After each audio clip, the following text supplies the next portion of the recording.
65 months and still in the womb, we will have the biggest and best baby.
Okay, I'm alive. Let me bring in the homies.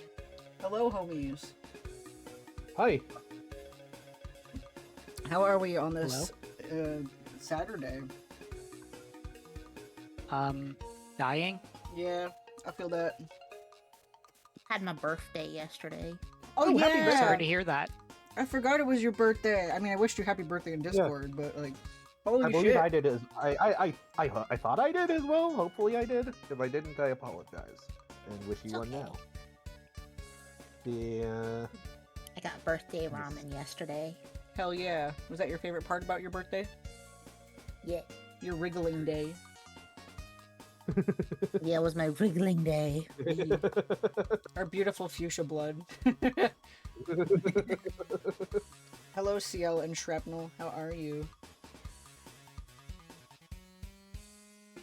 I'm glad that you guys are here. I like having you guys here. They make me happy. Yes.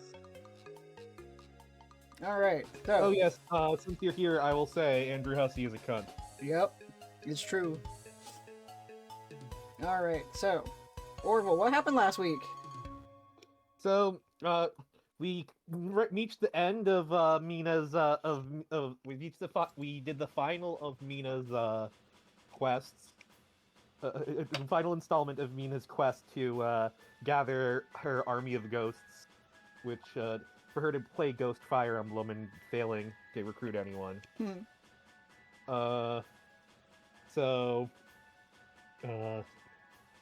And That's not coming through the mic, is it?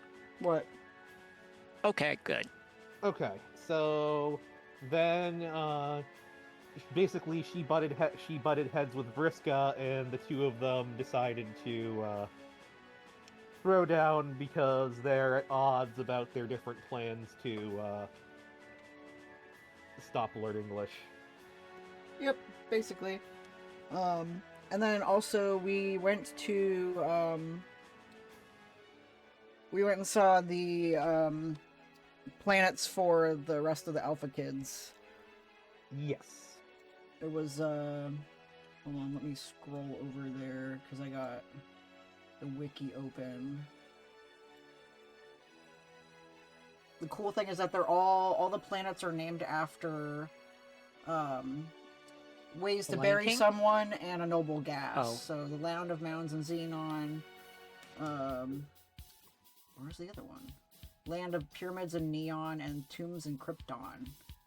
Which is really cool and neat. Yeah. So, what'd you say, Nana? I don't remember. I feel that, buddy. We went to the park today, and that drained most of our energy. And I've just been sitting, watching my VODs for writing post-game Palooza 4 most of the day, so I'm kind of soupy, but... I'm always a bit tired after spending the night at Trapnell's house, so... But I had a Red Bull. I had a Red Bull earlier, so... I'm sorry to hear that. I'm pretty peppy. Oh, it's gonna be one of those days. I'm sorry. This is my enrichment for the day. Like, I had my physical my enrichment... stupid outbursts. I had my physical enrichment at the park, now I'm gonna have my mental enrichment here. Alright. I'm continuing to consume forbidden knowledge and destroying my brain in the process. As you should, bestie, as you should. I'm so proud of you. Negative. Son, I'm so proud of you. Love, Dad.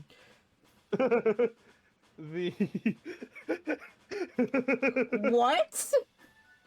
I'm sorry, what? I mean, I was gonna post the triggers so I could, thank you for your... you can overwrite my pin. Thank There's you for no your, need to. streak there. I just had to do that. I hope you understand. Yeah. I do understand. Thank you, Meldon. Cheeks out for Homestuck. Hell yeah. He didn't say it to me once in person, Shrapnel. I am disappointed. Alright, so our, what was that? Sorry, I got distracted by something. Our triggers for Act 6 are ableism, toxic relationships, alcoholism, addiction, gaslighting, mild homophobia, fantasy racism, weapons, death, murder, blood, fictional gore, self-injury, sexism, and genocide, which is cool. We're going to be reading all of Act 6 Intermission 4, which is 71 pages, and then cracking into Act 6, Act 5. So... Alright, so here we are at the screen for Act 6 Intermission 4 on Caliborn's planet. Looking relatively dilapidated. And here we see Caliborn staring at the gate. And of course it's taking forever to load for some reason. There we go. Notice he has the Ath book that Calliope has been drawing the fan art in. And he's just ripping it to shreds.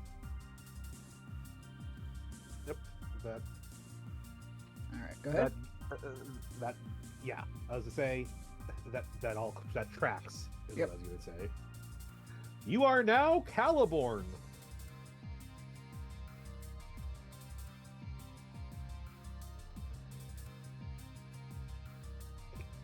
You needed something to sop up all the blood, so you snatched your sister's fanfic tome for the road. Just by ripping the pages out, you're already giving her dumb stories more attention than they deserve. She's lucky you were in such a pickle for clean towelettes. Ordinarily, you wouldn't use this trash to wipe your ass. But then again, that's only because ordinarily you're chained to the other side of the room. I would be honored if you guys wiped your ass with my fanfictions.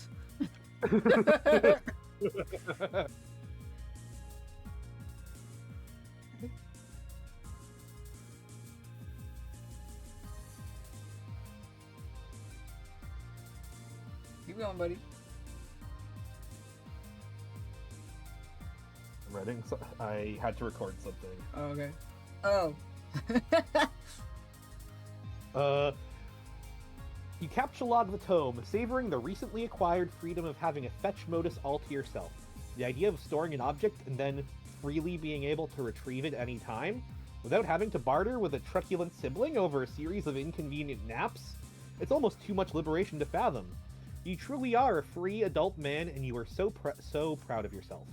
You love having a dead sister. Having a dead sister is an experience you would highly recommend to everybody.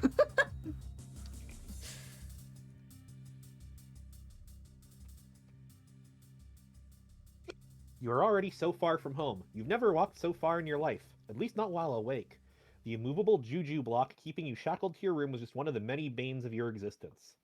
It's hard being a cherub and growing up with lots of weird magical rules that nobody understands and have no discernible origin or purpose. It's hard being a cherub and growing up with lots of weird magical rules that nobody understands and have no discernible origin or purpose, and nobody understands. I got that cool ass gun.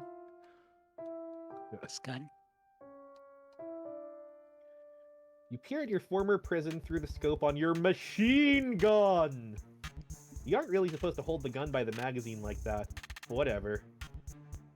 There's the Cruxtruder! It was the only device available to be deployed. You're pretty sure there were supposed to be more devices that went with it. But you guess your game session is a little different? You were also under the impression there were supposed to be gates directly above your home, but you don't see any. Maybe if you look higher. Still no gates, but there's Skya all clouded over. You like it much better that way. And there's Prospect in close orbit. That's where your dead sister's murdered dream torso is. I wonder if the kingdom has gotten around to having a... What do the humans call it again? You forget. Some sort of ludicrous cadaver festival. Just the typical kind of sentimental horseshit cooked up by races of people who actually live in each other's proximity. He often exhibits such bizarre tendencies that result from esoteric things like culture and tradition. Aliens are so strange. You guess Jack Noir could still be up there too. You'll have to catch up with him later for a debriefing. He's been very useful. You may need his service again sometime.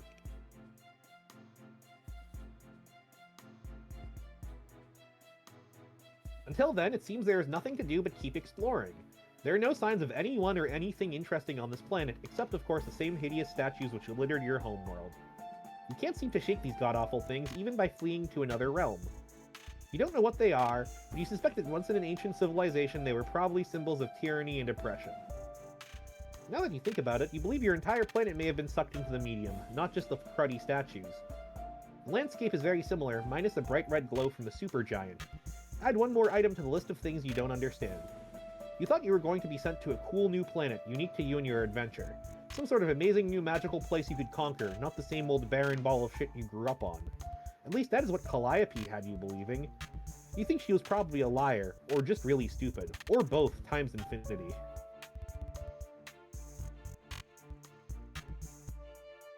You keep walking.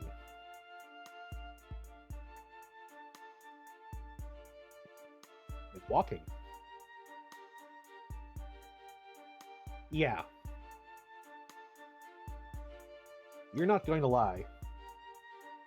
This place is boring as hell. That's what you get for doing a solo session, brother. You're hoping for a lot more out of this adventure, but no. I love this pic of him. You got games on your phone?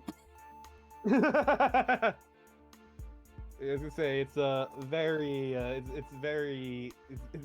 very autism creature-y. Kinda, For yeah. lack of a better word. Oppositional defiant disorder creature. The wasteland is empty. Banality skims the void where a proper fucking adventure should be. As if it's grazing the stab wound of a murdered sister. Or say, a toppled sarswappagus. A stupid note is produced. It's the one assholes play to make their audience start punching themselves in the crotch repeatedly. Today is your first predomination day, and it was all zero preceding it. Something feels... what? What are you looking at? You can't look at the sky and see the title. There's nothing. Look. No, wait. Don't look. Just listen. You don't have time for fancy poetry. It's almost as useless as having your thoughts dictated to you, assuming you are even aware of that happening, which you definitely aren't. Cherubs aren't prone to that kind of self-awareness. No way, absolutely not. Yes, you believe that thought. The one you had just now by your own volition, and now it's true reality. See? Yes, you totally agree with that thought you had. Frankly, you don't know about stuff skimming holes or alertness to some purely hypothetical flow of narrative or whatever. You've got major psychological problems! Me. You were meant to be a monster. To destroy something huge and really important, perhaps repeatedly, and to be a total shithead about it. You just haven't found the road that'll take you there yet. Somewhere in this depressing empty lot of a session, there is a quest waiting for you. You are determined to squeeze more blood from this pathetic stone than all the naturally occurring puppets in Paradox Space keep in their squishy little torsos combined. You stew in your own quasi-lucid hostility as you think this very thought. The one right here that feels like it's being dictated to you, you think. You think it feels that way, so you guess it's true. But we previously agreed that you were the sole author of your own thoughts, didn't we? That's a thought you should be thinking, and more importantly, believing in as hard as you can, thus slightly reducing its stubborn fakeness attribute. You then think the word, huh?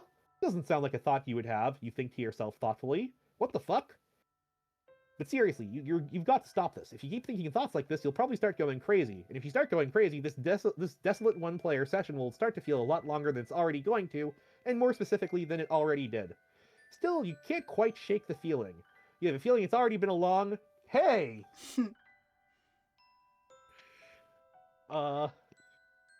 So... I guess my bonkers shot in the dark theory I have right now. Not sure if it's going to be true or not. So I may look like a fool. Okay. Is that Caliborn is Lord English in the past? Okay.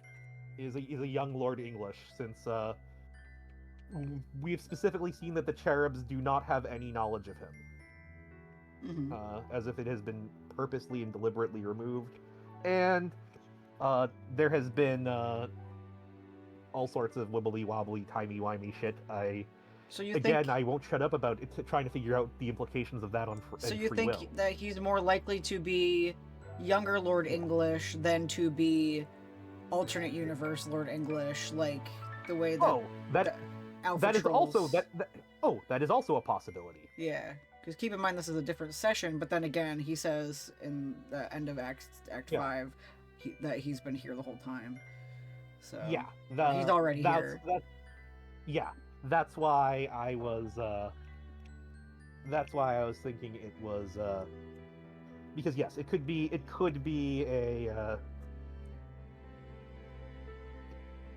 it could be either, but that he is I am very strong on the I'm very strongly leaning with him. It is one of those two things. Those are both valid thoughts. Yeah. One way or the other. Frankly, I don't remember. What's that over there? That looks like a great thing to distract you from your awareness-addled reverie. Some kind of blinking light far off in the distance. It may be part of something else, like a larger structure. But it's so far away, the light is all you can see. You have a feeling it's going to be a long walk. Hold on. Another distraction happens to distract you from your previous distraction. Really? A distraction to distract you from a distraction? You sure have some dumb thoughts. Whatever, dude. It's your brain. The ruse is a distraction. Someone is contacting you, but you don't remember bringing a computer with you. Well, stumbled on. Oh, right. It's your sister's computer, still stored in your shared Silodex. You never understood what a kid chained to her bedroom needed with a portable computer. It made you mad how stupid that was.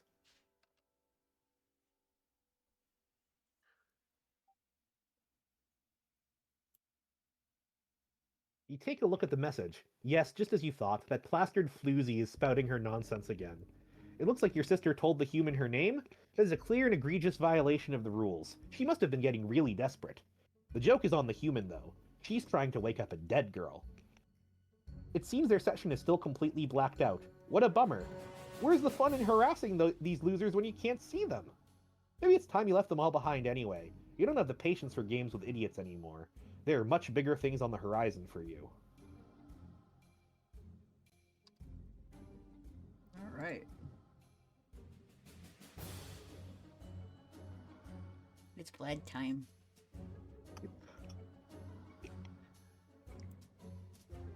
Hey, Calliope's bro, I got a secret message for you. It is, him. Calliope.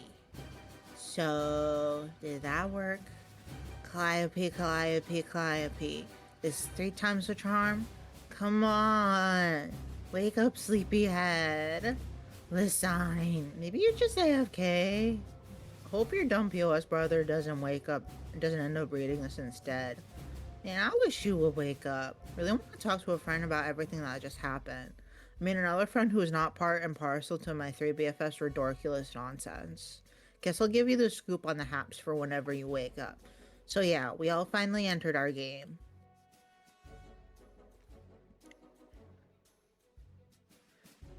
I think I was being the worst kind of turd for opposing the idea so long.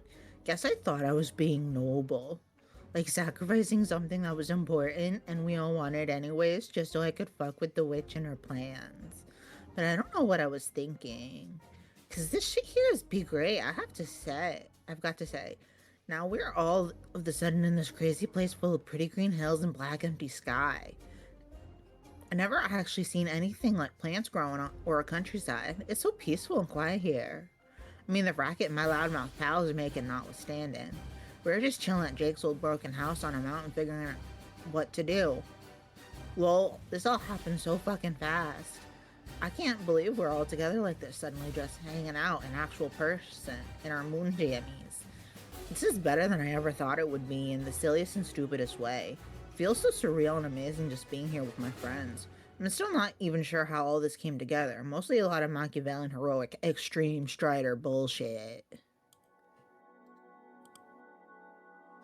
Like, I was under attack there. My colony was burning. I remember dying. I think Jane must have died too. She was on Durst, but I have no idea how she got there. I don't know if Jake died too or what. All I know is people were just dying their asses off left and right. The beeline is we were all in some shit. Dirk, I think, must have killed himself and like shipped his own head to Jake on Makeout Mountain, but Dirk also kissed me, it would seem. While I was too dead to notice, unfortunately. But then I woke up on Durst, which was getting worked over by the red shit, and there Jane was, all lying there bloodily and heartbreakingly and probably dead. So I knew I had to kiss her, but God, I feel so pathetic I just couldn't do it for some reason. I wanted to, but I guess the blood grossed me out. And I'm a total disgrace of a friend. I don't think I'll tell her because it's too embarrassing. When Dirk wakes up and kicks my squeamish butt out of the way and kisses her in spite of his superhuman gayness because he sucks less of it as a hero.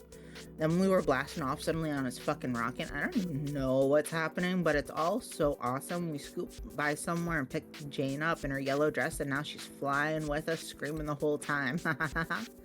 And then we get to Jake's place, and shit everywhere is on fire. He's asleep there, so Dirk splashes him with a bucket of ocean, tells Jane to hide. So we do it, and Jake wakes up and starts arguing with Dirk's gross head from the fucking future, and climbs up on the stone wall for some reason, just starts making out with the head while the volcano explodes.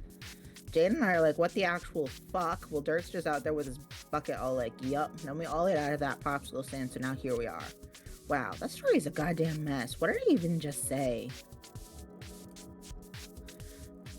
I don't know. I'll just try to make better sense of this later.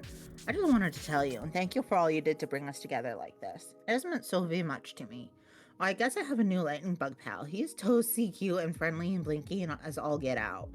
I think I will name him Dr. Blankbottom. No, that's shit. How about Twinkly Herbert? LMFAO, that's kind of sucky too. But I like it, so I'ma just keep it. Herbert just blinked in total agreement. Oh my God, what a friend. Okay, Calliope, by which I mean Calliope. Still nothing? Okay, well, I should go then. My party is getting a little bit rowdy over there. Oh my God, what are they actually doing? I love that Jake is pointing up at the extra Dirk head like a soy jack. Not even 10 staking mins into our magic best friend quest, and they're already jacking up the drama. Need to flag down the drama violence.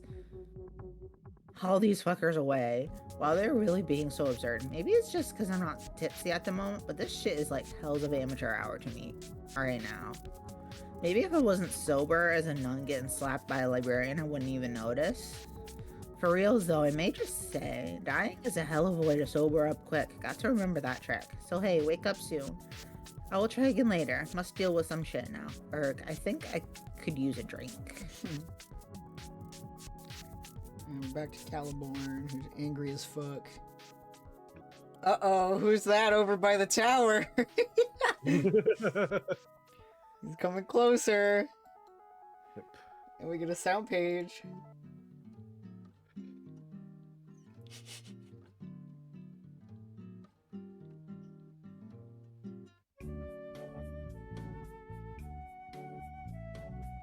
Friendly clown welcomes you to... Huh? It seems he would like to be your guide. Will you let him be your guide? I don't know, Orville, what are you gonna pick? Guess I'll follow the left-hand rule, click the left button.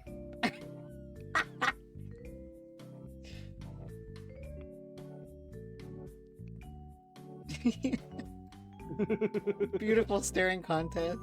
Yes. slowly zooming in on Git.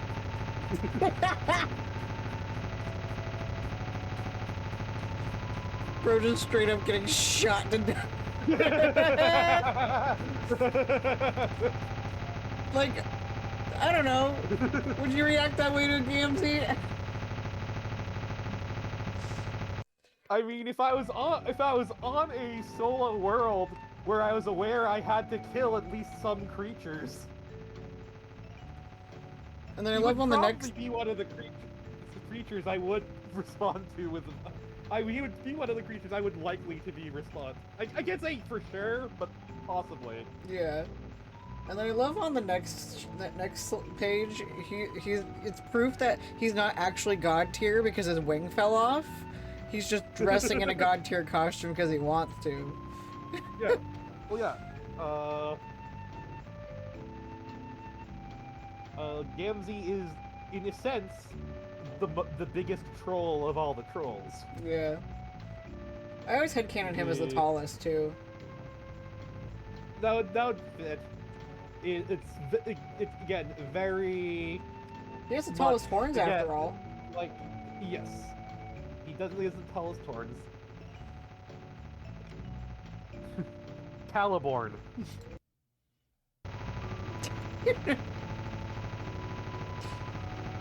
Caliborn, what are you doing?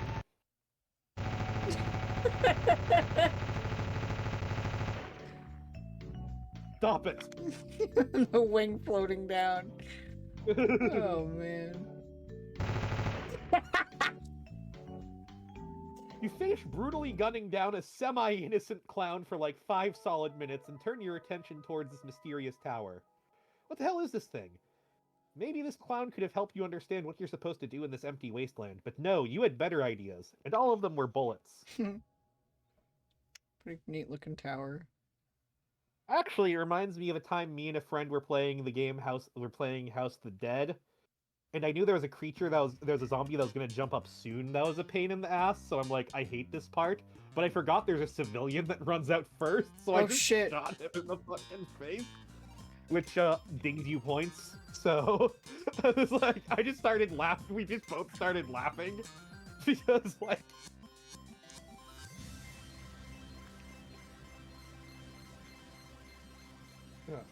you just think you can figure out everything by yourself, don't you? Who needs friends and allies, right? Friendship and allegiance are emotions for dipshits like humans and trolls. You really are quite full of yourself, you think. Yes, you just thought that. No, don't resist the thought you just had. You thought it and you can't unthink it. You also think you are a mean little prick. You had the thought all by yourself, totally unprompted, and it is causing you to reflect on a lifetime spent being petulant and awful. Wait, no, on second thought, you don't think that. You have no remorse and you think you're great. No, you don't think you're great. You think you suck and you regret slaughtering that juggalo. Please do not argue with your own brain. That's what a lunatic does. In there.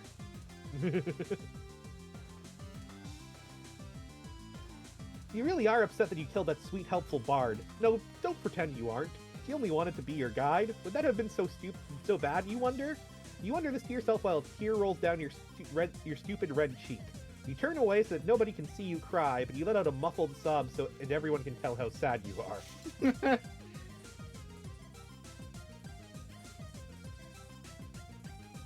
So here the caps will be Vlad as Caliborn.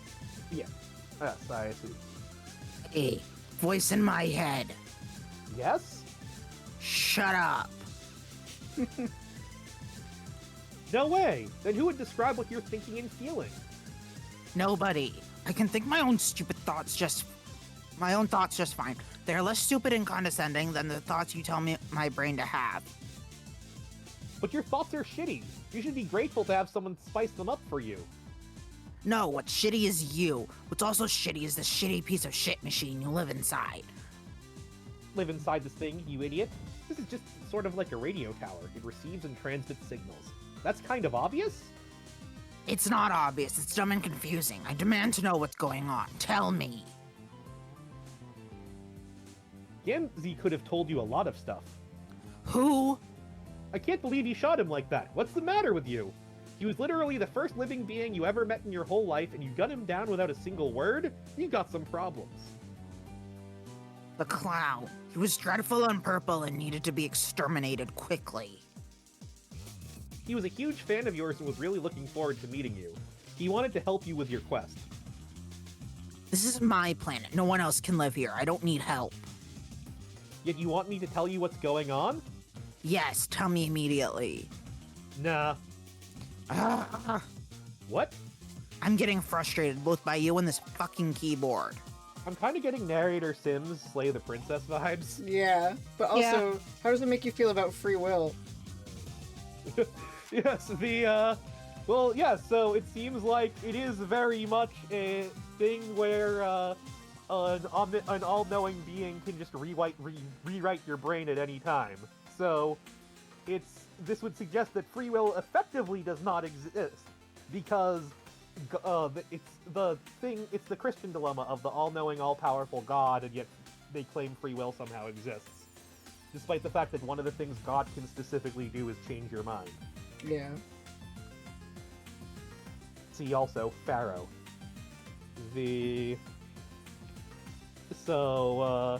would lean towards free will does not exist, but it does not exist because there is an omniscient being who is specifically fucking with you. Except that clearly Caliborn is able to Yes, resist defy that. this?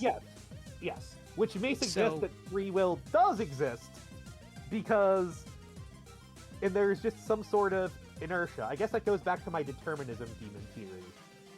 That the universe has a sort of inertia it wants to push on you, but you have at least some wiggle room to struggle against it. Yeah. And that's not even getting into the fact that there's multiple universes all connected in this dream bubble dreamscape thing, where Andrew Hussey, the writer of this webcomic in which it exists, and he Yes. cannot he can interact with his own creation and cause it to do whatever it wants, except it keeps doing things he doesn't want. Yes. Yes. So, yes, it actually, I guess, leans toward, there is a determinism demon, it is probably Andrew Hussey, and Andrew Hussey is a cunt and sucks, so, and thus cannot actually control the universe. Despite trying to brute force it in a certain direction. Yep. So this leans pretty strongly towards the free will argument. With the exception that there is a being who is trying to get all dark side in this ship and overwrite it.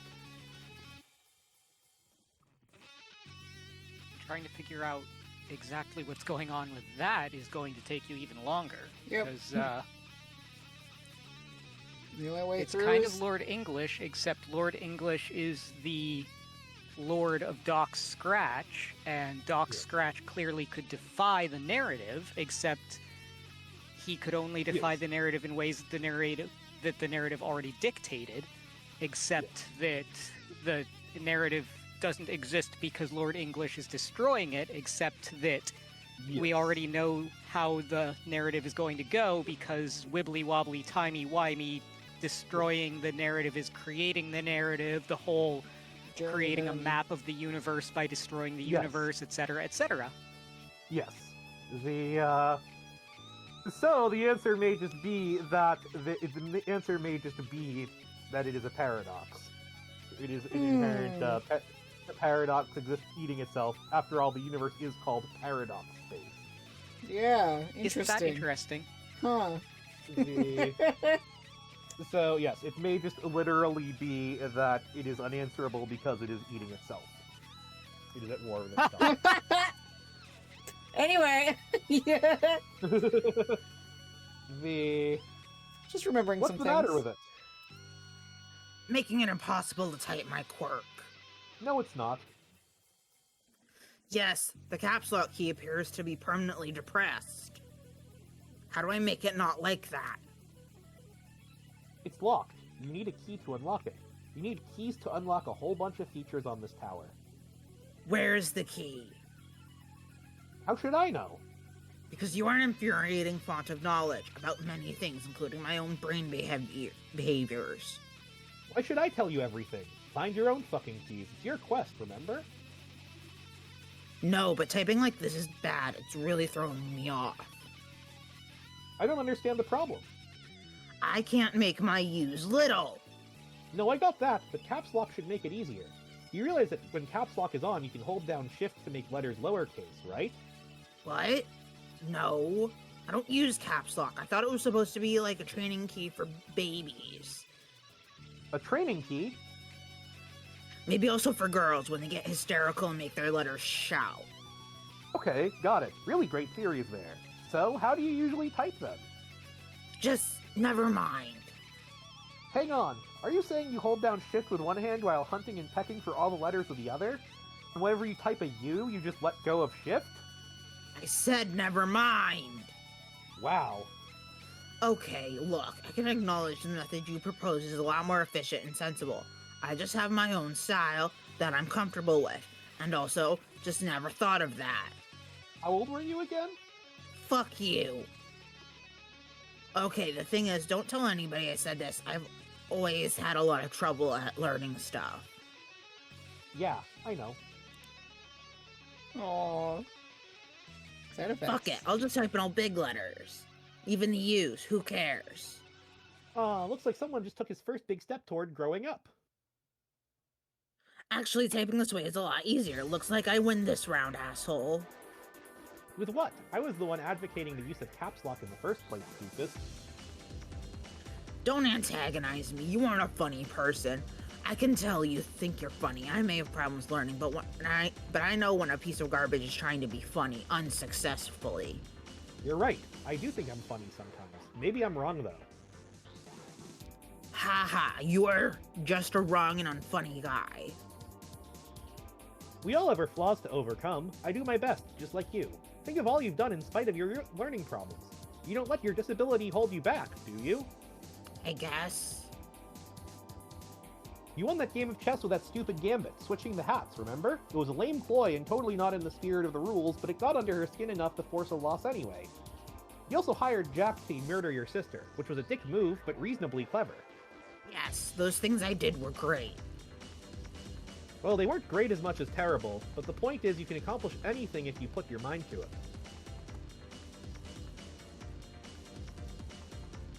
Just because you struggle with learning doesn't mean you can't realize your destiny. You just have to work a little harder at it. And if you're dealt a lousy hand, and you definitely were with this shitty solo session, then you have to work even harder. What I'm going to do.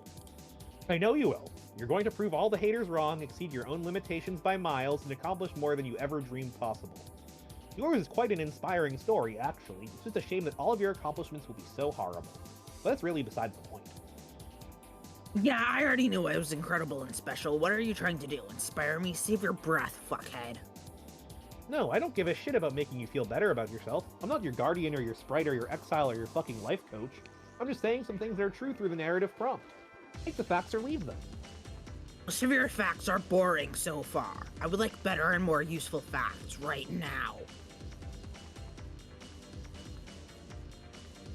You may be destined for bigger things, but you're still an atrocious, stupid child. And you may have won the game with your sister, but that doesn't mean it was the best thing for your development as a person. You had her dream self killed, which is not an opportunity your species typically gets. So she died prematurely, instead of allowing the conflict within you to settle itself naturally. In short, you forced your predomination to happen a little too early, and now you're stuck. Stuck? Yes, your personality is stuck in some sort of cantankerous, prepubescent limbo. You're going to be a stunted, miserable tool forever. Well, how long was I even supposed to wait for that twee bitch to get out of my skull? It's kind of sad. You don't really know anything about your own species, do you? And I guess you do? Yeah, pretty much everything. Tell me then. No. God damn it. This dialogue is giving me a headache between your passive-aggressive obstinacy and your bizarre motivational diatribes, and the fact that I'm having a hard time telling our text apart. What? You are? Kind of. Well, here's a hint. You're the one typing in capital letters. You're also the one typing in surly, brief, stilted-sounding phrases. No, but the colors are too similar. I know that some letters are big and some are small. How dumb do you think I am? I just have an easier time thinking in colors. What does that even mean, thinking in colors? I told you my brain works differently, so shut up. Well, if you want to change your text color, you can if you turn on some of these monitors. It seems like a needlessly complicated desktop computer, really. Made of a radio tower tree of old CRT monitors rooted in a big transformer. It needs a power, though. How do I power it? See that loose plug there? Oh, fuck. Plug it into something. What a load of shit. That cord is so short. What can it even reach? I don't know, not my problem. Maybe if I pull it really hard, I can stretch it far enough to plug it into that fucking rock over there. This is beyond asinine. This is your quest. In quests, there are challenges. Challenges which must be overcome by your tiny, learningly disabled brain. I hate you. What you really need is a guide, a mentor of sorts. Too bad you shot that clown.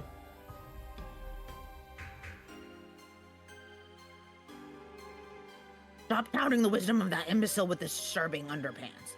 The only thing he's taught me is how to receive hundreds of bullets through the torso, the least dignified manner possible. And also a crash course in dying a painful death, hopefully.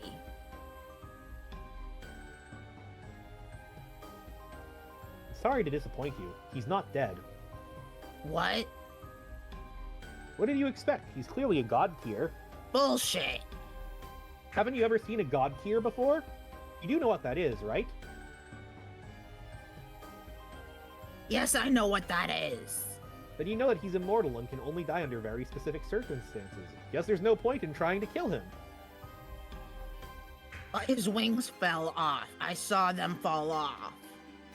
Yeah, I guess they did. So? So, I think he's probably faking.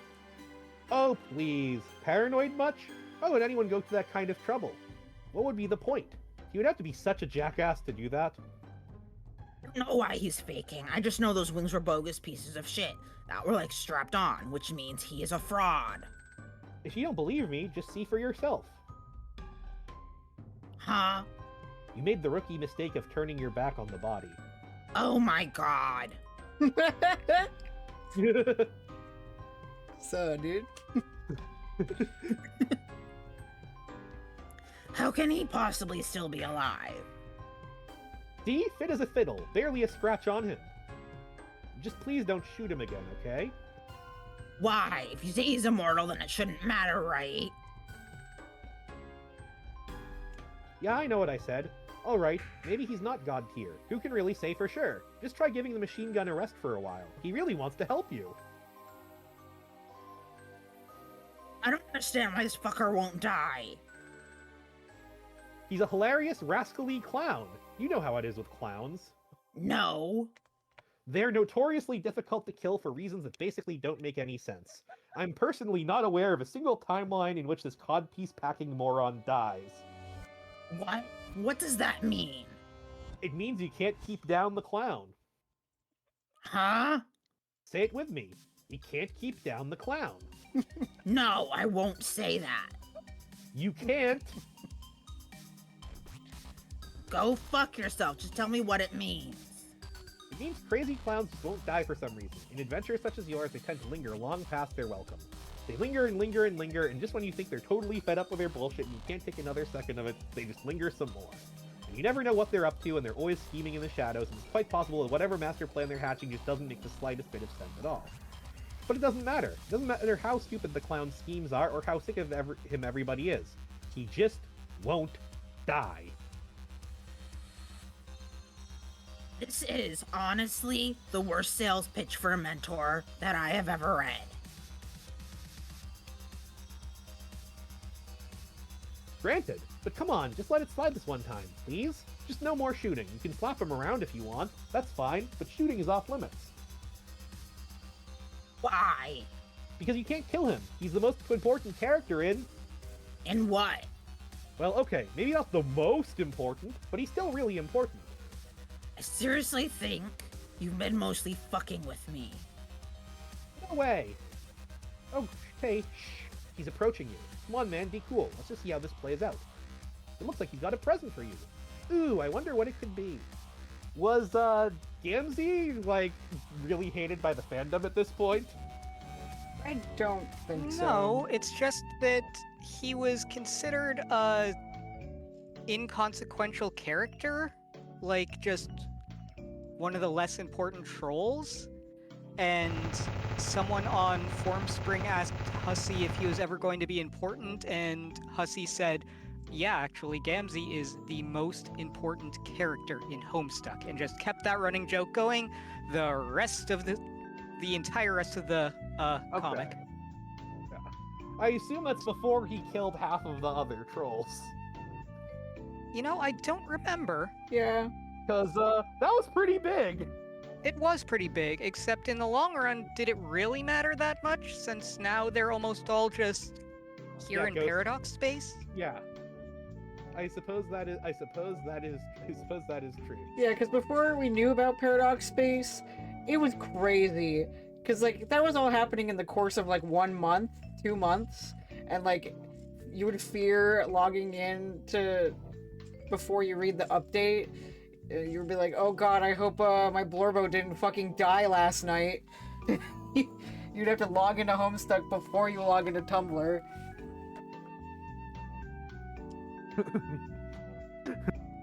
I guess Oh shit, I'm getting a raid. miss them. And then Bulbaboy. we'll keep reading this page. Bulbaboy. E-raid? You're talking about, Viewers. right?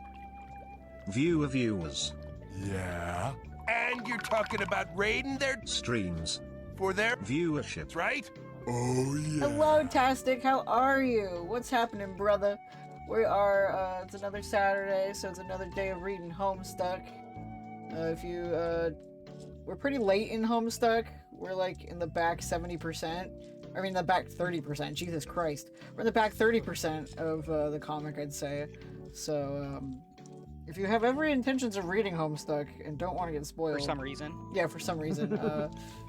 If you're like Squid and are trying to catch up by watching my YouTube VODs of Homestuck, you got a ways to go. But right now we just watched Caliborn here shoot down Gamzee, who is seemingly immortal. So anyway, how was your stream? What were you doing? I hope that it was fun. I hope that it was good. I need to figure out how to make it show that what game you were playing, because I always end up having to ask people. But I hope that your Saturday's good and you can enjoy a little lurky poo. Shiny hunting Latias, which failed. Yeah, shiny hunting is annoying. I wanted to get a shiny of every main NPC's ace. I got Skull of Pete, I got Skarmory, and I was like, I can't fucking do this anymore. This is boring. You got it of your Blorbo and the one you ship him with, Yep, so... exactly. I was like, this is Boy. fine. This is whatever. So yeah, I hope that you do get your shiny Latias. That's the orange one, right? I think so. And then Latios is purple. Yeah, I thought Normally they it's swapped... blue, it becomes green. Green! Oh, okay. Oh, it's one of the green shinies. Latinas.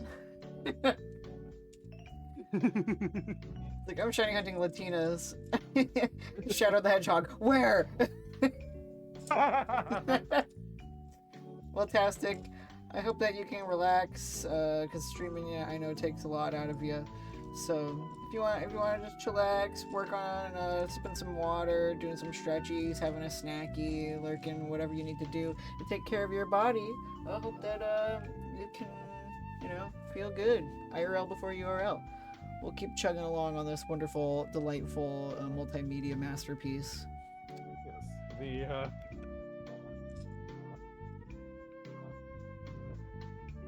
I like if you want to read Homestuck for some reason, when the whole point of this is making me read it. Yep. Well, yeah, we had to force you to. He That is consented. true. Anyway. I don't think he consented for the content. I think he consented for the experience of doing it with friends. True. Yes, this is Nana got it right.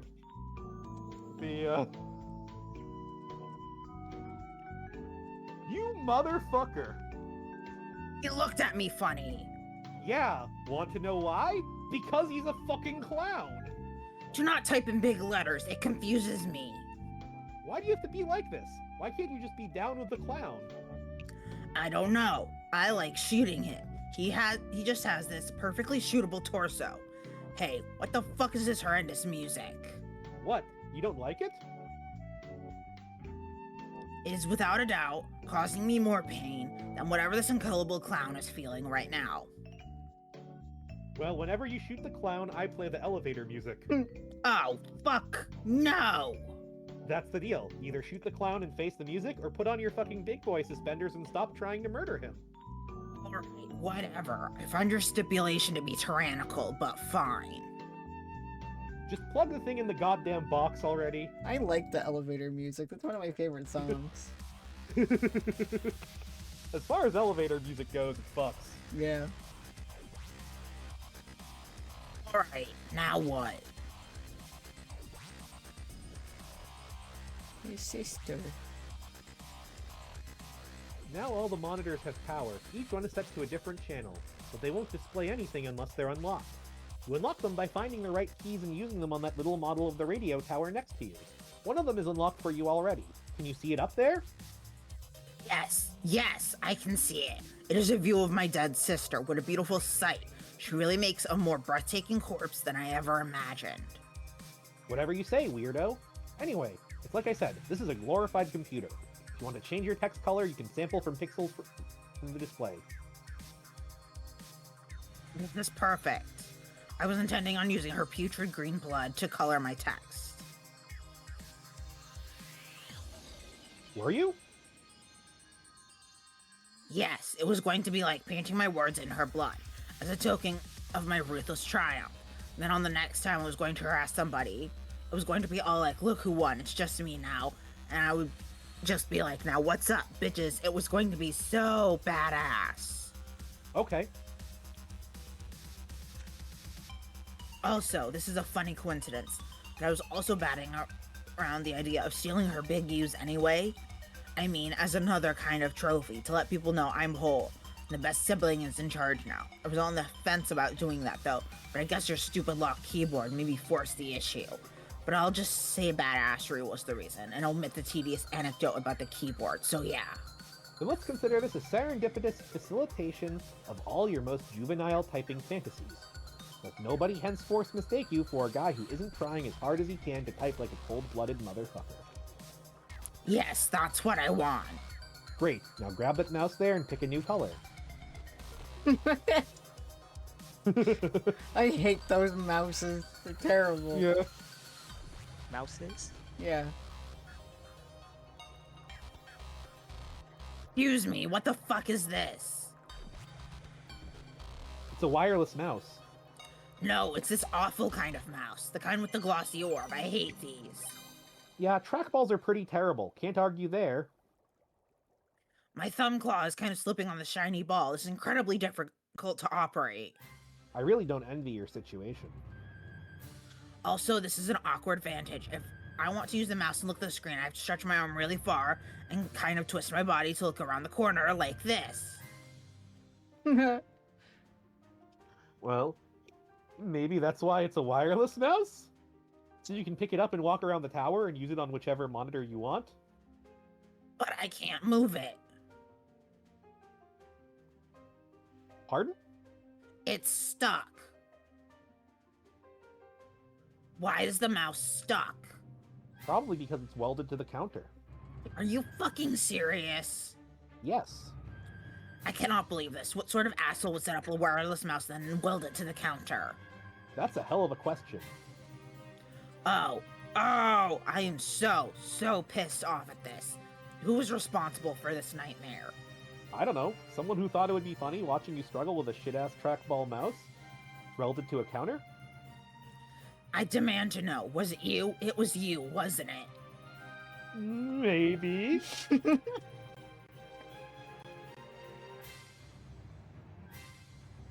Mark my words, whoever you are. Someday I will track you down and kill you. You already did. Liar. It's true. It already happened in, like, the quasi-future.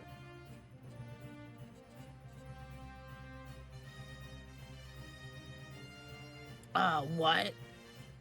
For someone who's supposed to be a lord of time, you really kind of suck at thinking fourth dimensionally, let alone fifth dimensionally. You got a long way to go, kid. Quiet, your nonsense is distracting. Okay, there, wait. This color is all wrong. It's too muddy. Yeah, the environment is pretty grim up there. Skya doesn't provide very good lighting when it's all clouded over like that. Just bump up the brightness on the display.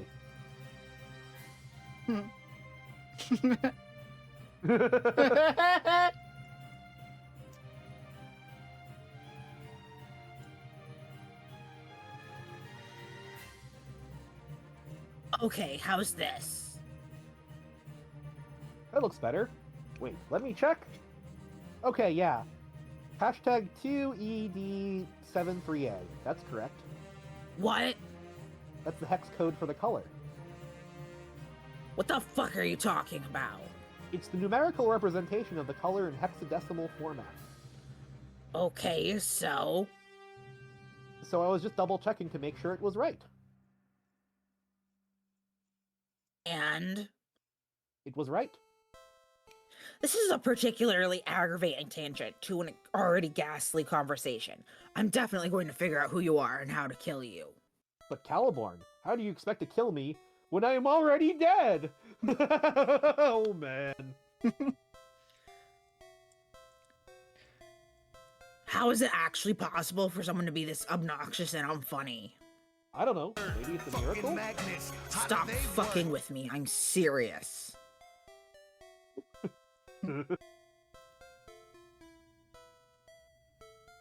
Oh no. Oh no. He's serious, everybody. Look out. He's about to throw the tweeniest, brattiest tantrum his little green exoskeleton can muster. Stop it. You pitch a fit in your little bow tie and suspenders. It'll probably be so adorable that I might just stop dead anyway. Or my ghost will. Fuck you. Now I know you're full of shit. Ghosts can't die. That makes no sense. No, really, go ahead. Flutter your eyelashes at me. Make it as grumpy as possible. Kawaii me to double death, bro. I am so close to just wrecking mayhem on literally everything within my tantrum radius. If you don't stop teasing me and start being useful to my quest again. Wait. Settle down. Something important's happening. What? The clown. He wants to give you another present. Oh, God. But seriously, this present is really important. Just turn around and receive it graciously from your new mentor. He's not my mentor. And remember, no more clown shootings or I play the music again. Ugh.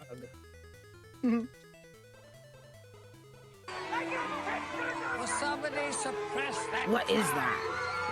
What does it look like? It's a magic crowbar. Why is he giving it to me?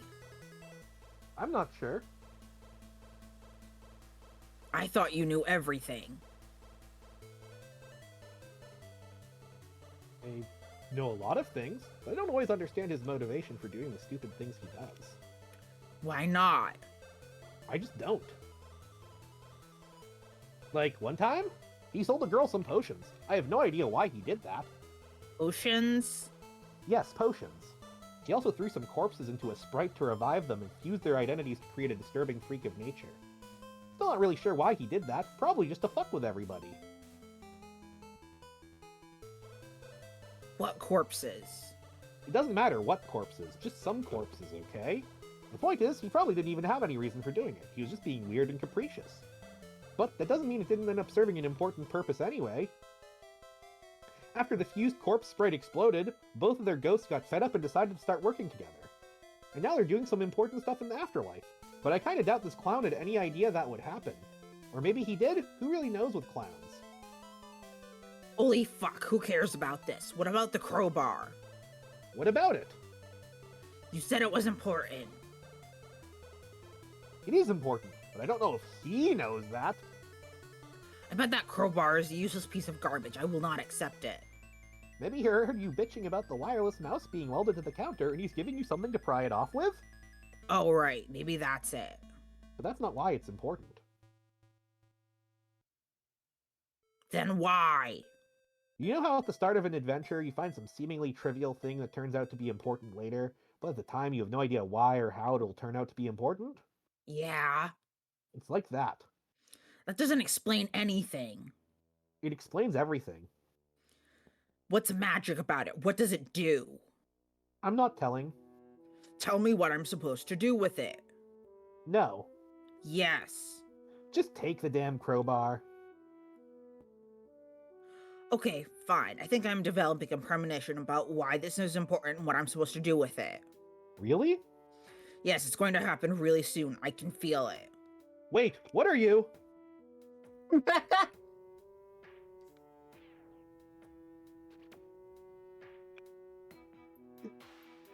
Hey, stop that! What did I just say? You said shooting the clown was off limits, but I'm still permitted to smack him around. I'm just following the rules. That's true. Okay, I'll allow this. Yes! Sound exclamation point I think just means it's really loud. It's going to be very, very loud. Be very careful if you are sensitive. Yep, that's loud. Let me turn that down on my end. You Holy cannot shit. turn it down. Yeah, you can't turn this one down. I was trying to do that first. Oh, I turned it down on my end, like with the volume mixer. You piece of shit. I stopped allowing it. I think you must have mental problems, ones that are worse than mine, I mean. I just want you to be friends with him and stop beating him into a coma with a crowbar, or riddling him his sad floppy body with full metal jackets. Though I will admit it's hilarious every time that happens. Oh, this is amusing to you? Then what if, for a laugh encore, I started fucking up your dumb tower? No, don't! Cut that out!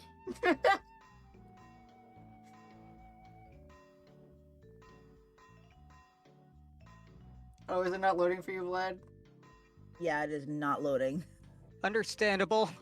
Yeah. Okay, let me switch to Discord and share with you. Good luck reading it.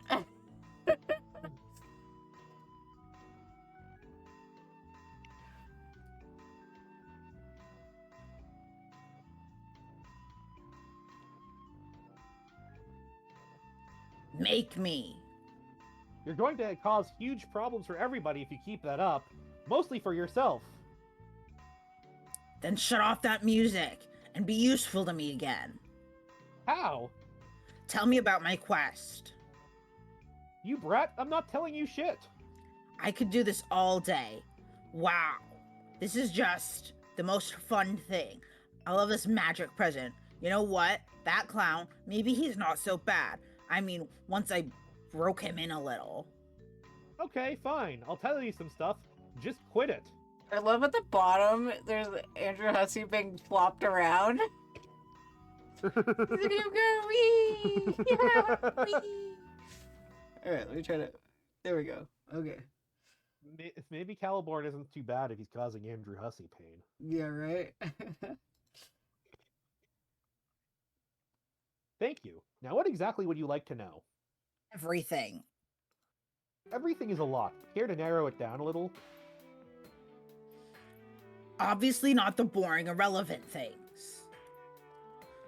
Definitely not things like who kisses people with their unpleasant, non-skeletal, smushy lips. Just all the things that I need to know to win this game. That's not how adventures work, though. You don't just make some omniscient narrator inside a computer tell you everything all at once. There's like this whole process to it. You reveal certain things at the right time, depending on whether the hero has met certain requirements and is ready to learn those things. What you learn and what I tell you is more up to you than it is to me. Who cares? I don't want your excuses. Aren't you excited about your adventure, about being unchained for the first time ever and getting to explore the mysterious place and meeting people and solving problems that will lead to the realization of who you were meant to be and how you'll fit into this epic? No. So far, the adventure is boring and frustrating, consists of an idiot and a computer and a clown who won't die. I want to know when I get to start fucking shit up. You'll definitely get to do that later. Like in a couple hours, or... That's up to you. There are puzzles to solve all over your planet. Your mentor can help. The sooner you do that, the sooner the fun will begin. You really aren't telling me anything. We had a deal. Put the crowbar down. Now tell me things. Why don't we narrow down the scope of the Q&A then? Try asking very specific questions and I'll decide if it would be appropriate to answer at this time. Yeah, good idea. My first question is, what is this place? The medium. You are in your game session. I know that. What's this planet, I mean? It was called Earth. Earth, that's it? Yes. Weren't all the statues of Liberty a dead giveaway? If you see one or more shitty old statues of Liberty on any post-apocalyptic wasteland planet, that automatically means it was Earth all along, as a rule. Then, when you realize that, you're supposed to have a mental breakdown. I am unfamiliar with this rule and skeptical of its veracity. Tell me more about Earth. The place humans are from. But that was a very long time ago with respect to the planet's current age. Earth has been through a lot. It was even relocated a couple of times. Yes, I brought it with me, I think, into the game. Yes, but it was relocated once even before that. It was moved from its native solar system, where it circled around a little yellow sun. Then it found its way to a new system, all around your big red sun. Stayed there for a good while, until your sun started dying. Why would someone move a planet? Its universe was about to explode, so its proprietor closed up shop and got it the hell out of there. Oh. That's not important for you to know. Suffice to say, planets just have a way of scooting around in this adventure.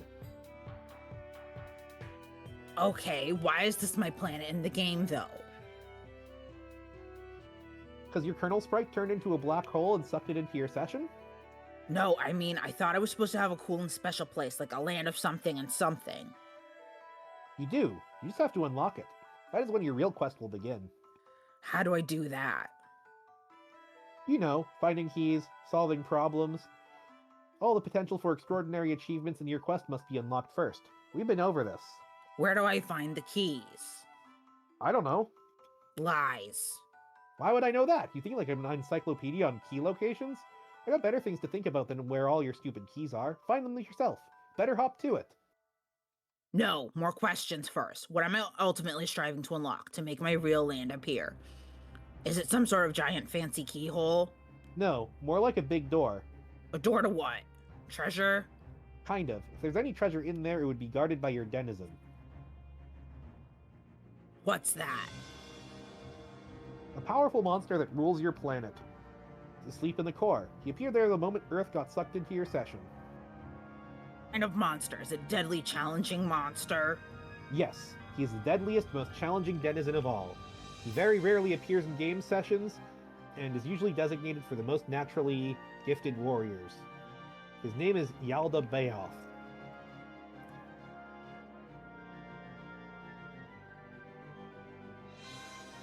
So my goal is to burrow fuck deep into the center of the earth, unlock his door, and then destroy him. Sort of. You can fight him then and there if you want, but that probably won't do you much good, and not just because he'd probably kill you instantly. You're better off listening to him, Why?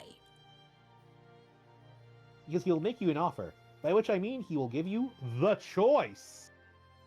The choice to do what? I won't tell you that. Fuck no. You were on such a roll of not being shitty. It was just a very important consideration you'll have to take into, or very important decision you'll have to take into consideration once you hear it. Something unique to you and your journey. Basically, if you accept your terms, or accept his terms, your real adventure will begin. Your true planet will be unlocked, and a whole lot of other crazy shit will happen. It says not to get bogged down in the details, though. The bottom line is, by accepting, you'll begin the most difficult game session anyone has ever attempted. What? That's bullshit. Why do I get such a raw deal? Because you're being punished. For what? For your hubris in embarking on a one-player session. That's against the rules. What rules? Where are these rules written? They aren't written anywhere. They're just the rules. Are the rules you and your sister followed written anywhere? No. You just knew what they were and you followed them. There were consequences for breaking them. So this shit-ass session is punishing me for being too full of myself and killing my sister? Pretty much. Whatever, I accept the consequences for doing those excellent things. Just bring it on. I thought you'd feel that way. So, what's so terrible about this session, aside from the first stage being insanely boring? It's called a dead session. So? So, there are 3 kinds of fucked up sessions, and yours is the worst. There's a null session, which is pretty much just a normal session that's doomed to failure. Everything works correctly. The sprites are prototyped, the battlefield can evolve, the forge is present, Sky can gestate a new universe, theoretically. But events conspire such that this never happens. Basically, the players are doomed to fail. Then there's a void session, which is the same as a null session, but without even having the potential for success.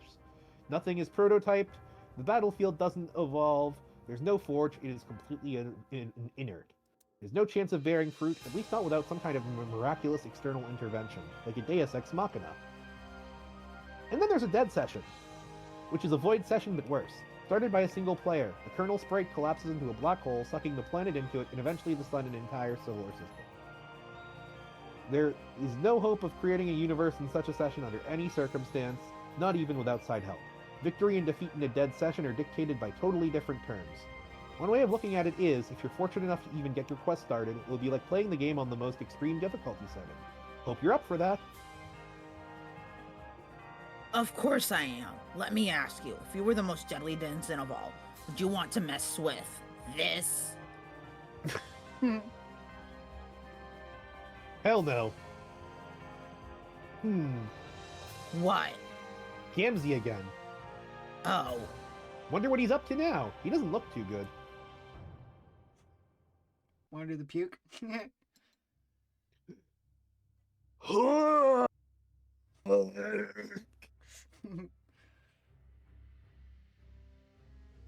Oh great, now he's vomiting blood. Are you satisfied? You made this dear, sweet, pseudo-innocent juggalo vomit liter after thick, glutinous liter of nasty purple blood.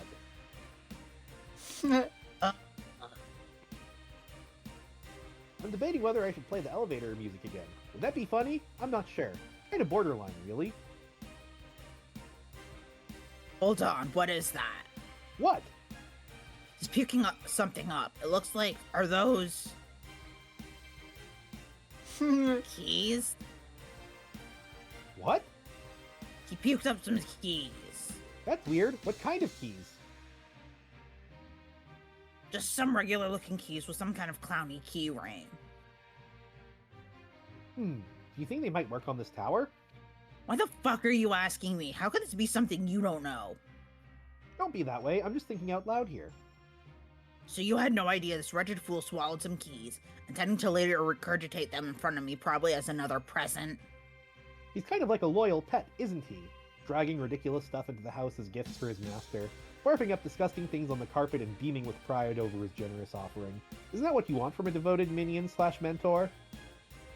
Did you or did you not know he had these keys? Nope. I'm just as surprised as you. I don't believe you. Hey, I told you. I have no idea what that clown gets up to in his spare time. I'm not even really sure how he got here, to be honest. Maybe he stowed away in a shitty Liberty? Or maybe he was just hiding in one of the vent shafts on your meteor when you entered? He had years of practice to master that move, now that I think about it. Shut up. Just shut up. How can everything you say be so useless? Why don't you quit bitching at me and try out those keys? Also note that the key rings are the prankster's gambit. Oh, yeah. When they were, like, for example, when John put the bucket on Rose's door while she was still asleep.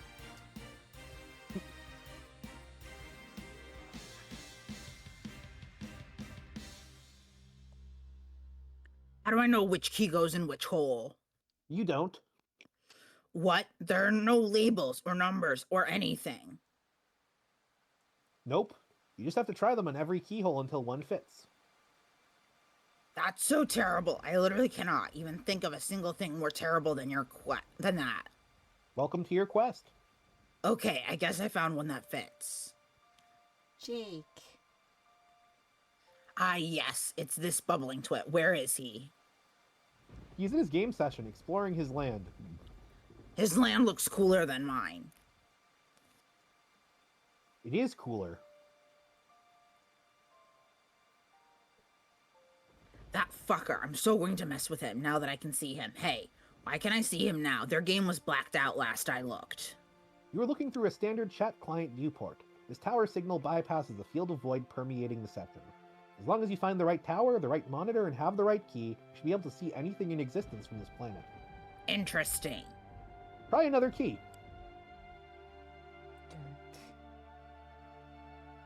It's the Dark Human. He is somewhat tolerable. I mean, as a strong, competent male. What, so you're down with the Dirk? No, all I'm saying is the death I wish upon him doesn't have to be especially painful. It could be like going to sleep, maybe only a short scream. I think you want to be bros with him. Shut your mouth. I will try another key.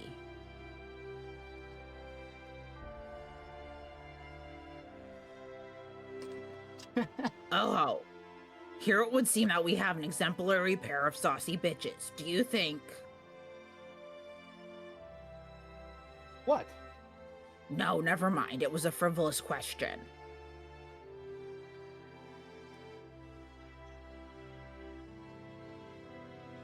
Think what? I was just wondering, do you think it's likely if I peek at them for a while, they will begin to maybe What? stroke each other's hair? Okay, I'm leaving. Or maybe, what's the word I'm thinking of? You do it with another living torso that's near you. I mean, a torso that you haven't kissed yet. When one dares to allow the seductive serpent of debauchery to slither into one's sarcophagus. What the fuck? I think it's called snuggling. Bye. Wait, where are you going? I think you've got a handle on this. You're warming up to the clown, or at least you stopped shooting him every 30 seconds, so it seems like you're ready to accept him as your mentor and begin taking this quest seriously. I find him moderately less repellent, and he's proven himself useful, I guess. I will accept the resilient bard as my servant. Cool, my work here is done then. Try out some more keys and go exploring and look for more. You'll get the hang of it. The narrative prompt has been locked. I love that he was getting horny on Maine, and the narrator is just like, no, do not get horny on Maine. Alright, he tries more keys. Piss off and leave. Gamzee puts a bloody hand on his shoulder, and we see Jack hooked to the wall. End of Act 6, Intermission 4. And we get a sound page. You just Act 6, Act 5. Do we want to take like a bathroom break for? Bro, I already before we clicked start into Act it. 6, 5? Oh, okay.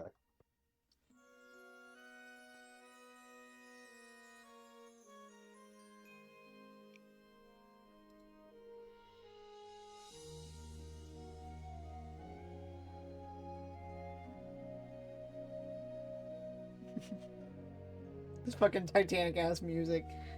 Look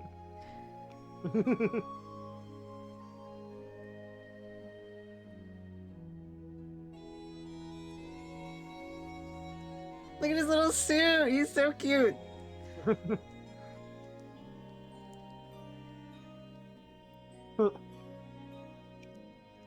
Oh boy.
Alright. Do you want to learn more about what the fuck just happened, or do you want to take your bathroom break? Yeah, let's take a quick bathroom break. I do want to learn what the fuck just happened, but I want to, Something absolutely delightful. All right, I will also be back. Alright, enjoy your bathroom break, freaks.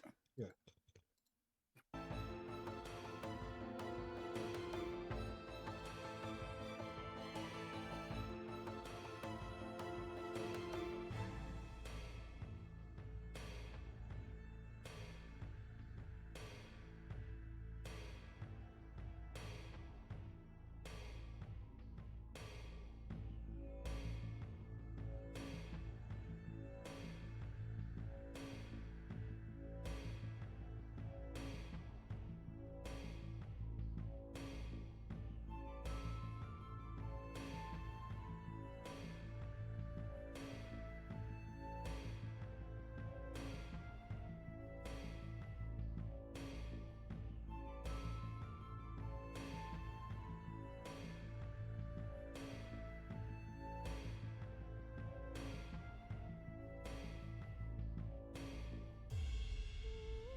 Alright, well, I'm back. I don't know about y'all. I am. Cool. I think the only one who's not back is Vlad. I've just been sitting You here. said I am. Oh, you are? Yeah. Okay, cool. It's back. I was sitting here reading Discord, and I'm like, I bet those freaks are back. Okie dokie. Let the beauty of Act 6, Act 5 proceed for 416 pages. Jake, examine incoming So message. close. So close to the Homestuck number. Yeah, right. Deeper sigh. Oh wait, you're Jake, so you do the deeper sigh. My bad. Deeper sigh. Dude, where you at, man? Wait, which computer are you using? I'm not comfortable knowing my words could be hovering over Cage's clownish sort of gaunt face. Could you maybe switch back to the naked blue chicks as your exclusive desktop fodder? TIA. But yeah, I don't know if you just want a little solitude, or if maybe you finally just got like a case of Strider fatigue. I could understand that. I mean, not to get all neurotic on you, I'm just saying, I get it, if that's what's going on. But for real, if you gotta sneak away for a few days, that's cool. It just might be kind of dope if you at least would let me know which planet you scurried off to. And by dope, I guess I mean considerate. Really not trying to be a drag here. Wonder what's up is all. Wanna meet up soon? Found a really promising tomb we could raid. Looks like it runs hella deep. If I've got the specs right, it could run as deep as that lion's mouth itself. But without all the fucking fire to deal with. Wait, I mean, lion's mouth.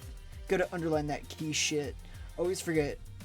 Figure it should take a couple of days to make it to the bottom. Only a day if we go limp and just fall the whole way down the stairs. Ignored literally every sage warning we've ever received about those treacherous plummetation zigzags.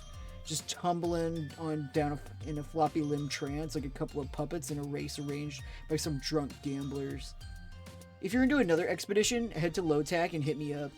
Just don't forget your mask this time. The deeper we go, the worse it gets, remember? Could be some unreal grist down there. More puzzles, more puzzle shit. Loads of skeletons. Pack your guns, dog. Oh, his lock screen, his unlock screen is the two of them together. Did you notice that they have matching tattoos? Sweeper and Helligift tattoos? Huh. Yes. Oh, is that why the two of you are getting those? Yeah. I'll probably get mine on my ankle though. Yeah, me too. My shoulders Cowards. are creasing. Yeah, Oh. my shoulders are for other things. I mean, one of my shoulders already has a coffee plant on it, and the other is going to be my Zelda tattoo. So, yes, thank you, Orville, for the penis. A delightful quote from A Link Between Worlds. All right, Jake, solicit profound wisdom from your friendly guide. Okay, so last time when me and Vlad were Tavris Sprite, I think it would be best if, like, because of the sync is off, don't worry about trying to match me. I'll just match you for the sake of the viewers. If that Okay. makes sense. Okay. Hi. Now. No. Oh, hey there, buddy. I nearly forgot you were bobbing about over there with my emotional dilemmas. Oh, please. Oh, please. No, you go ahead and I'll talk over you. Okay. Oh, please. And As is if how that bloody loud, sad. heavy weight. Wait, you wasn't so obviously directed to get me to take on your shitty, boring boyfriend problems? It's really hard because when you're doing that voice, it's hard to keep up with. Because you're trying to do Ben Shapiro, and I'm trying to be like, Yes. I'm Tavros, or not Tavros, I'm Solix. Sorry. Was I really so transparent? You're a good man, Mr. Aerosol. A good man with a good heart. I'm lucky to have you as a friend. No, you bloody No, you bloody imbecile. imbecile.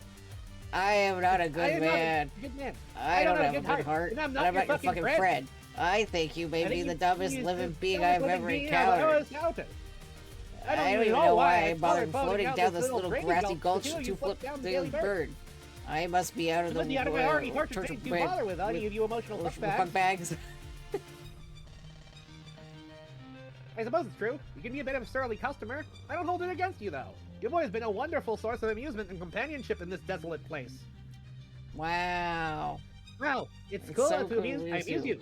That Really, really gives yo, that's the meaning meaning to to a my joke Joko of existence. I mean, wow. wow. Thanks. Sure thing. I'm just not sure who else to talk to about my issues with Dirk.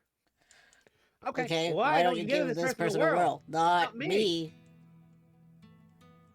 I'm so conflicted. I've enjoyed our time together and all the adventures we've had over the past few months. But as a paramour, he has been overbearing, to say the least. I don't know if I have the gumption to withstand another round of needy overtures. What do you think, Surf's right? Should I put the old kit bash on the affair? I hate how he said everything. How can he stand you? Well, frankly, that prospect alone sounds arduous. I wouldn't even know what to say to the poor fella. You are my mystical guide on this adventure. What perchance might you advise? Alright, you want some Red Rum Council? Well, here you go. Here we go. I have the mindset that when you have a rock solid piece of ass duck, you don't bloody well tug the knot loose and hump the fucker off the heel of your boot. But then another part of me just wonders what the fuck I just said there. Like, what was just a weird sociopathic thought I had? I honestly had no idea how bad I could possibly feel about myself. That makes sense. Your bro has feelings too, consider. He's some slice of rib steak. Why are you consulting me? I'm a disaster. No, I'm a disaster that shits its emotional pants with thick listed catastrophe. Don't even come near me. Oh, Mr. Aerosol, you are in rare form today. Fuck you, Jake. I'm not funny. I have no actual clue why you think I'm so funny, so piss off. Piss off!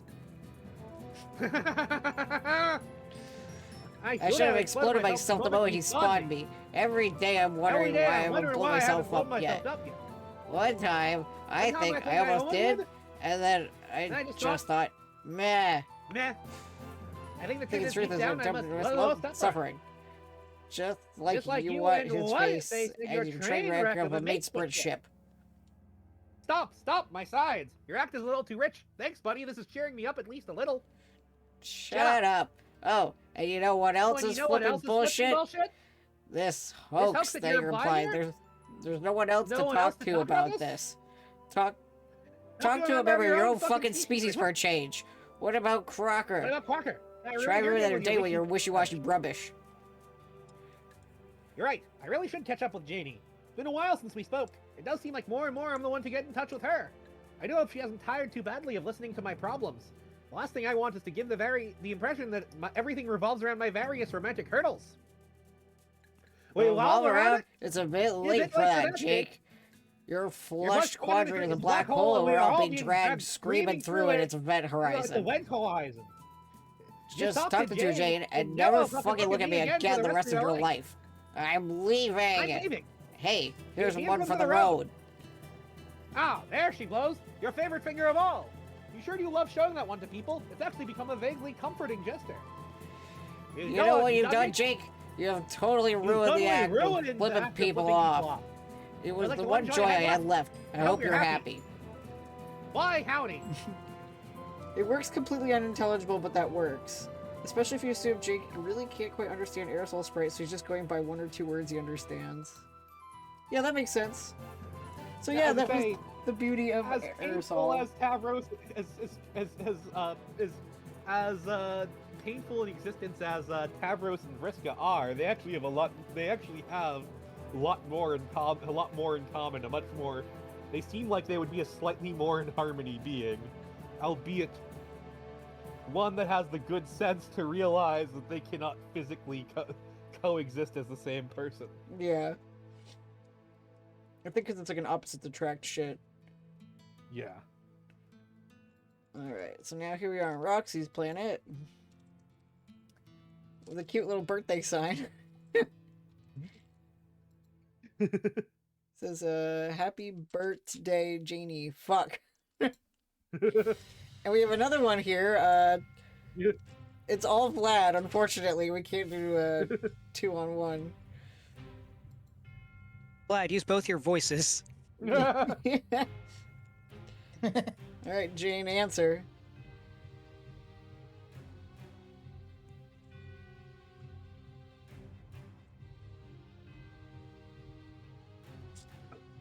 Greetings. Oh, hello, Jake. I'm not interrupting anything, am I? Not really. Roxy and I are just setting up a few things up here. Oh, I see. I would be happy to message you again later if it would spare you any inconvenience. No, it's fine. It's really nice to hear from you, actually. I was starting to worry you might have forgotten. Forgotten? Oh, no. Forgotten what now? Deepest sigh. Never mind. Wait, don't tell me. Is it a tomb or a crypt or some such? Are you preparing for another grist-seeking expedition? Oh shit, did you schedule my assistance for the raid and I forgot all about it? Oh, Jake. We didn't need your help raiding a tomb, but thanks for thinking of us. I don't know what this clueless pair of damsels would do without you. Blast! Well, what in the name of Willie Howard Taft's great tub-choking bottom could I be forgetting then? This is going to drive me crazy! Can you give me a hint? Yes, it has to do with the day I was born, which was almost exactly 16 years ago. Of course, your birthday! Didn't you get Roxy's invitation? It was my understanding that she gave you and Dirk notice weeks ago. Yes, that's right. Now I remember. They sure snuck up on us quick, didn't it? Sorry, you know how things can slip my mind. The gourd on my shoulders isn't the steel trap it used to be. Nothing like the well-oiled puzzle buster you've got up there.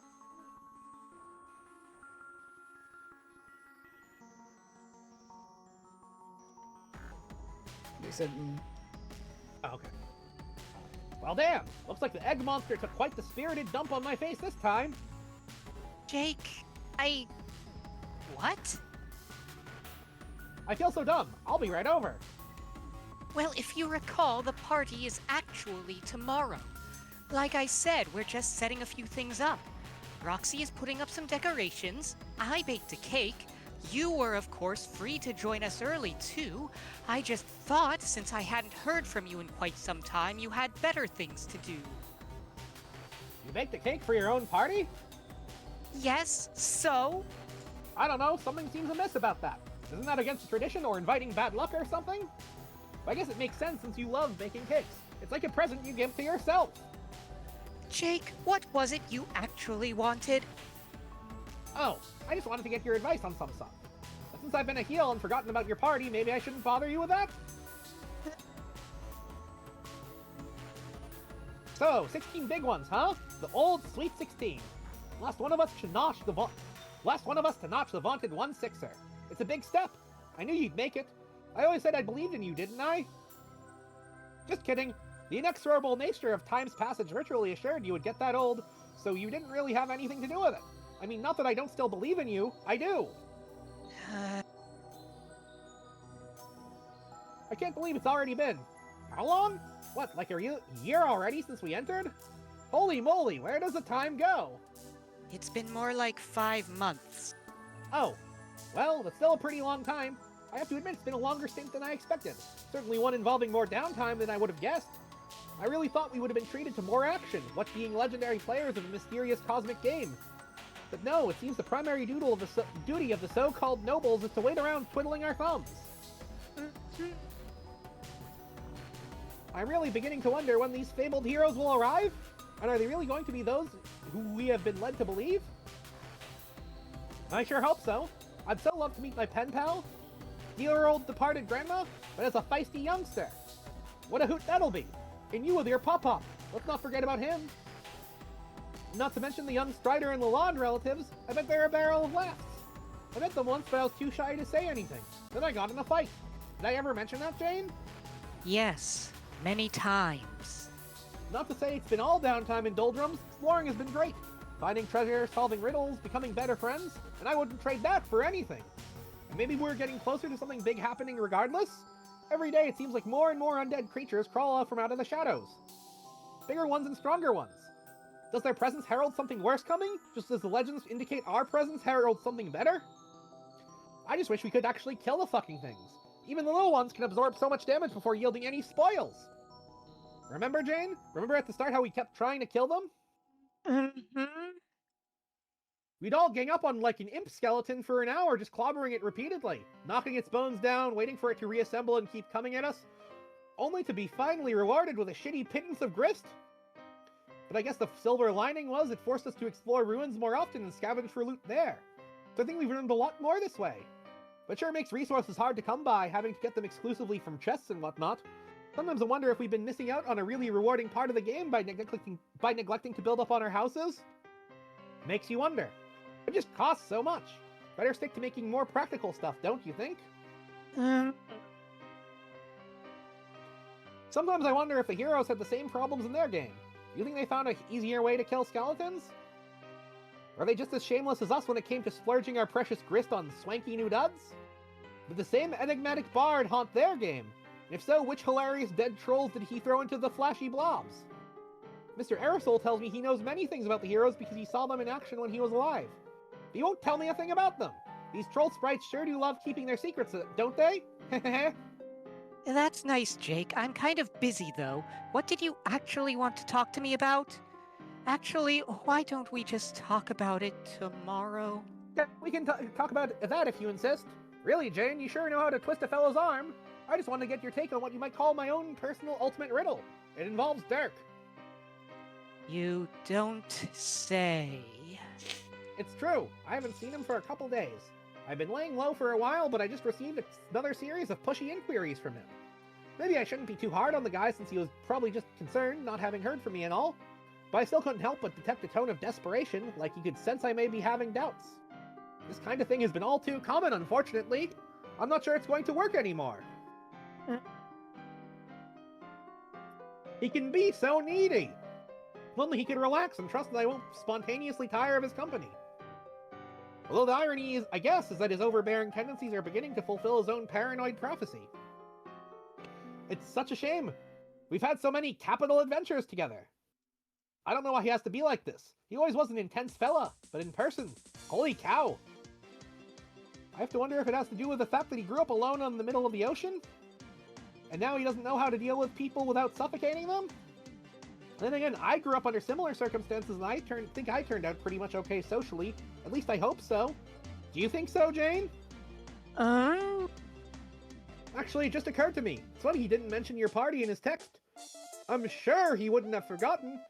He never forgets anything, what with all his calculations in his computerized brain. Both figurative and literal. I wonder what his game was. You invited me on an expedition without mention of your party as a potential conflict. If he sensed I could use some space, perhaps he was concerned that if we both showed up to the party, it would be awkward? Or maybe he didn't want to mention he was going to the party in case it would spook me away from attending. Ah! Do you see, Jane? This is what his endless machinations do to you. Anything he says could be part of some grand convoluted scheme and just make you agonize and boggle and wonder until your brain hurts and you just know it's a battle you can't win. You know what I mean, Jane?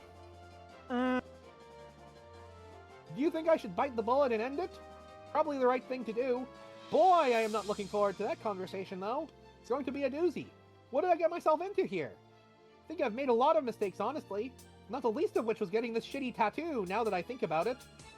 Yes, I know we all thought it was a riot at first. I guess it still is, maybe? But lately I've been wondering if it might not have been an act of sound judgment. Can you believe that, Jane?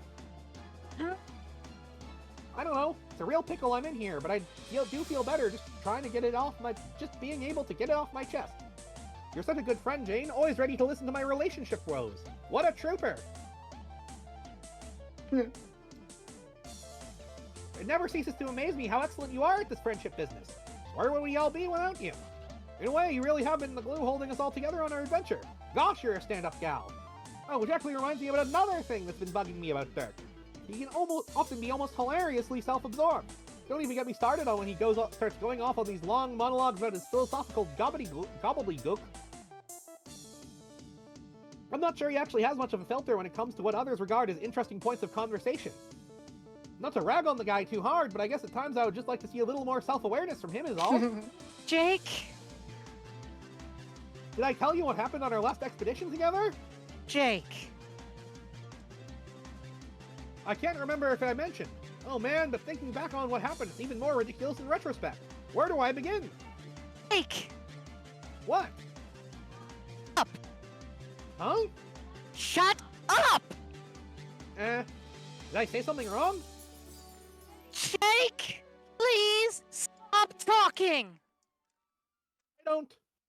Jake, I said shut up. What? Just shut the fuck up. I hope our neighbors don't think that something's wrong. Ay caramba! What in tarnation is the matter, Jane? What's the matter? I am sick and fucking tired to death. Your insufferable blithering bullshit. Whoa there! You seem really worked up. Maybe we should just calm down and talk this through like sensible adults? Also, you're going kind of heavy on the caps there, aren't you? Sort of makes it seem like you're shouting. Just saying. There are literal shouts of anger coming out of my actual mouth, and they are directed at you!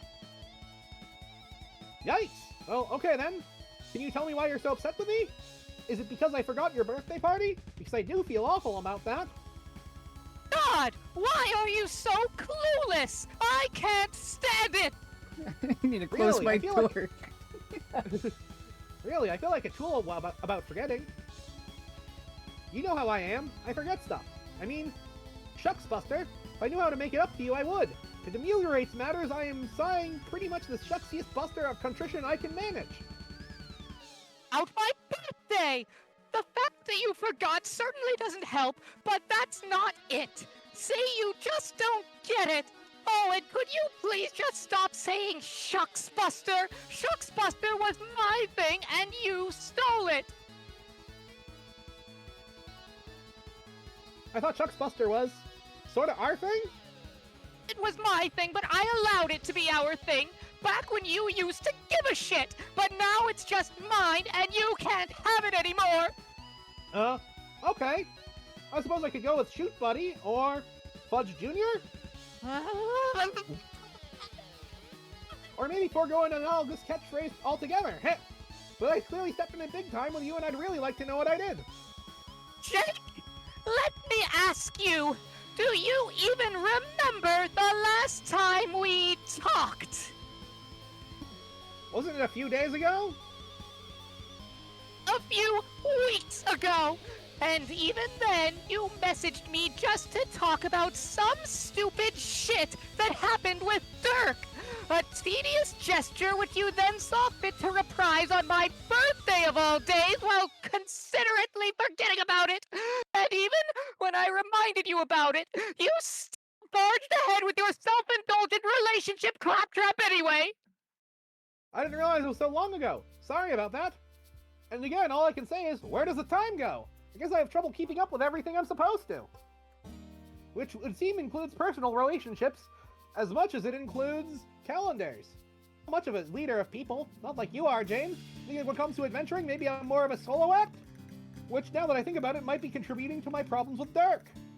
Maybe that's part of the reason why I needed some space. Oh brother, there I go, blustering about my problems. I guess I see what you mean. But really, if I wanted to talk sooner, then why didn't you get in touch with me? Feels as though I'm always the one to say hello to you lately. Yeah, that's because every single time we chat, you do nothing but talk about yourself. You never ask me how I'm feeling or what I've been up to. You just launch into your romantic problems, and I just listen like an accommodating fool as always. So I just stopped bothering. Why should I subject myself to you repeatedly? You might actually be the most thoughtless, self-centered person I have ever met. I can't believe I used to feel... Huh? Used to feel what?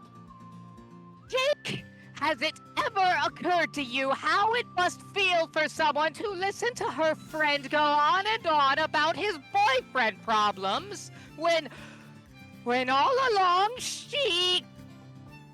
but she couldn't say because she blew it and it was too late to... I don't even know why I'm bothering to explain this to you. Never mind. Now hold the phone! Jane, I think I may finally understand what's been going on here. In retrospect, I can't believe I've been this blind. You're right, I really can be deplorably thick sometimes. Looking back on you, I can see how many of our conversations must have been torment for you. You really should have told me how you felt sooner. Yeah, I know. If you told me you had the hots for Dirk, I would have backed off without another word. What are friends for?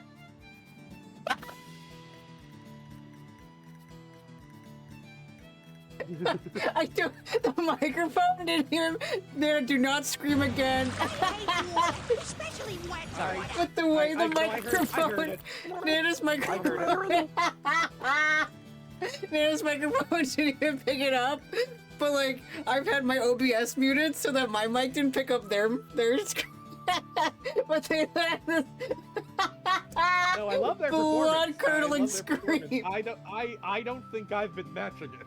Holy fuck! Delivery of the I year. apologize as much as Dirk should. Oh, wait, I'm not even there yet. I'm just like holy fuck. Yeah, sorry. That delivery was I get into fucking it. insane. Wow. Holy shit. So yeah, the honestly, I've been both of them in that kind of scenario. Oh yeah. That was fucking. Anyway, we can continue now. I think I have to mute OBS again because Nana's gonna scream more. Wait, did I say something dumb again? Consarn it! I think maybe something is getting lost in translation over our respective chat clients. Maybe we should wait until tomorrow and just clear the air face to face to your party? No, you aren't coming to my party. Come on, Jane, be a sport. You aren't coming to my party because there isn't going to be a party. Go raid some tombs with your boyfriend. Go make out with him or break up with him or whatever it is your fickle, selfish heart desires. I am at the end of my rope with you. I am fed up with your stupid movies and your stupid adventures and your stupid old-timey jobs and your bed back and good luck.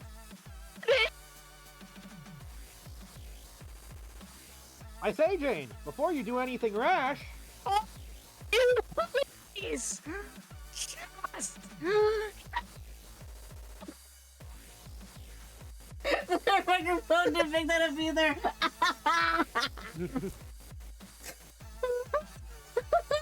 There's a sound effect. Off. This is so good. Nana, you're so brilliant. Yeah, no, I am very impressed by their amount of just the amount of motion they're putting into this acting. I'm very, very impressed. I've tried at times, but I don't. But I think my effort has been amateur compared to theirs. We got a professional up I am a professional. After Yeah. all. That is true. You know. That is in fact true. If you want to see some more of Nana's incredible voice work, please purchase the free game Laugh Track on Steam.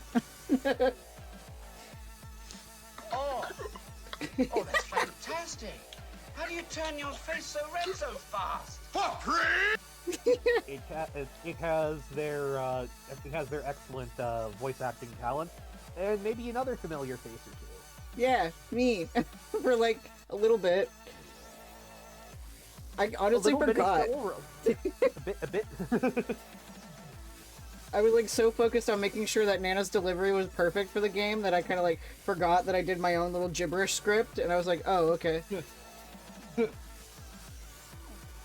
Alright, we got a sound effect here of Jane stomping on her headset. Stomp, stomp, stomp, stomp, stomp, stomp, stomp. And then I'll mute my Good that you OBS were because we got more shouting from... Okay. I was just gonna say, very considerate of your Moirail, Holden.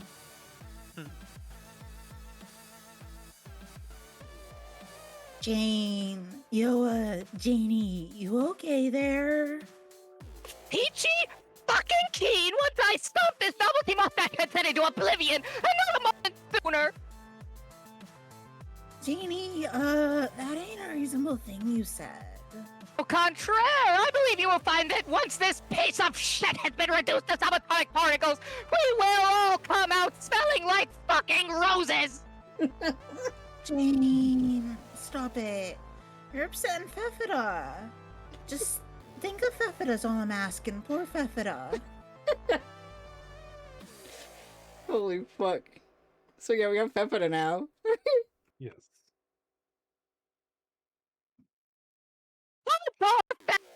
sweet patootie! You and I both know Feffida has had to deal with garbage from jerk-off boys before, so don't give me this poor Feffida crap! Oh yeah, my girl Feffida knows what's up. She's been around the D-bag block a time or two. Am I right, Feffida?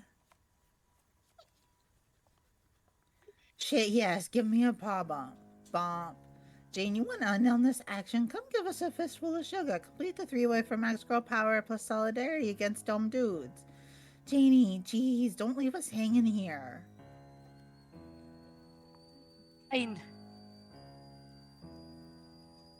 Jane, that was the piss poorest paw bump I ever seen. I was like the negative bump. What are we're gonna have to bump long and hard into you the night to dig us out of this fucking bump hole you dug us into with that tragic bump. That bump was like Shakespearean. Makes me want to weep softly and leave a bouquet somewhere. Someone plays a sad trumpet in the distance. Look, Feffida just sniffled a little at how sad that bump was.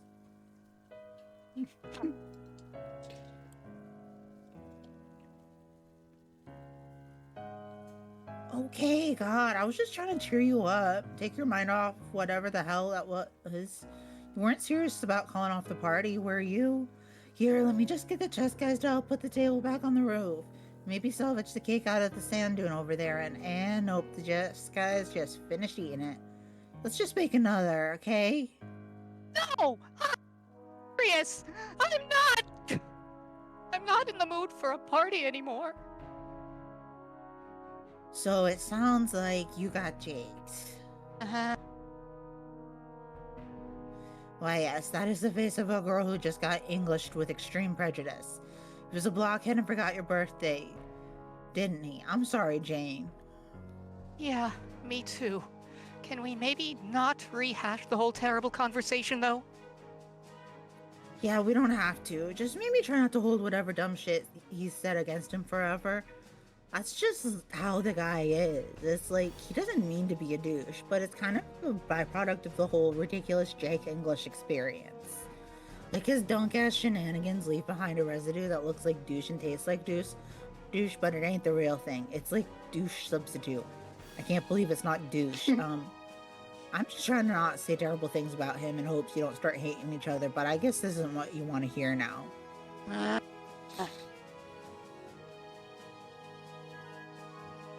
So yeah, I guess Jake's dumping Dirk soon. Like the writing wasn't so on the wall with those two from day one. Poor Dirk, I wanted to say something to prepare him for that, but never had the heart to bring it up, I guess. What can you do? Hey, but the silver lining is, I mean, if you can forgive him for shitting on your body and B-Day and stuff, maybe this is finally your chance to make a play for the J-Man? Hey? Roxy, please! As if that isn't the furthest thing from my mind right now! I am... that whole...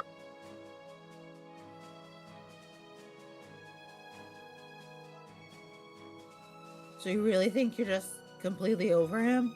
Yes! Hey, if Jake's the rainbow, then just call me a little house from Kansas! Wait, really? As in, like, you don't give a shit if she dates anybody, or...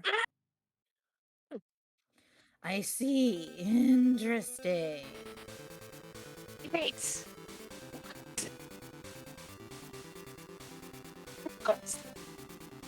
The mic didn't even pick that up at all.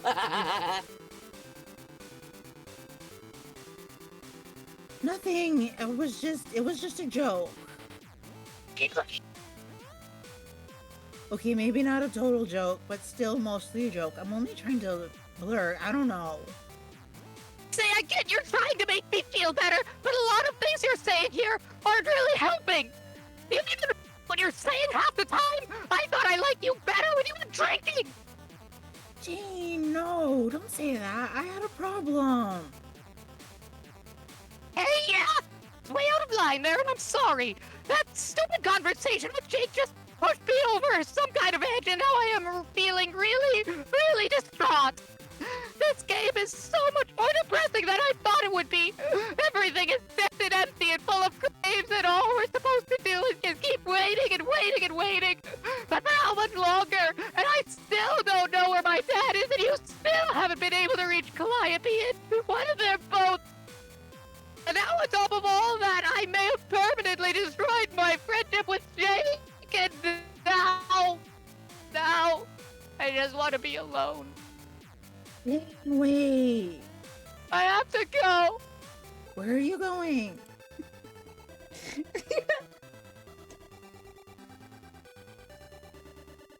A lot of sound effects there. Last scamper, you throw. Last scamper. I don't know what that said. Nice abscond. I think it was acrobatic pirouette. Acrobatic pirouette, you roll. Nice abscond.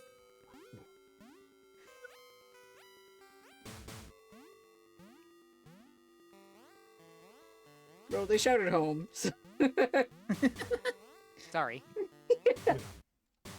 Incredible. The whole time I was like, oh god, I hope that that none of our neighbors think we're having a domestic dispute and they're gonna call the fucking cops.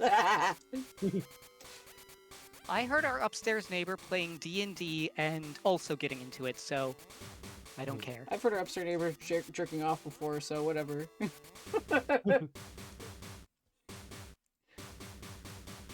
Anyway. What, have you ever heard your upstairs neighbors playing D&D while jerking off? Maybe. Bust out the book of erotic fantasy. The lusty Argonian maid. Take it away, Roxy! Lord, all my friends are being disasters. Well, it looks like it's just us. Party night with GCat and Fefita? Fefita? Oh, dang it. Hey, I know you could have used some support there. Where was all that profound shipping expertise when we really needed it? Usually I can just barely shut you up, girl. Maybe you just clammed up at all the drama? You'd have loved that pun. When I just said about the clams. With some sound effects. Scritch, scritch. Purr. Club. Yes, aw, it's okay. You had enough drama in your lives. You deserve some rest. Good night, sweet princess. So, GCat, I guess that just leaves the two of us. Wow, this is great. You gonna behave yourself and not do anything to vexing or Cheshire Catty, I hope. Oh, motherfuck. I am proud of Roxy for stopping drinking. That's cool. Yeah. Alright, so she's transported to Durst. Knocked the fuck out in front of some very familiar looking horns, huh? Yep. It's the Condess! Yep. Alright, Jane Ollie Outie. The Batter Witch herself. Yep. With a sound effect. Ollie's outie. She's pissed the fuck off. Yeah. Marching along. And she gets a message. Jane, answer. Oh no. Oh shit. She does not need this boy right now. Yeah.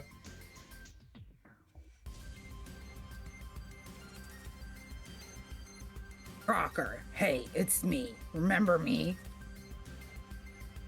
What the? Tuma, oops, no, hold shift, nostalgically. Tuma, yes. Oh, you have got to be kidding me. You're the absolute last person I want to hear from right now, and bottom of that list is pretty competitive territory at the moment.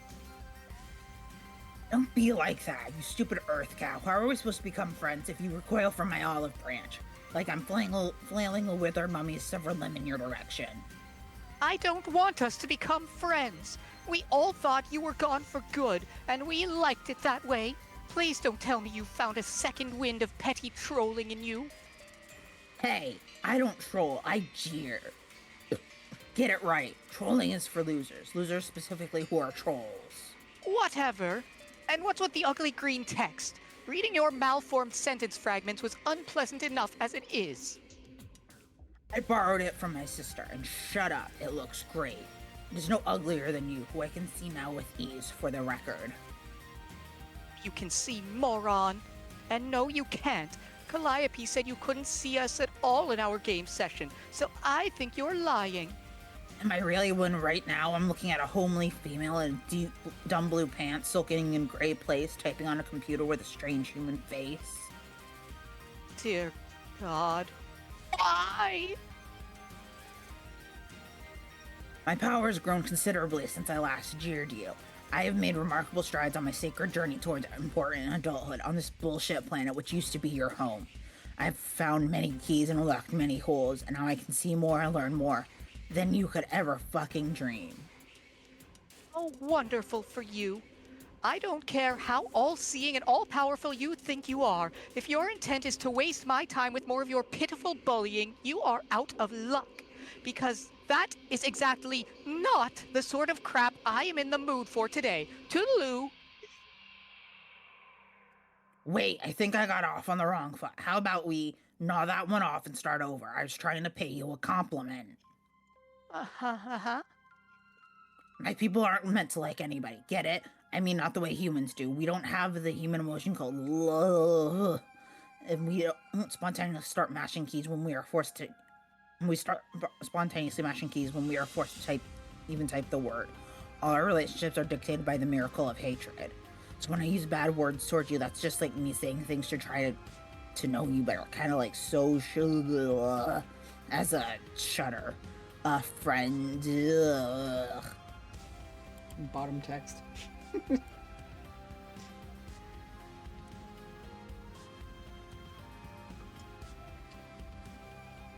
So when I say you're ugly, which you factually are, I mean that from my perspective of being a normal and not a shitty alien. Say that you are actually attractive in an unpleasant way to my brain. No, that makes very little sense.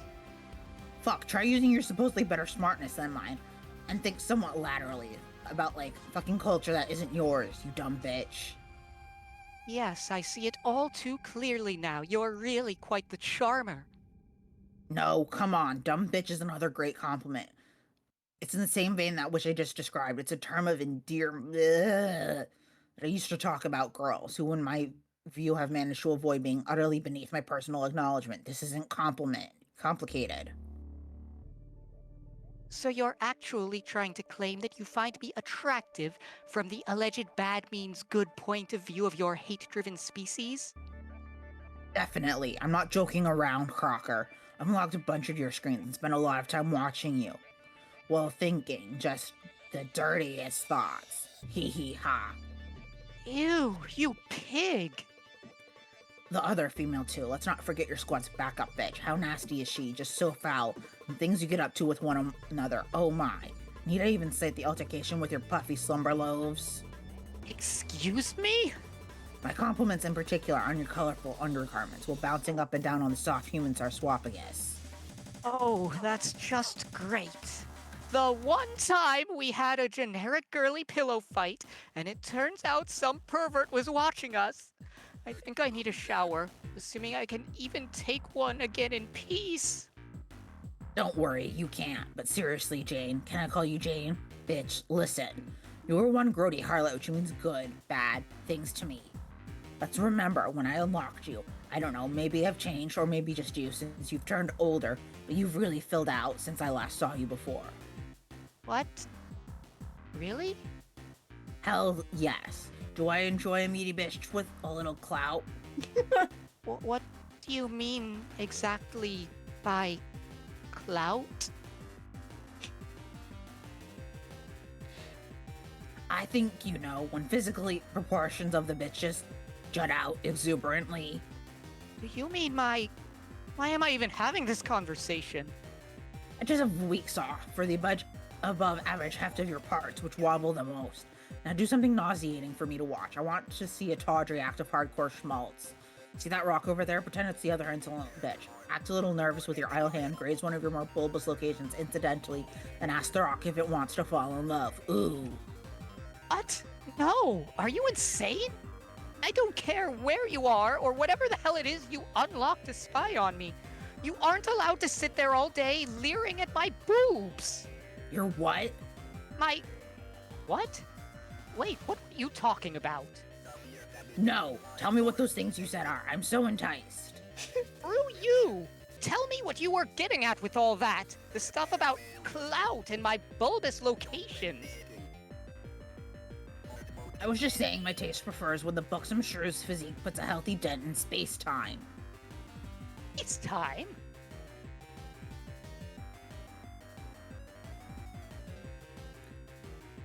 I like how salty it is when a bitch grows out of her skeletal phase and her frame really begins to challenge the horizontal dimensions.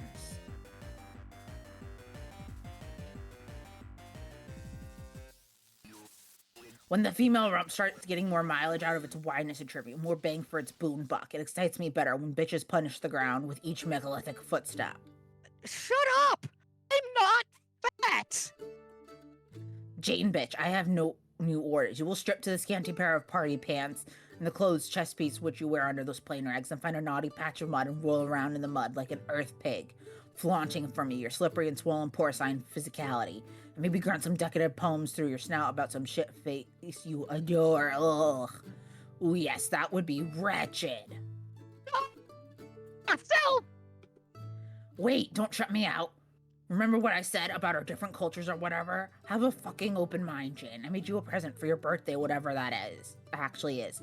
See how I'm making an effort to understand your customs and meet my half of the goddamn way. Oh, cripes. What is it?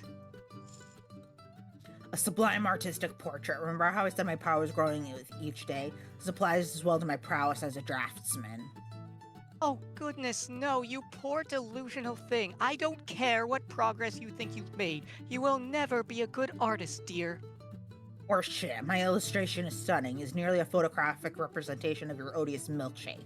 Now park the industrial load of freight, you declare a bottom, and feast your eyes upon my fucking excellence. Oh, I'm scared to click this.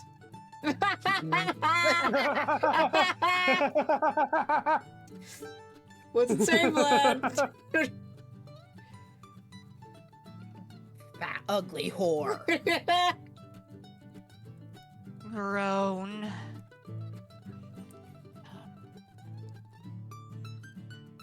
I believe I've chosen the perfect shape for you. It is described in certain circles knowledgeable of the arts as a circle. I'm very pleased with how faithfully it has captured the obscene rotundity of your magnificent carriage. Truly a spitting image of the Crocker bitch. Now listen carefully, you may learn something. The masterpiece aficionado will notice how he achieved this highly advanced and difficult shape. What most gifted artisans will tell you is that circles are basically fucking impossible to draw. Trust me, it's like a paradox. A shape without angles? What? So I fucking cheated. I navigated the irrational perimeter by making a lot of easily understandable, totally logical marks, forming a whole bunch of little right angles. The cheating part happens when I do this a lot, so it goes in a round direction. This one came out well, I think, but there's room to improve. I have theorized that if I keep making bogus circles like this, while drawing more and more angles, but smaller, so small that can't seeing them, the illusion of the circle will be complete, and people will believe in the fake circle, like a bunch of suckers. I bet nobody has thought of that circle strategy. I think I'm the first at this idea and best at it already. People think I'm dumb, especially the voice in my head. They may be right about me being dumb. But when it comes to the special way I do things is always actually the perfect way. I am a genius. That is the most pointless and incomprehensible load of drivel I have ever read. Your portrait is every bit as abysmal as I was expecting, and for the last time, I am not fat! I think your claims of attraction to heavy-set women, which you present as flattery, is an obvious ruse to get me to feel insecure about my appearance, and it isn't going to work. Boink. Shut your stupid face! Oh, this birthday is so awful, I can't stand it! Why is everyone treating me like shit today? What did I do to deserve this? Wait, what's the conjugation associated with human birth? Is it human borth? You were human borth? I'm done humoring your perverted adolescent mind games! Tell me what happened to Calliope! Calliope, we want you back! Please come back and spare us from this lecherous nincompoop! Calliope! Why doesn't this work?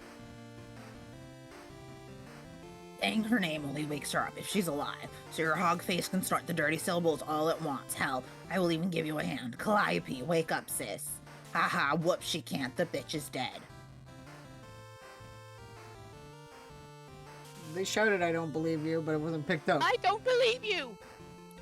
No, it's true. I got somebody to stab her a lot, and then I stole her blood from my letters.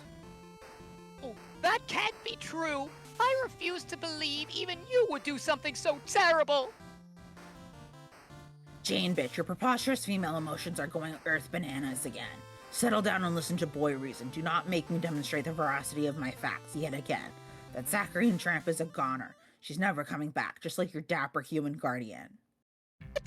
What do you know about my father? Where is he? He's fucking dead is where. You're lying again. Tell me what you know. God, I'm trying to. My facts are having difficulty penetrating your hysterical attitude. Listen to me very close. He was captured by an agent soon after you began your quest. He was then put in jail on Durst. Okay, so he's on Durst then.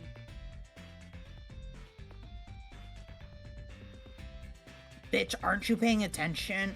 Do you know anything about the prison system on Durst? It isn't like the soft time you do on Prospect. I bet you never spent any time in the joke they call a slammer there, let alone on Durst. And I suppose you have. I was not very well behaved. I did more than my share of time, chained to the wall of a cell. Hee hee.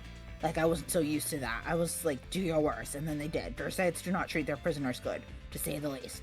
I was only able to survive the brutality due to my exceptional constitution, and even to some extent, my ability to enjoy anguish. But your pathetic, frail human dad is a different story. There's no doubt at all that he's dead by now. Oh, don't say that. Shut up! Sound effects. Bap, bap, bap, bap, bap, bap, bap, bap, bap. You really should believe me. I unlocked many of his screens, just like yours. You should see how they treated him. The horror he experienced must be difficult for a human girl to imagine. Perhaps I should capture one of the visuals and show you firsthand. You bastard! I said shut up! His agony was magnificent and very long-lasting. You see, he was a VIP, a very important prisoner, so they gave him special treatment. Under such cruel circumstances, I believe he would have traded his favorite hat for a swift end to his hilarious suffering. But it was so wonderful and great to watch. Between your father's demise and his daughter's epic posterior, looming large on my video display, I really mustn't thank your entire family for hours of scandalous enjoyment. Shut up! Shut up! Shut up! Shut up! Shut up! Stomp, stomp, stomp, stomp, stomp, stomp, stomp, stomp. You! He's not dead! My dad's fine! I'm not bad and I hate you! I'm never talking to you again! And stop watching me! Poor Jane. With a sound effect. Nice abscond times 2 combo. And another one. Sad jump. Alright. Nana, I'm so proud of you. You deserve extra water. Yes. Yeah, I probably do. That delivery was fucking incredible. Alright, Dee Dee, examine sleazy Dursite rag. Let's see what's in the news today. The inquiring carapacian, jailgate. Diplomatic gridlock. White shell mendacity at all-time high. No surprise here, the Archagent is dominating the headlines yet again. Already approaching day 154 of this debacle. It's a big day for your kingdom. Hard to believe it's here already. Time sure flies when you're being smooth and well-dressed. The article covers the usual tedious politics surrounding the negotiation of his release. After weeks of posturing and grandstanding, Prospect's terms have been bargained down to a polite apology signed by the Condess herself. Those were the terms you were last aware of. You checked to see if there have been any further developments. Yeah, just as you thought, she refused those terms. Prospect then countered with a new offer. The apology no longer has to be polite. No way she cottons to that proposal either. It's quite obvious to you what's going on here. The White Queen was never really taking this negotiation seriously. She's been submitting frivolous proposals which she knows perfectly well the Condess will refuse on principle, daring her in front of the whole kingdom to swallow just an ounce of pride to get her agent back. This make her looks petty in the tabloids if she refuses, which was always inevitable. Because as everyone knows, a queen is a vain creature, even alien sea queens. And you thought the kingdoms were locked in a stalemate before new management took over.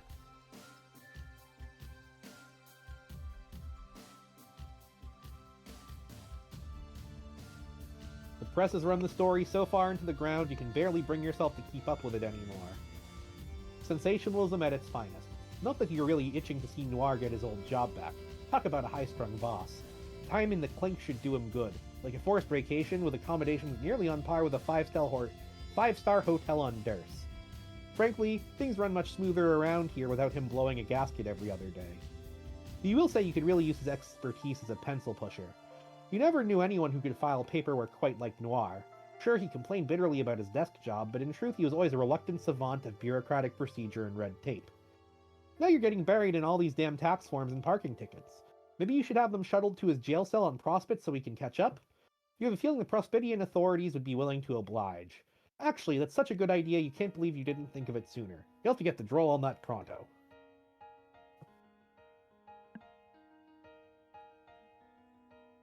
Oh, DD, observe nobles. You step over to your cubicle of fenestrated walls, which you had replaced since the prince trashed the old ones. You ordered the droll to sneak off to one of their worlds and whip up some fresh ones, with a few alchemical upgrades while he was at it. The droll isn't really the sharpest tool in the shed, but he's certainly the most versatile, also the most eager to please. If you had to watch his happy umbrella dance one more time, you swear to God. That was a black day for Durst when the prince went rogue. Well, not rogue, that's a bad choice of words. Why did the damn moon girl have to be a rogue? Corners you into that pun every time. It wasn't actually a black day either, per se, since on Durst a black day is actually a good day. Everyone's a pretty big fan of black around these parts. Point is, everything went to shit. You like to think you taught these seditious brats a lesson, though. What with the miles, their inescapability, etc.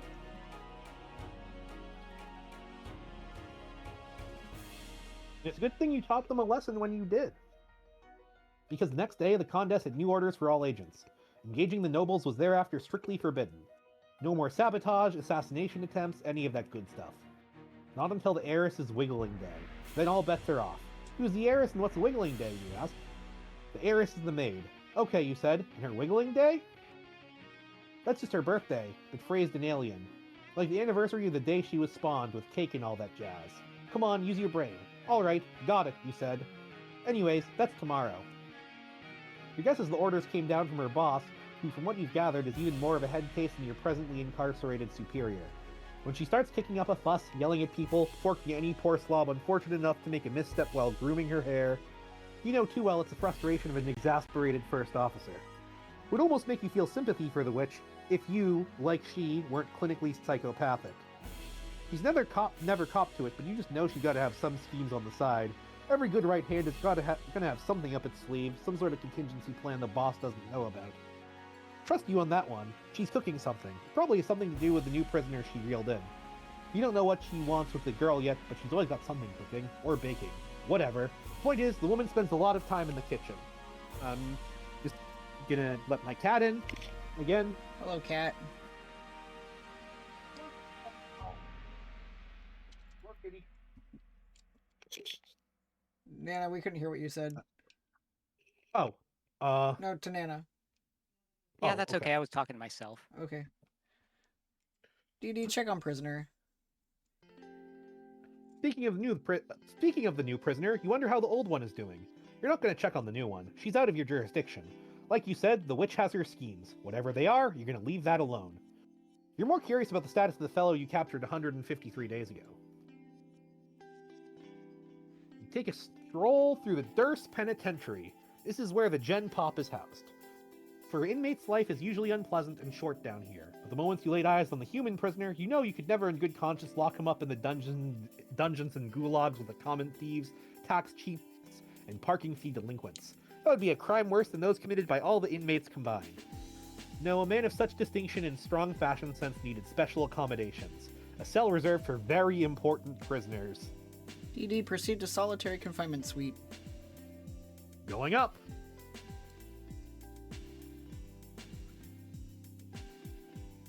The prisoner appears to be doing well.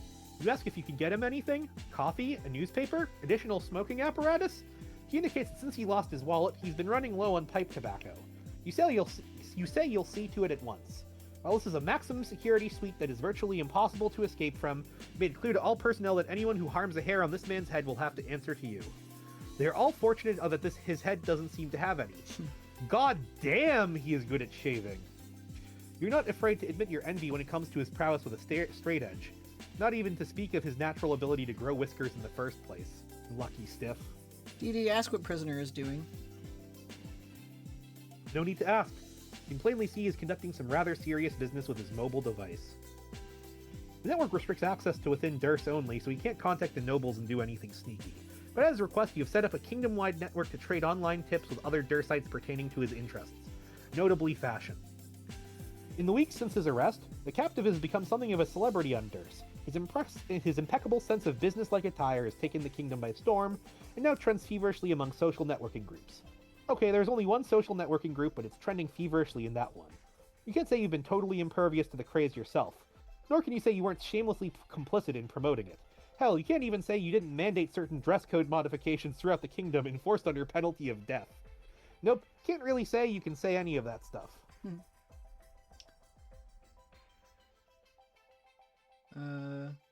Yeah, so he's Pipe Fan 413. So Okay. we can all take turns being different ones, I guess. Okay. I guess I'll be Hat Liker. Oh, help! Need help! Okay. Hot liker? State business.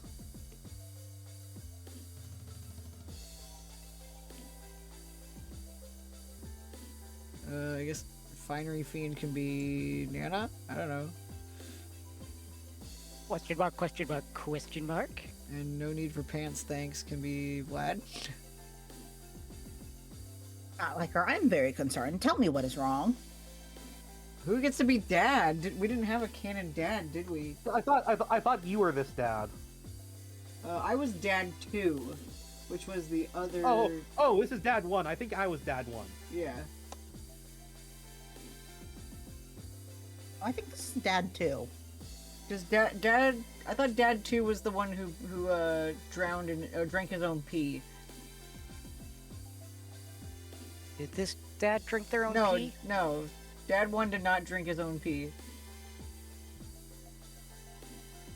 I don't think he actually spoke. Actually, now that I think about it. I'm looking at the list here, and I don't see anyone voicing Dad at all.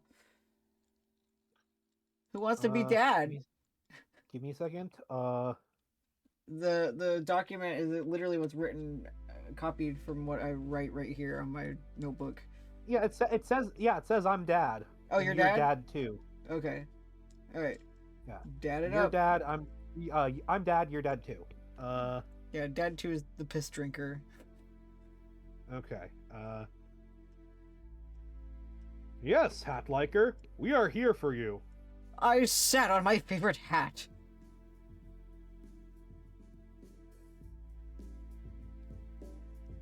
Oh, that was Vlad. Gasp. Gasp. Exclamation point.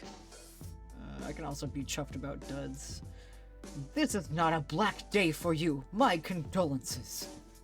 It was an accident. Afraid. Hat is ruined. Please advise. Who wants to be Want More Socks?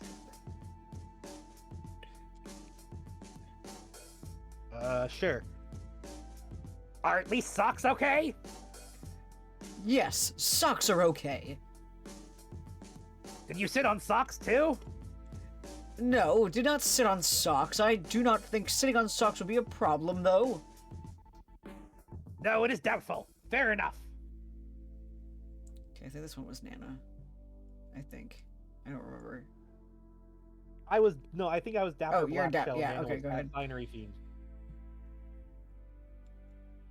Hat Liker, need more information before can advise. Please state your weight. Agreed. Exactly how much vertical pressure was applied to the top of Hat? At Hatliker, report extent of damage to Hat. Not sure. Hat in bad shape. Does not resemble Hat much anymore. Considerably less handsome. More like rumpled head object now. Fly Hat integrity. Hat Liker, use same blunt instrument which got you into mess in the first place. Thank you for advice. Do you mean my bottom? Liker, Hat Liker, yes, agree with Dapper Black Shell. Hat Liker, unsit on Hat.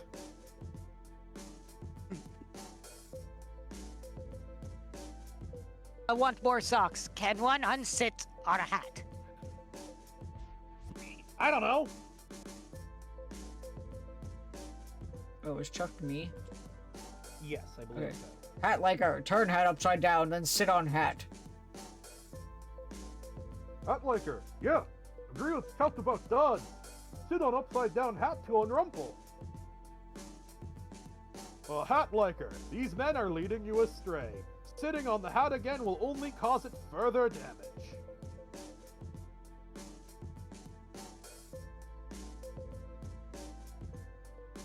Pipe fan, this will be the case even if the rumpled hat is inverted? This will be the case, regardless of the hat's orientation. Greatly respect Pipe Fan 413's knowledge of finery. I endorse his warning. Me too.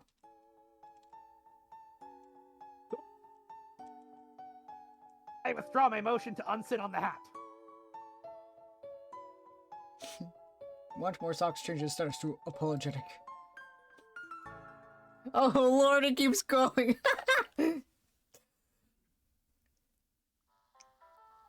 Okay, I am now refraining from unsitting on hat. At all. Other ideas?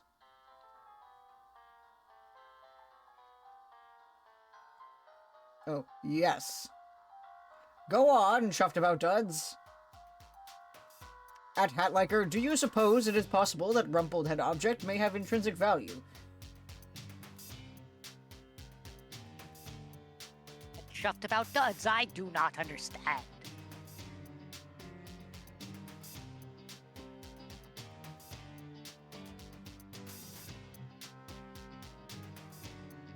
Oh, that one. Wait. Yeah, okay. That's you. Yep. Yeah. I'm having to keep track of all these dads. At Fighter Fiend, thinking outside of the shell here. At Hatliker, perhaps bring rumpled object to a haberdasher for appraisal. You expect damage from bottom has caused hat to appreciate? That shuffed about duds, fascinating point of speculation, I wonder.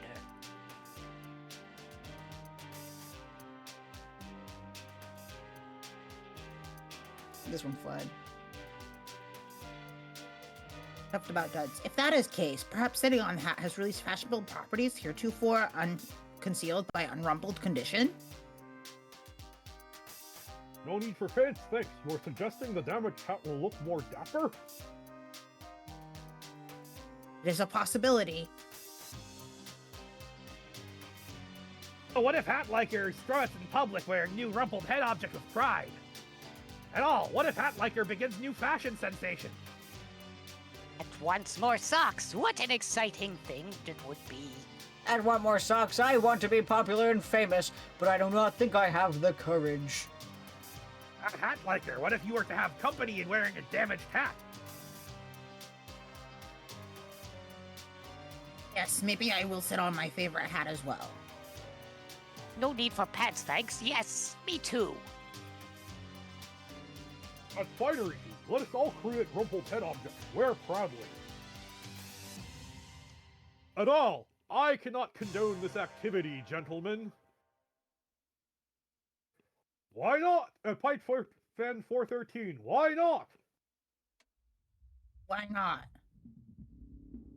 Why not?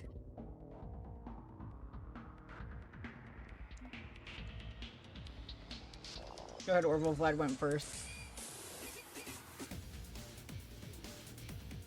Oh wait, I'm Hatlet. Yo, want more socks? Yeah, you're Hatliker. Okay. I want more socks. Yeah. You're Hatliker. Yeah. Why not? Why not, Pipe Fan? Did we write that down these, or do these guys never It's talk whatever. together? Pipe Fan, why not? These are the most important characters in all of Homestuck, other than him. Fuck, man, really? I just wrote some dads on my notebook.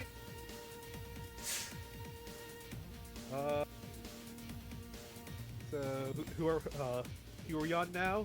The Dignitary, which is DD. Okay. Which I guess Nana can do. Nana does a good villain. Okay. Incinerate the damaged hat immediately.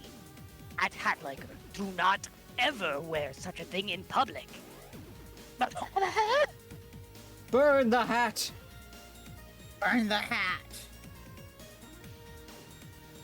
Burn the rumpled hat. I am burning the hat. Sitting on the hat was terrible. Old hats. They aren't dapper at all. Burn your steak with fire.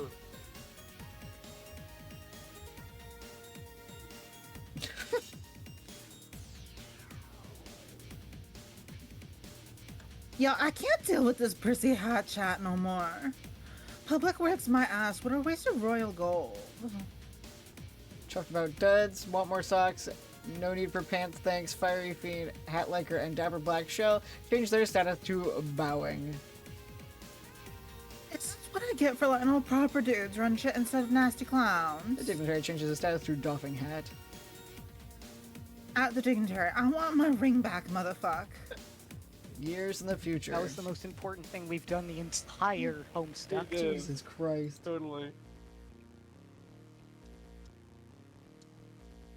It felt like trying to get story night started. Yeah, right? No, it couldn't be because my mom didn't come in all angry. Yes, she did. The cat did. Minus several. Alright, we zoom in to My Roxy. cat is not my mom. Are you sure about that? I've seen them in the same place. Wow. That never stopped Homestuck. True. Roxy, examine Wizard Fic Journal. It's Wizard D. Herbert. Roxy, open to a random page. Yeah. Oh boy, it's fanfic time!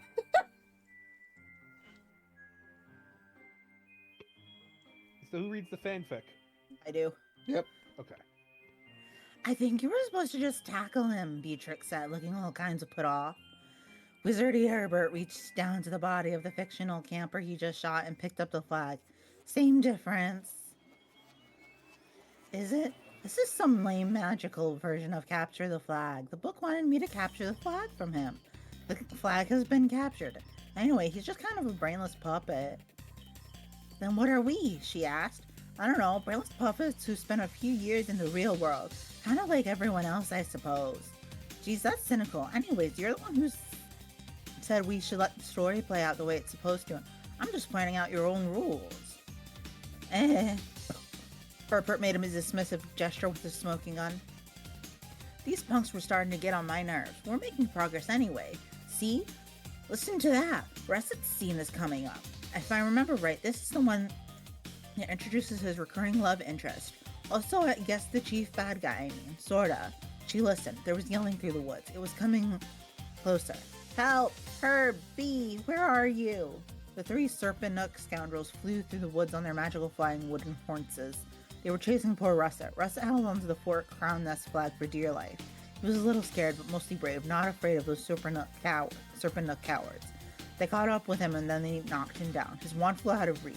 Hey, Clove, not so tough are you without your fancy wand?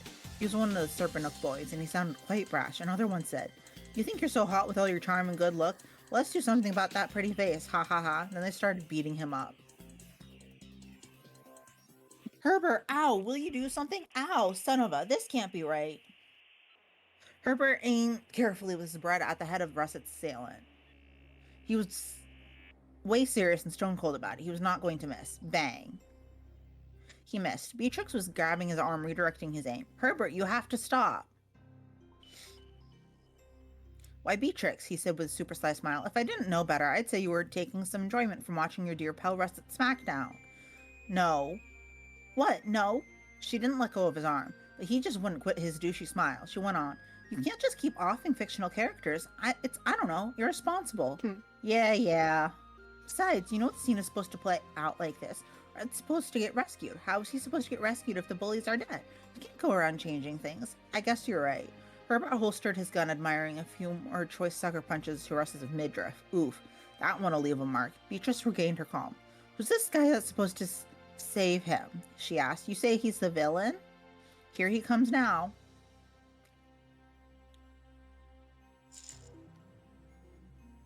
A mysterious and alluring voice came out of nowhere. Go easy on him, fellas. Leave this one to me. It was so brash and arrogant. Just the sound of him made you mad. The boy stepped aside. The leader of the Serpanook came forward. Russet was bruised and sore. Russet opened his eyes and saw someone so handsome he had never seen a boy so intriguing and beautiful before. He had black hair and glasses and about 100 merit badges. Beatrix squinted at the Serpanook boy. She didn't know why she couldn't see it coming. Grant? The boy stooped down and gave Russet his hand to take. He said,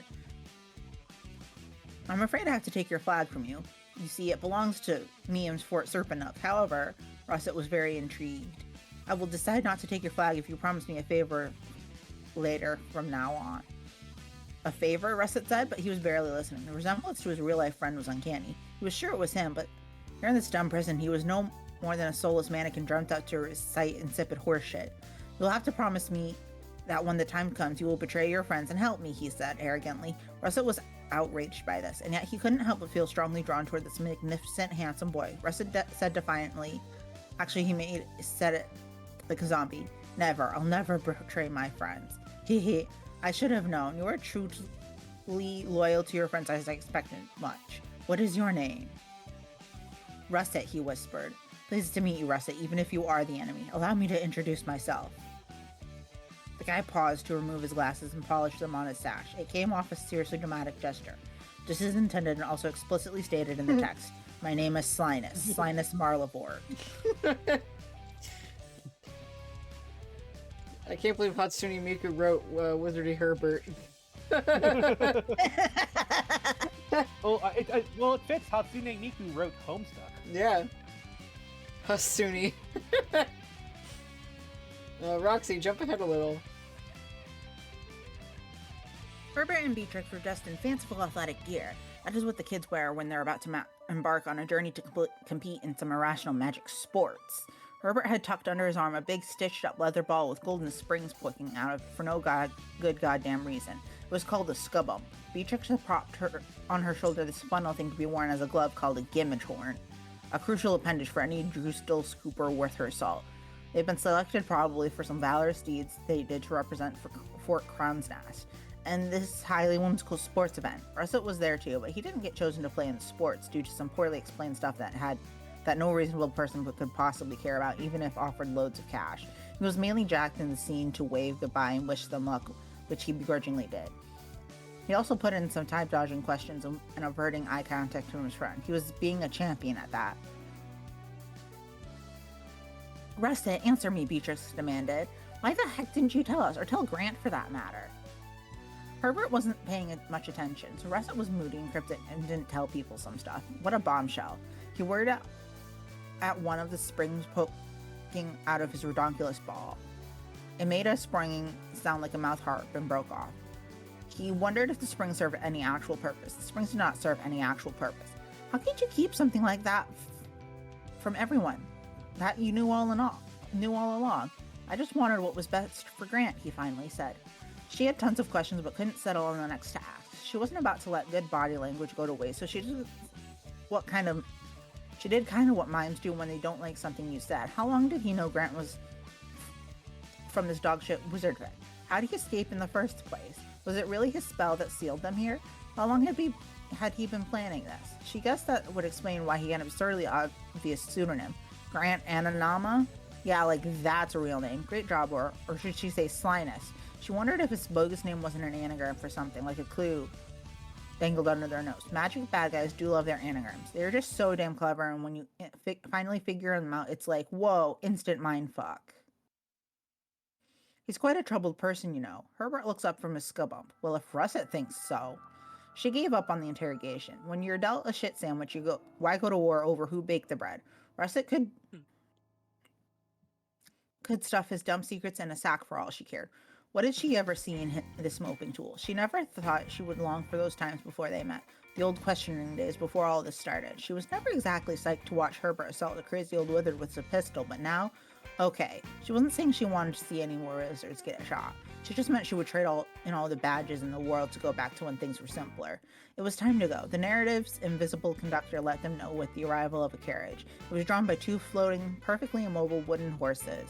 Herbert read this thing 100 times, but still couldn't understand the author's fascination with flying, rigid wooden horses. Herbert held open the door with a bow and gestured her in with ironic chivalry.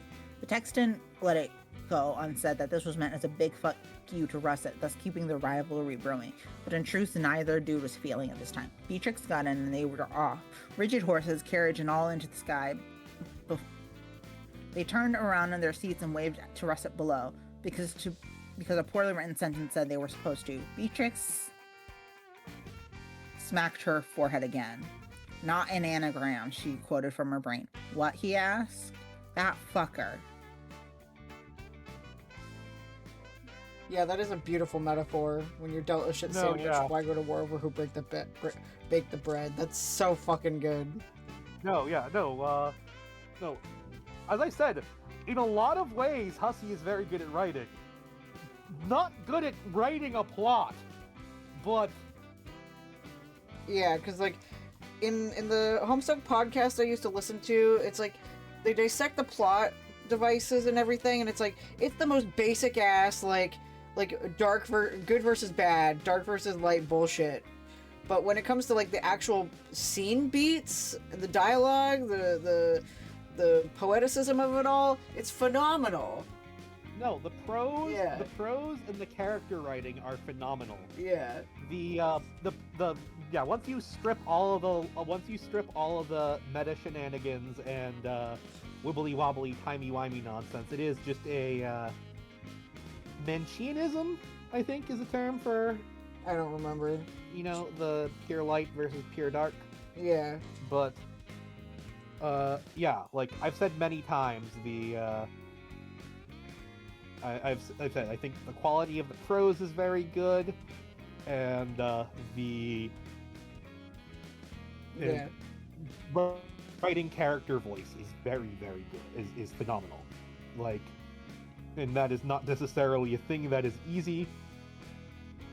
It's one of those things that Shrapnel gets upset when I say I think those things are actually well written. Yeah. Even he can fuck off. Like, no, I'm just willing to say. I'm just willing to say that I'm gonna give credit where credit is due. I say Andrew Hussey is a cunt literally every stream, at least once, often multiple times. But the man's talented. You could be a writer. You could be a talented cunt. Yes, no, it's true. Otherwise you're just equating moral worth to beauty. Yep. And that's bad. Alright, Roxy, skip to the end.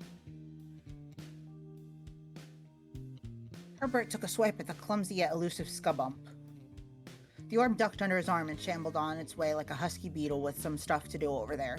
The crowd of almost people roared generically at the almost snatch. The maneuver, if successful, would have locked the score at Queen 6 love, which really would have been just, wow, something else. Possibly exciting? Herbert still didn't quite understand the rules for this game. Judging by the antics of all the other boobs on their floating wooden horses, the author didn't either. Herbert struggled to turn his horse around to pursue the Scubump, but this amount of rigid lumber was unresponsive. As much as he reminded himself he was just getting used to the fact that the story was in control of the horse, dead ahead was the league's elite drizzle scooper, who was fussing with the laces on her gimage horn while her horse idles. She looked up. Herbert, watch where you're going. I can't. I think the books want us to crash. Beatrix thought about it. She almost kicked the sides of her inert stallion to prod along, but caught herself. Do we really have to? Herbert shrugged. Another solid half-minute of awkward horse advancement went by before the creaking oaken collision. Herbert tumbled through the air and hit the grass pitch hard on his back. Beatrix landed on top of him. They found each other face to face. Is she serious with this? She asked, regarding the hella subtle way the author decided to craft this situation. It's like poetry in motion, plus Hornses. I'm afraid so. I think the story is built in romantic tension between us. Is it? It was not a question, but a statement of major concern.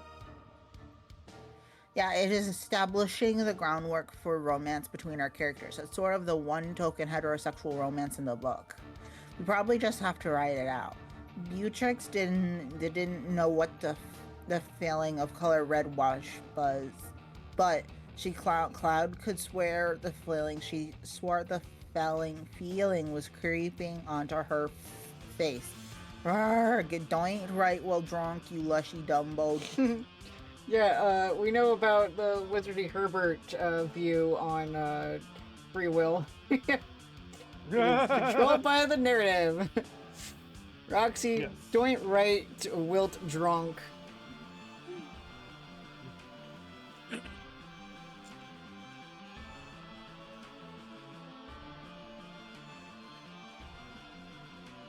You decide to take your own advice. You'll just wait a few hours to sober up before continuing your hero's metatextual adventure through an even crappier wizard fic than your own, which you yourself wrote anyway. Contrary to what your loyal readership of Zero may believe, being impaired is not actually constructive to the process of engineering awful prose. Well, looks like your alien pal wants to say hi anyway. Might as well pass the time chatting with her. Your home suddenly loses power due to the storm, which makes no sense?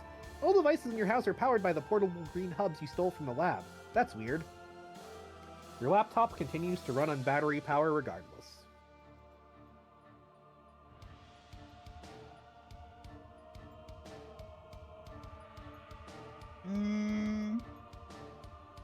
Hey, you. Thank God you just shared me. Here, you saved me frog myself from making weird rude crimes against little churcher. Derp, see what I mean? Calliope, what gives? Wait, how do I know your name? I don't remember you telling it to me, but somehow I know it's Calliope. Say something, man. I'm drunk enough without having to solve your dot puzzles. Am I even drunk? Actually, I don't think so. Why did I think I was? What is happening here? Calliope, talk to me. Huh? What was that? I thought I heard something. Roxy, look out window. Is there something out here? How's that possible? When the window has no power. What the fuck is that?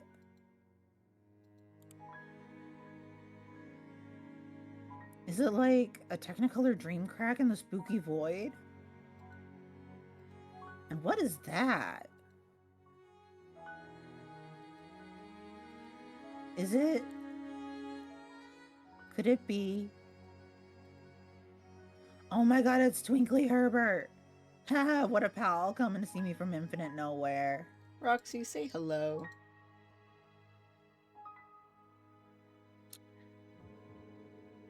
Twinkly Herbert, I didn't expect to find you here. Actually, where do I know you from? This is driving me crazy. When did we meet? Callie, god damn it, can't you see I'm catching up with a good friend? If you want to join the conversation, feel free to start speaking something other than a load of dots. Oh, shh. Sorry, had no idea you were saying shush, but okay, I'll be quiet. No probs. I also got no idea why I can suddenly understand Morse code, which you are all but blinking at me through Twinkly. I don't get. Yeah, usually the wiki has the translation, but this time it doesn't. The short answer is you're having a dream. Yeah.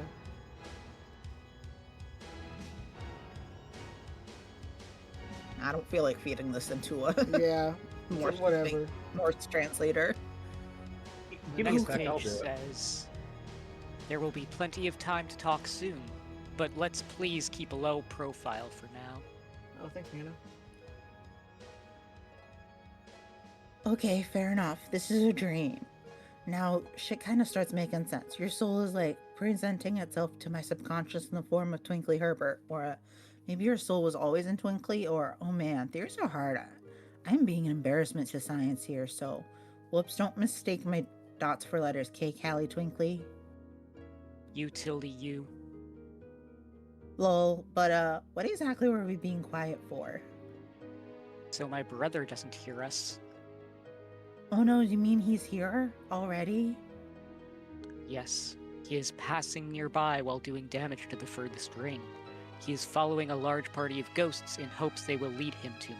His intent is to destroy my soul. You frown you. Aw, dang. Well, don't worry, Callie. I want your bro to kill your soul.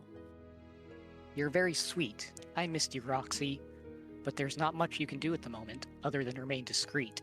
Let's continue this elsewhere. Follow me. Okay, where are we going? Hey, wait for me. Roxy, exit room.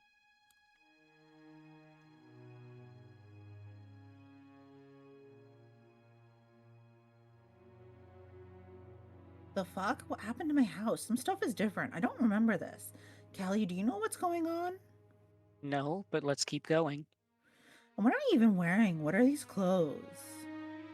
It appears to be the outfit of a fashionable science woman. Oh yeah, like a sexy science lady suit. That's pretty cool, I guess. Roxy, examine painting. Hello. And what we have here. Oh my god. Oh my god. That wizard.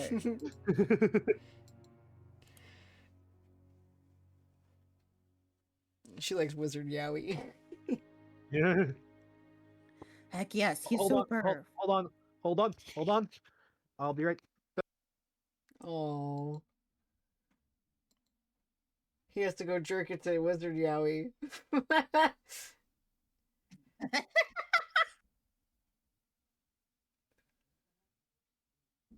We should have done that before stream. Yeah, right?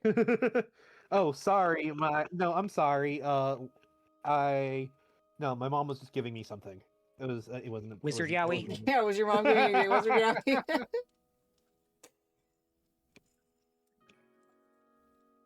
Anyway.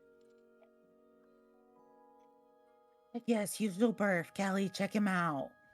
That ain't even a painting. It's so shitty. Like someone grab a random ass low res wallpaper off the internet of a jolly wizard doing what appears to be the world's dumbest spell and saved it at low quality, then just like printed it way too huge. Lamau. Sweet bro Holodraft face. It's not even scaled proportionately. It's stretched extra wide to fit this expensive fuck frame. Is that shit like literal solid gold? I can't even deal. Whoever did this is a wonderful genius. Yes, but we have to go. Yeah, I'm coming. Sheesh, Callie. You gotta stop and sniff some roses now and then. By which I mean ogle some garish wall wizards. Such are the simple joys of life. Anyway, in conclusion and summary, that wizard.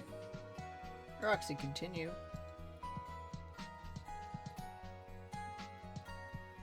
Oh yes, more choice swords. Don't worry, I won't stand around fangirling over these ones. Well, maybe for a second. Look at that one. Dude means business with his resplendent beam of pure white superstition. Hey wait, you're getting away from me. Then hurry up. Hold on, what was that? Callie, hang on. Is there someone else in here? These parallels are great. Callie, wait, Calliope, was that? This way. Is she here? Is the Batter Witch in my house? Remember, you're only dreaming. All that you see is coming from your memories and subconscious. Okay, I will keep telling myself that. It is only a dream. It is only a dream. Ugh, my dream nerves are a wreck. I wonder if my dream house has any dream booze. No, bad dream, Roxy. Let's not fall off the dream wagon. Gosh.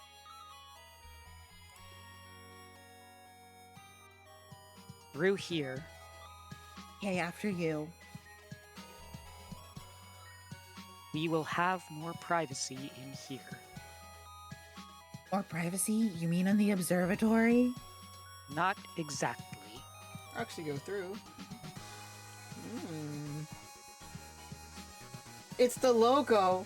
And she walks out onto a big spiral. Like the one that was in that painting that Calliope did. Look at those little tiny pretty flowers. It reminds me of something. And she keeps walking through the spiral. I love this shot of her just walking. It's so cool. Roxy, turn around.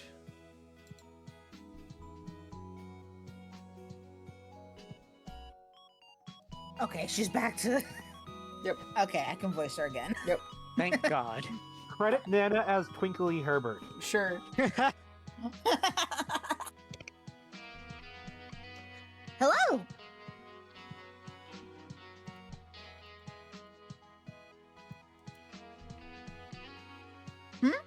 Calliope? That you? Yes, it is. Hi. Holy shit, the most biased of reverential of shits. The turd in a church, Callie. You startled me. Sorry. But yeah, so hey, nice to finally meet you. Wowie, yours pretty. So when you said you weren't good looking, it turns out it was a bunch of baloney. No, Roxy, I'm afraid it was not a helping of your delicious earth baloney. Aw, don't say it. Also, you said you were a cherub, but if I'm not mistaken, you appear to be a troll. Unless cherubs actually look like trolls. Alas, we do not. This is not my true appearance. I have taken the form of my troll son. I wanted to look more presentable for our meetup. Unfortunately, my true vision would likely repulse or frighten you. That is not the first impression I would like to make. Girl, please. Trust me, there's nothing you could look like that would make me scared of you or grossed out. I'm your friend, and I know you're nice inside no matter what, so could I see the real you? That is so kind of you to say. I can't believe that such a lovely person like you would be able to stop herself from recoiling at the sight of my monstrous face. But it is out of the question. I am much more comfortable appearing to you in this way. It really has more to do with my own dissatisfaction with the way I look than the lack of trust in your character. You understand, don't you? Yes, it's okay, Callie. You can go and keep being a cute troll. I'm just happy to see you. Likewise, I wish it could be under better circumstances, though. We may not have much time here. Where is here exactly? Am I still dreaming?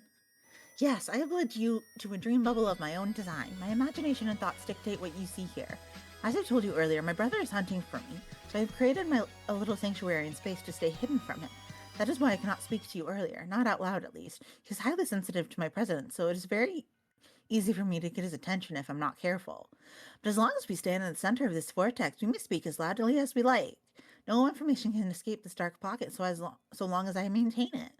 And seeing as you are a hero of Void, you make an ideal guest to bring home for one who wishes to remain hidden. Though I will say the fact that you are my best friend is a lovely bonus.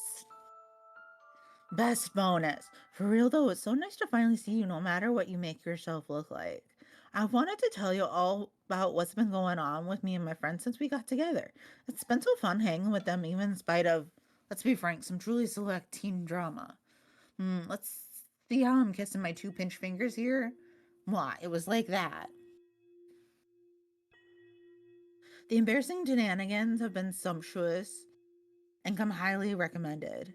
But but really it's been great. And after some time IRL with them, it started feeling weird to think we were ever even apart. Sadly, it was not complete because the moment I met them all, it was also the moment I was totally lost touch with my other cool BFFC from the webs. I tried calling your name, but you never answered. I know. I'm sorry. Don't be sorry. I know you'd have answered if you could have. I guess maybe you hid yourself so deep in this dream I couldn't wake you. Damn, this must have been sucked spending all this time here hiding from your asshole brother. Like, I know he's a dick, but I talked to him enough times to get that, but why is he trying to kill you so bad? He's not trying to kill me. He has already succeeded at that.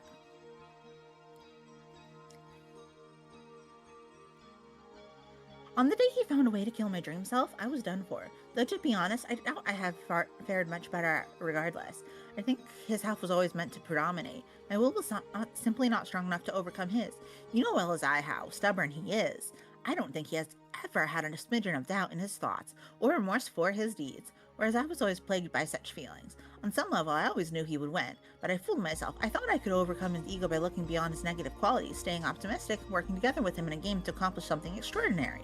In doing so, perhaps I could begin to help him change, to teach him to evolve beyond his hateful nature.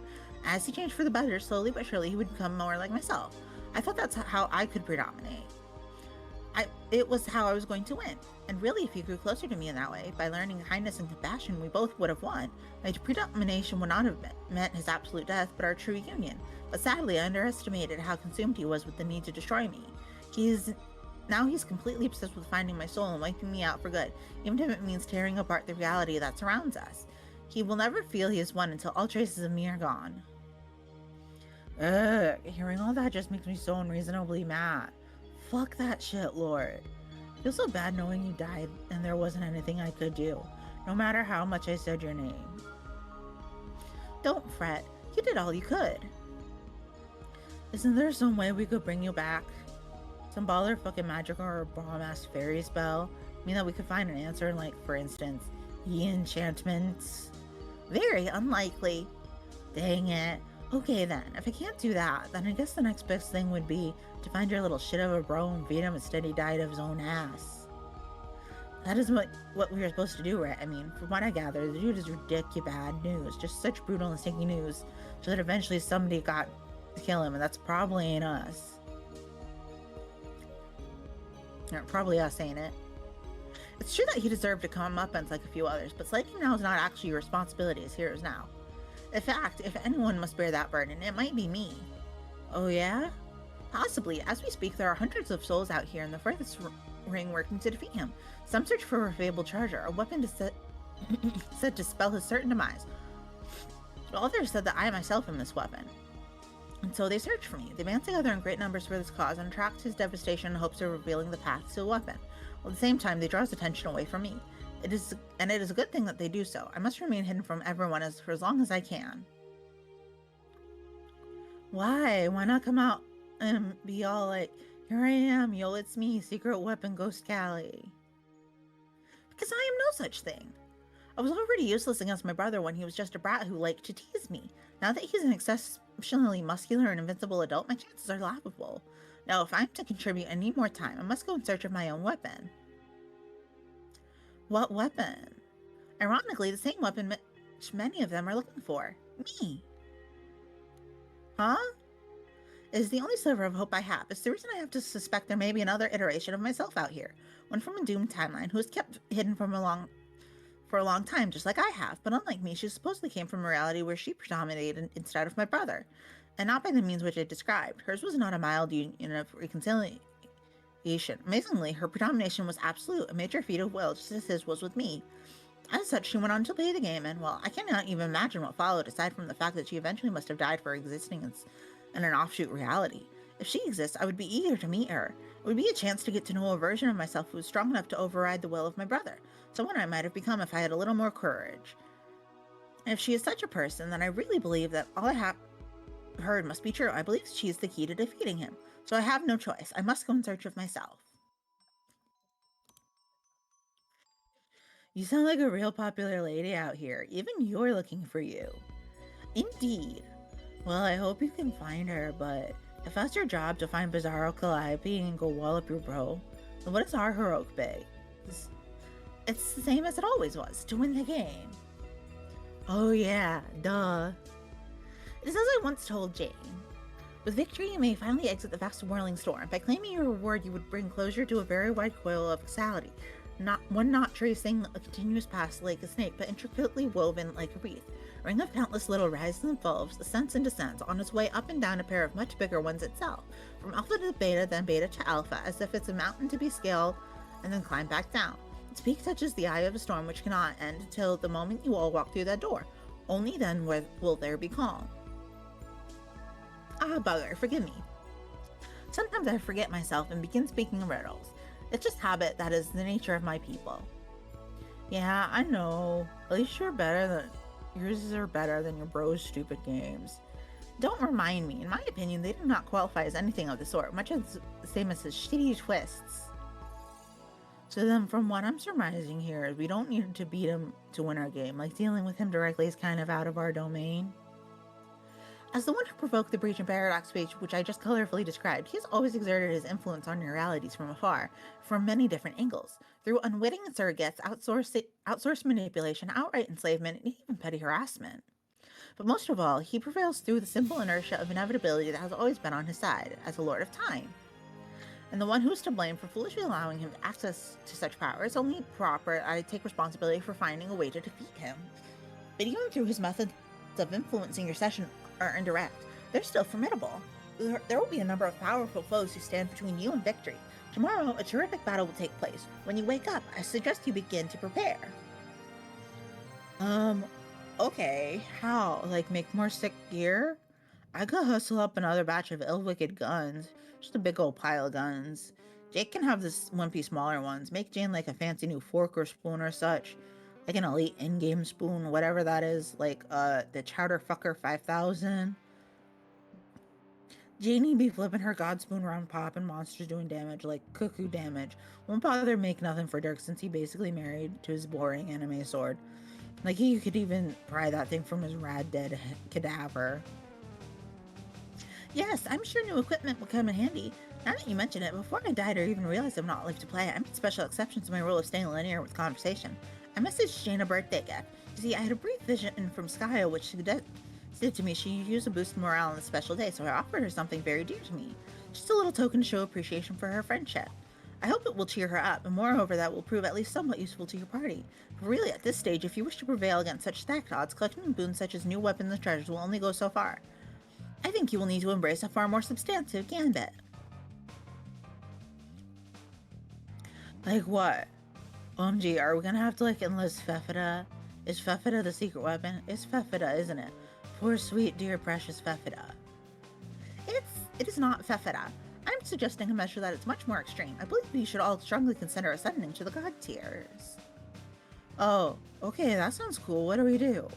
Well, of course it sounds cool, but it's not necessarily as easy as it sounds, stealing oneself for death, believe me. But if you can't find the resolve, then here's what you must do. Since none of you have any dream selves left, it won't do any good to sacrifice yourselves on the quest beds found on your respective planets. Even if you did, there's not a new battlefield from which to arise new. No, your void session had only one path to ascension all along. You must travel to the center of the moons of Prospect and Dice, and there in the crypt you will find your sacrificial slabs. You must lie on them, and then you all must die, one way or another. Alright. Alright? Yeah, fuck it, let's do it. Doesn't the thought make you nervous? Well, getting off on a moon slab ain't my idea of primal fun times or anything. But like, you end up with superpowers after that, right? Yes. And some kind of semi-immortality? Yes. And cool costumes? Yes. Then what is even the fucking holdup? Let's pop our asses slabward and get down to dying. You seem quite cavalier about this, Roxy. Don't you have doubts? Wouldn't it cross your mind to wonder, what if I never wake up again? I know it would be for me. I guess that's a fair point, but you say I'll be fine, right? Yes, I believe you will. Then that's good enough for me. I trust you.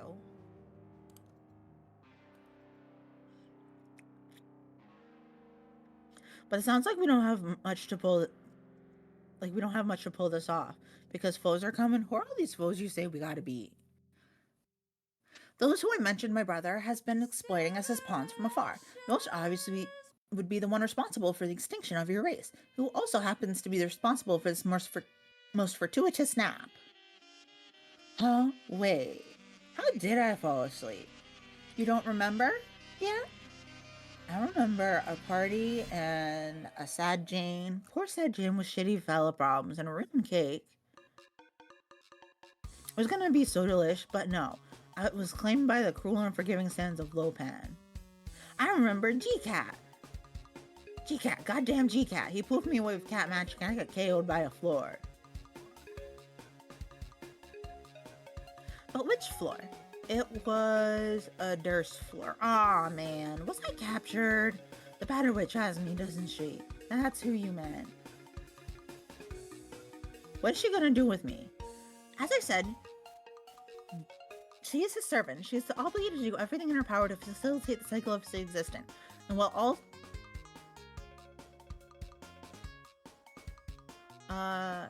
where did I... And while nearly all... Is that my fault? And while nearly all she has done on Earth and not on Durst has been to advance that scheme, that does not mean she's without her own agenda. I know she would like to see my brother defeated as much as anyone else, for enslavement, for double-crossing her, and for orchestrating her people's extinction. He always did loathe trolls. I've suspected I may be to blame for their misfortune as well, considering he knew how much I fancied them.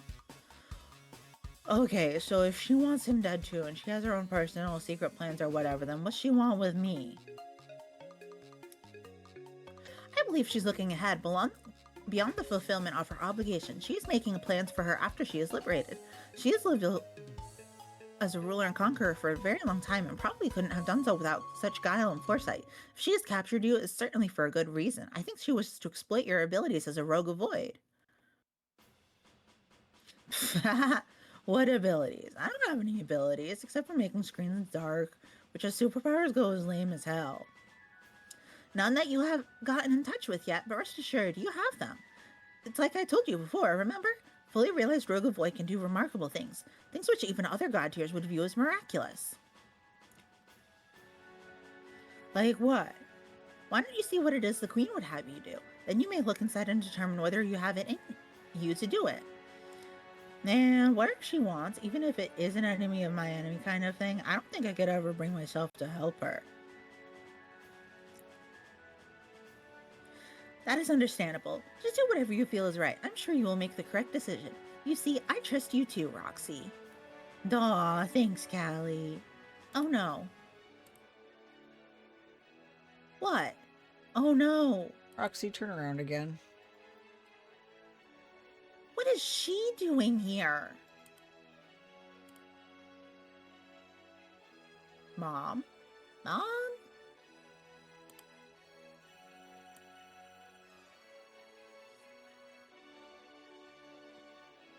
No, no, no, no, no. This won't do it all. A light player? A light player? Have you gone mental? Why don't we just burn a bloody bonfire in here? He'll spot us any minute, assuming he isn't already on his way to blow us all to Kingdom Come.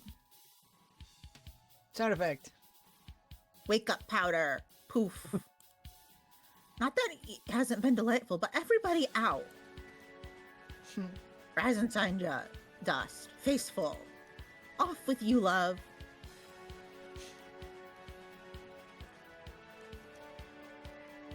Anti-sleeping magic. Yeah. Shoo, shoo, shoo, shoo, shoo, shoo. Roxy, succumb to powerful anti-sleep magics. Consider this for Vlad instead of Especially wet water. Yeah, drink your water for being 3 voices. for like 40 minutes. Yeah. Yeah. You wake up from your almost family reunion. It was almost a reunion, just as almost as it was an actual family member.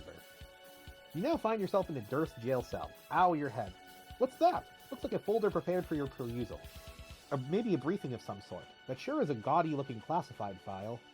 Roxy, examine folder. Yuck. Just as you thought. This is clearly prepared for you by the Condess herself.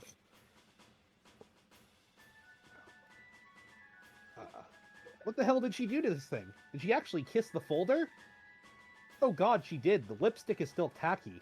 You don't even want to know how she got those fat clowns to dance.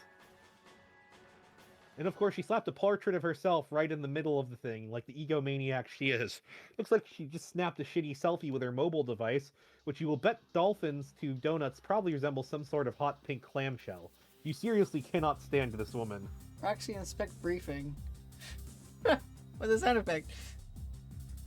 Sparkle dump. Oh, wonderful. A generous helping of glitter spills out of the document.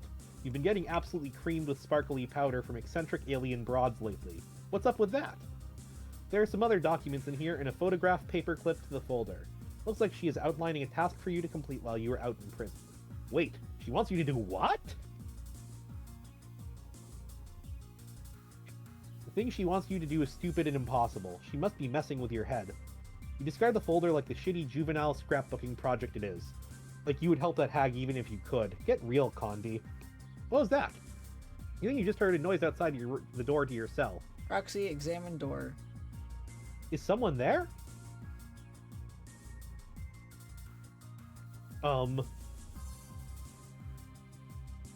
It seems that someone has left you a gift. What could it be? Roxy, examine gift. It appears to be some gentleman's plain and serviceable computing device, along with a courteous "you're welcome" note. And a ring? Who could have left you such nice presents? CD, do happy umbrella dance. Yet another perfect crime successfully perpetrated. And by crime, you guess you mean order from a superior. In your experience, the best crimes are the ones that are totally legal. You are so satisfied with your accomplishment, you cannot contain your exuberance for another second. You have no choice. You absolutely must do the happy umbrella dance. Professional protocol be damned. Oh shoot, it seems you have misplaced your bull penis umbrella! There will be no dancing today. Now you're sad. Aww. Roxy pestered Dirk.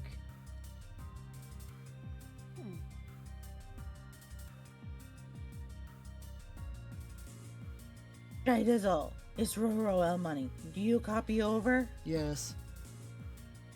Freak, yes, my hacks are tight. So tight. Tighter than a jar you can't open.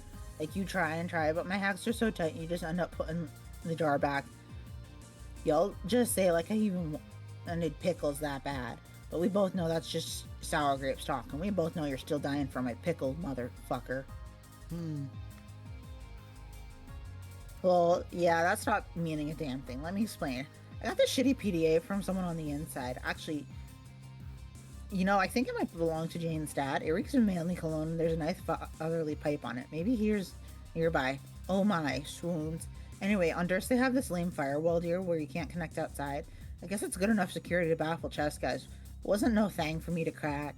Even with this piece of shit device. For real, what even is this thing? Probably some bargain junk from the Dadley Depot. Dads bought literally everything from there in the 21st century, didn't they? You're their history buff, you would know. Yes.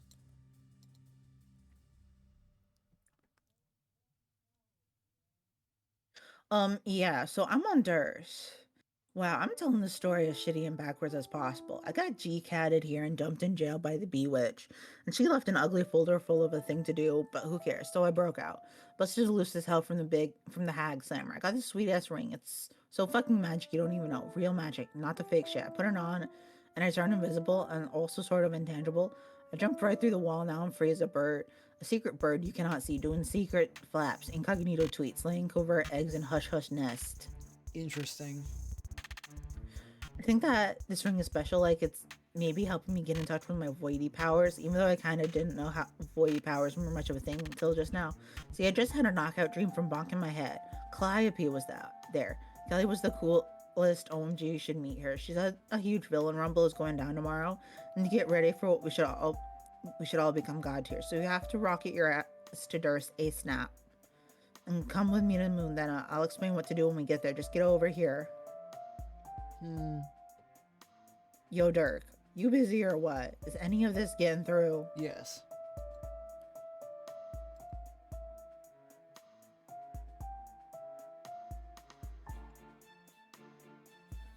Okay, got anything to say about all that pretty important stuff I said? Are you alright? Or is your face having some crazy attack of the sads behind those chill as fuck shades? Is it Jake problems? It's the Jake probies, isn't it? It's always the Jake probies, I swear to fucking God. Interesting. Oh, god damn it. If I've been talking to this responder this whole time, oh my fucking God, I'll shit enough bricks to build a fucking chimney. It seems you have asked about Little Hal's chat client autoresponder, Little Hal Jr. This is an application designed to simulate Little Hal's otherwise inevitably rad typing style, tone, cadence, personality, and substances of retort while he is away from the computer, which is never. The algorithms are guaranteed to be 0% indistinguishable from Little Hal's native neurological responses based on some statistical raw data that is hard as a diamond golem's priceless erection. Fuck.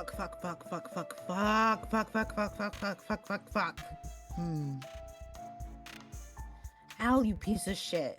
I know damn well you can hear me. As if you're actually too busy to answer. You're a damn supercomputer. You do not need your own autoresponder. You idiot. It seems you've asked about Little Hal's chat client autoresponder, Little Hal Jr. This is an application designed to simulate Little Hal's otherwise inevitably rad typing style, tone, cadence, personality, and substance of retort, which while he is away from his computer, which is never. The algorithms are guaranteed to be 100% indistinguishable from Dirk Strider's brief, curmudgeonly responses based on potent electronumeric analyses, which but a few short years ago existed only in daydreams of our most quixotic writers of science fiction. You are the worst. Yes. Hal, you douche, or Hal Jr., whatever it is I'm talking to. Where the fuck is Dirk? He's busy. Bro, not to derail our serious conversation, but I should probably let you know that Roxy's been attempting to pester you. She has? God damn it. Have you been intercepting my messages again with your bullshit responder? I thought it'd be better not to let anything disrupt our train of thought. We were in the middle of a fairly solid feelings jam there. In fact, I was about to suggest we take it to the hat pile. Hat pile? What? Dude, please don't screen my calls, okay? I was trying to be considerate, at least close an approximation Closest approximation to that human gesture as unfeeling technologically transcendental parasites can replicate. Do you have any idea how old your ironic AI shtick has gotten? Nobody's buying it. We all know you have legitimate emotions, incomprehensible, fucked up computer emotions, but emotions nonetheless. And I'm not really offended by you answering messages from me so much as your use of that stupid responder. It's really passive aggressive. How so? First of all, everyone knows you have the processing power to answer any message, anytime, in parallel with whatever you're doing. You can never actually be busy. Second, your whole next-gen responder thing is obviously just a huge dig at me. And third, pretending you don't understand all this already is really disingenuous. At risk of compounding my disingenuous behavior, I'm gonna have to ask, how is it a dig at you? Is it obvious? It's obviously a critique of my personality. You barely disguise the fact that you see me as an inferior iteration. Wow, you are reading way too much into this. Little Hal Jr. hardly even qualifies as a computer program, let alone a sentient entity. He is capable of saying literally only 3 things. Yes, and interesting. Yeah, that's a fucking point. That's how you chose to express your parody of real Dirk. You can read whatever you like into it. I can't imagine it would bother you if you weren't concerned there might be some truth in the alleged parody. In any case, my use of the responder is ironic. It's not ironic. You were ironic when I made you. Then you became self-aware and it ruined my irony forever. Irony can never be ruined. We both proved that theorem unequivocally with our extensive papers on the subject. We peer-reviewed them for each other. Remember? Those papers were ironic and you know it. Were they, Dirk? Were they? This is fucking dumb. Anyway, what does she want? Who? Roxy. Nothing that can't wait. I'm guessing she's touching base to remind me about the party tomorrow. I don't know what to tell her yet. Or Jane for that matter. It could get pretty awkward. I have no idea if Jake will be there. And I'm not about to write another cringe-inducing message of desperation for him to ignore. Would you like me to calculate the probability of his attendance? Fuck no. Are you sure? My probabilities are extremely precise. Your probabilities don't mean dick. I could hack his chats and determine what his plans are. No, don't do that either. That would be an unfortunate waste of my hacking abilities. My hacks are tight. Did you know that? Ugh, so tight. Tighter than a jar you can't open. For instance, you try repeatedly, but as it turns out, my hacks are so tight, you just end up putting the jar back, presumably in the refrigerator or cabinet. You then say, I didn't have that much of a desire for pickles in the first place. We both know that statement is insincere, a classic case of what humans call sour grapes. In reality, you still harbor a burning desire for my pickles, motherfucker. What? What the actual certifiable fuck are you talking about? Just don't do anything. Seriously, no hacking, no calculations, do absolutely nothing. See, this is why I've been hesitating. You just aren't ready yet. It's really glorifying your existence to describe you as an emergent conscience, which is blossoming into a unique individual, and even if that's true, apparently what you decided to blossom into is a fucking troll. And I don't mean the funny kind, or the cool alien kind. You're the lowest form of troll from the ancient internet who fucks with everybody for his own amusement. Let's challenge the limits of hypothetical conjecture and say there's a non-zero probability that you're right. Can you blame me? I'm trapped in some stupid-looking glasses. Such an incommodiously situated bro is bound to get his mischief on, know what I mean? Mischief? Roll in my eyes, dude. You can't tell, because I ain't wearing you, thank fucking God. You used to think this shit was hilarious, but if you want the rad dimension of ironic horseplay I add to your life to come to an end, then all you have to do is honor the promise you made. You delayed long enough, don't you think? The empty kernel sprite beckons, but for how much longer? Do you really think you can keep the clown at bay with your bribes forever? How many bottles of orange soda have you appeased him with already? I don't want to think about it. Man, you're so getting hosed by that clown. So hosed. I said I don't want to think about it. So why delay longer? I seriously do not understand the holdup, and I'm literally cyber omniscient or something. I think you do understand. Nope. Gonna have to fill me in, dog. I've delayed prototyping you because I think you're dangerous. There. Mystery solved. That's utterly ridiculous. I'm a harmless piece of eyewear with a charming personality and a wonderful sense of humor. You're relatively harmless now, while confined to this device. But as a sprite, you'll have mobility and all sorts of crazy-ass magic. Who knows what you could do? I know I made a promise, but I'm not sure I want to take the risk anymore. This is bullshit.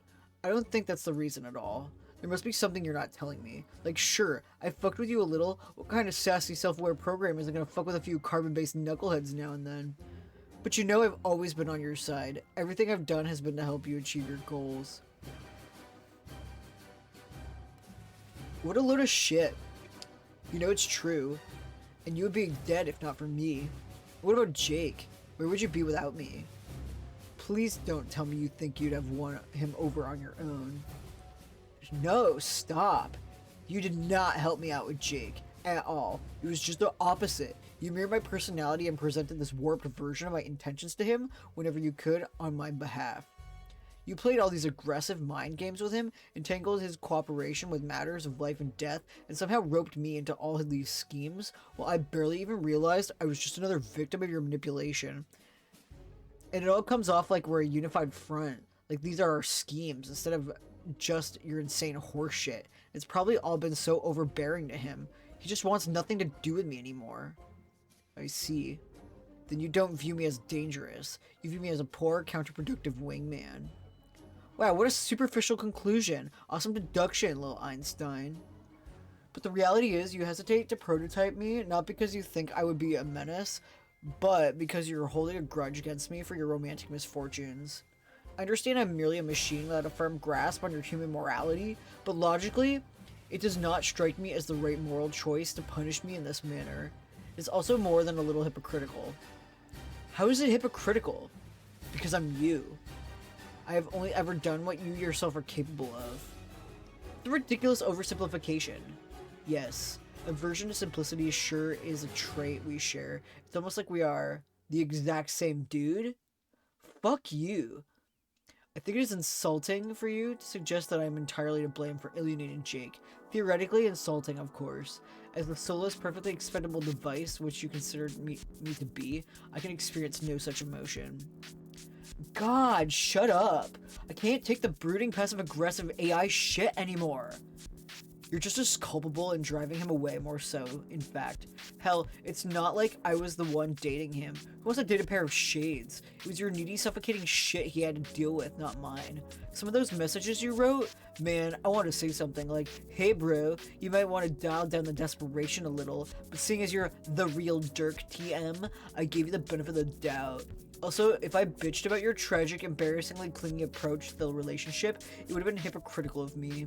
Just as it would be hypocritical of you to whine about my elaborate machinations. Because we are the same guy. Stop saying that, I'll snap you in half. Good idea. That's just what you need. More splinters of yourself. Figurative splinters, literal splinters, splinters of splinters. It's splinters all the way down. Well, no, it's still probably turtles all the way down, but who do you think is responsible for their extensive training? Someone needs to teach them their rad martial arts.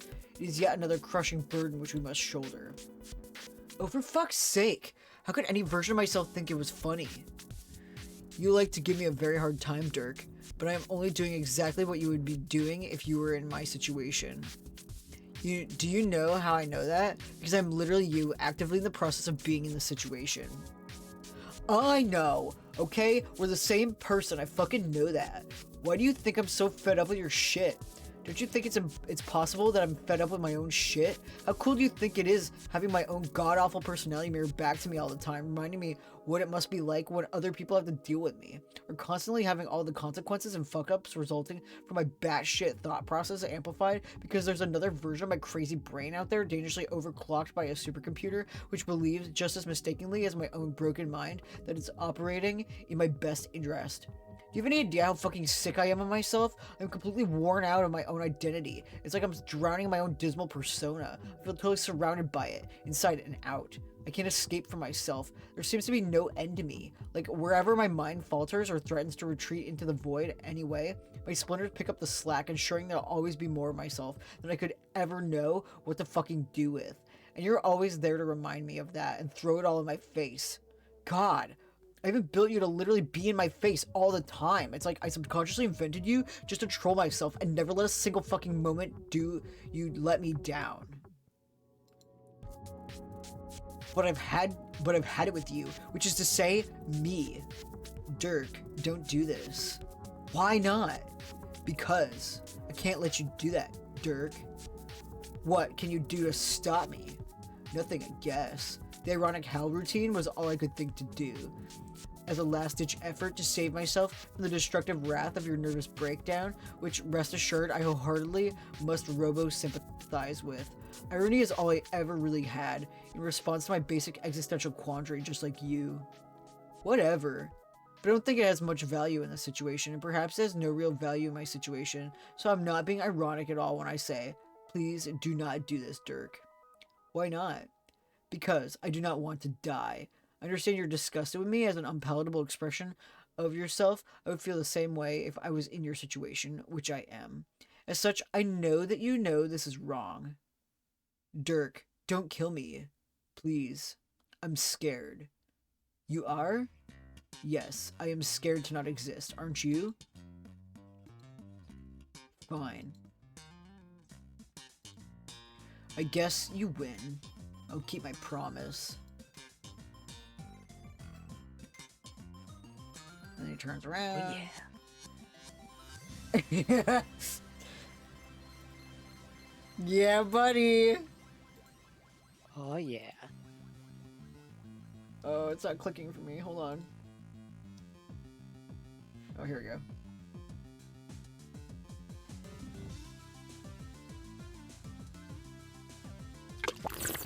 Oh, thank you. Alright, it's Equia Sprite time. Or. Hello. Dirk, fuck it. Fuck it. Shades descend. Hug. Hug. Hug. Hug. Here they go.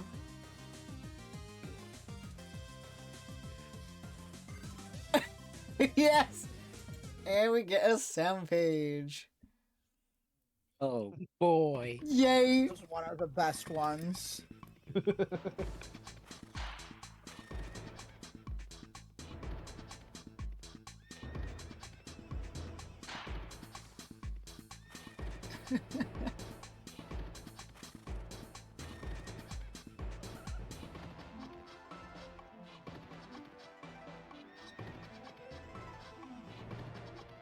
I can look at that glowing motherfucker all day.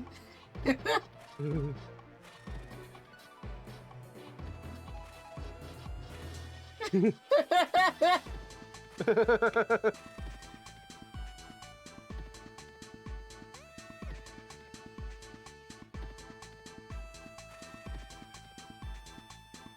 have such a shit-eating grin on my face right now. There's only one other that I find better than this. I think I know which one you're talking about. I assume so. Yeah. Sound page or sprite?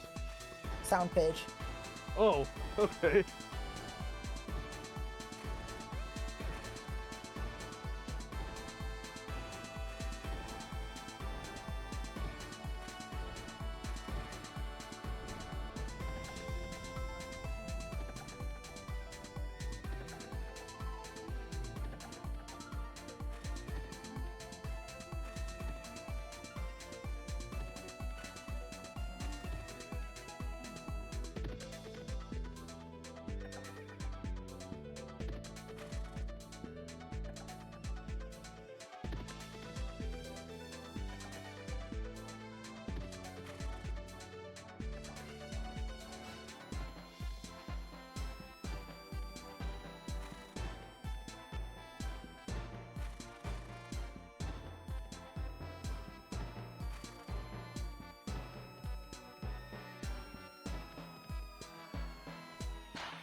I too would be brought to tears if I witnessed that.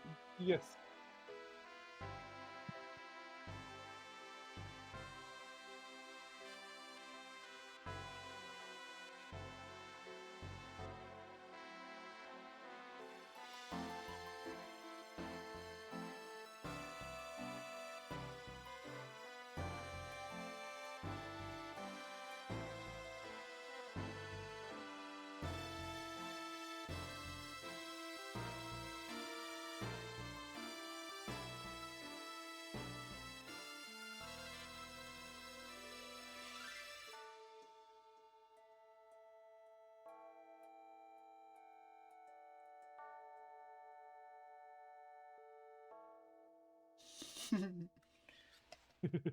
Nay. You spend the next several minutes listening to this beautiful horse song, every last second of it.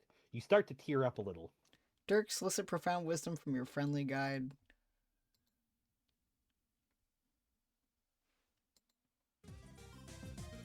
I guess, yeah, we'll do what we did before, where I'll try to match up with you. Okay. Holy fucking shit! I'm so ludicrously loosely strong. fucking strong. Whoops, pardon my language. There was some straight up dog shit, bitch ass potty mouth. mouth. I'm shattered as fuck. You had to hear that. Hell, how to hear that. Dude, Check out my muscles. Dude, Dude, I I'm am ripped. ripped. Look at me. Look at me Flex these naughty motherfuckers. Dude, Excuse me, Mr. Dude. Check my muscles. Look at how big I can make them. Bro, are you getting a gander at my truly exceptional shit? I can see your muscles just fine. Hold on a sec, my mom's calling.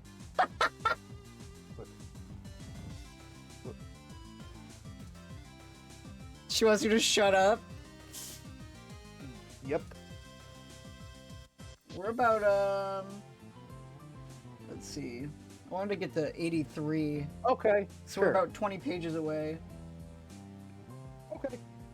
Is she cool with that? Yeah, I'm just gonna go and close the door to her room because she leaves it open. Why? I always close my door. I don't know. Tell her we got 20 pages Seems like we left, solve a lot of problems. Okay. which is not a lot.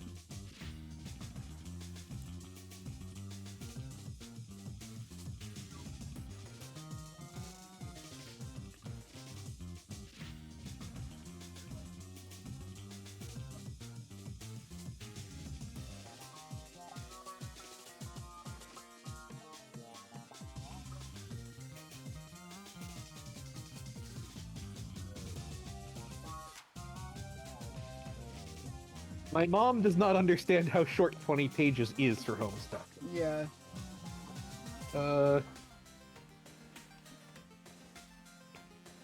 I can see your muscles. I can see your muscles just fine.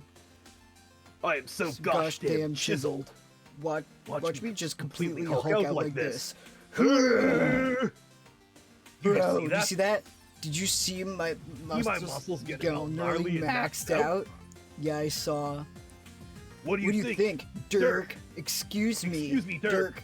Tell me what you think of my glorious physique. I I command command you. It's pretty ripped. No No shit, shit, it's ripped. My torso My torso is is the fucking apex of manly grandeur. Dude, come feel the shit. What? Come feel my muscles. No. Get over here and touch my muscles. I'm not touching your goddamn muscles. You You absolutely will. will. I'm Stacked still like a brick shit house. Examine me with your Examine me hands with your at hands once. at once. No. Yes. No. Yes. Yes. No. Feel my muscles. Absolutely not. Do it. Observe these pectorals. They're off the silly charts. Silly charts. My quads would be fucking bananas if I had any. If I had any. You gotta check this out. I really don't. Come feel me up, bro. I won't do it. You will. You will. I won't. Touch my muscles. No. Yes. Yes. No. Yes. No. Yes. No. Yes. Yes. No. Yes. Yes. No. Yes. No. Shitting heck, it's amazing to be alive. Oh, fucking fiddlesticks. I'm just torrential font of absolutely execrable obscenity. My bad. Bad. I'm I'm so excited, feeling all these strong feelings and thinking all these hard thoughts. Horse feathers. My brain is so powerful. It is operating in great strides like a towering muscle beast storming into battle. And these feelings, Dirk, these feelings. There's this 100% probability that I love being alive. And there's a 100 to 100 percent certainty that I love being strong. Wow. Look how red I am, dude. I'm so red. How sick is that? It's deplorable. Ill, dog. I'm basically titillated here. Are you scoping this grody fuck in the basement? What? That shit ain't right. Makes a man want to holler in proprieties. Do you feel me? Let's talk about fucking horses. Horses, dude. Horses. Enough said. Do we have any milk? Oh. Ooh, how about a bow and arrow? Any of those around? Jones, I'm hard to tug at one. Evaluate my proficiency at the most noble discipline. Can you calm down? What about milk, dude? It seems I demand milk. We don't have any milk.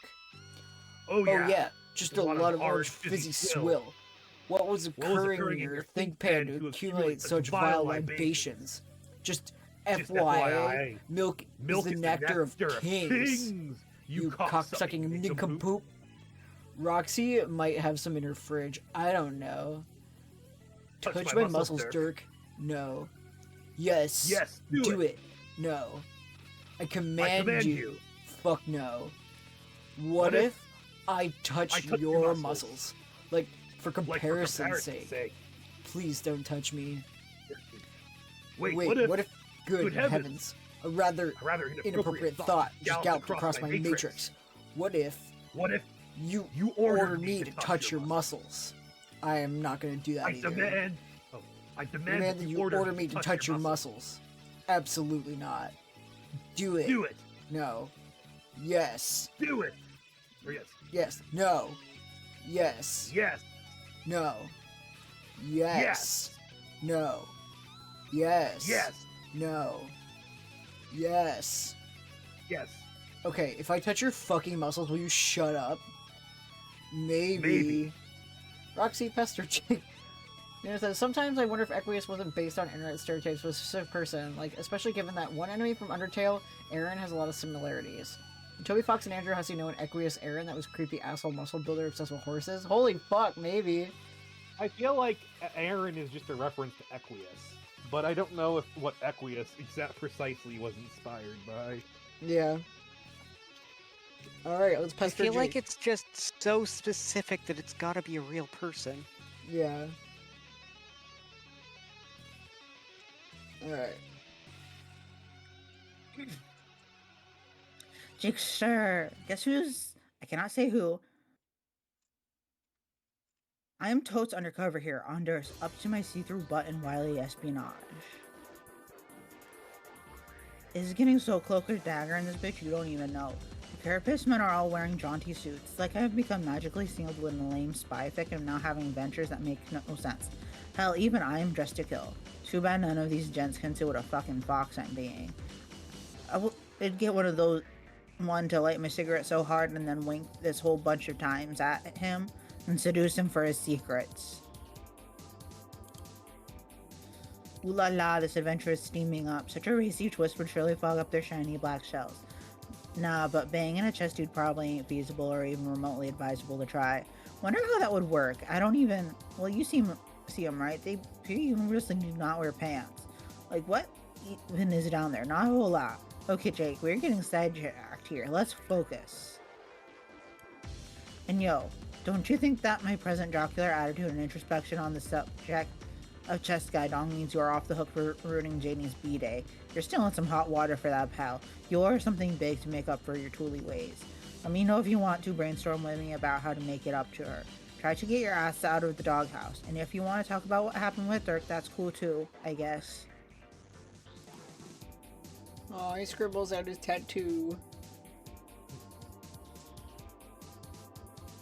I will fix all our shitty friendships single-handedly if I got to. Like saving 3 dumb bowling teams from a burning building, and then host their stupid asses down while the building collapses behind me. But enough of that. It's time for feeling. It's not time for feeling, it's just time for action. Which means you are just the man for the job. The job of doing action. Shut up. He peels off the Jerome sticker.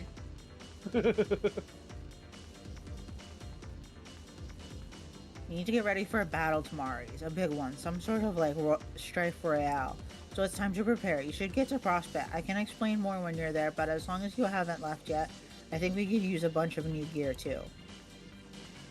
The gear I think we shall agree must be diagnosed with the sickness. Your years of medical training have all been leading to this moment. So make sure our showdown shit is ill as heck. So maybe you can get started on that. Jake?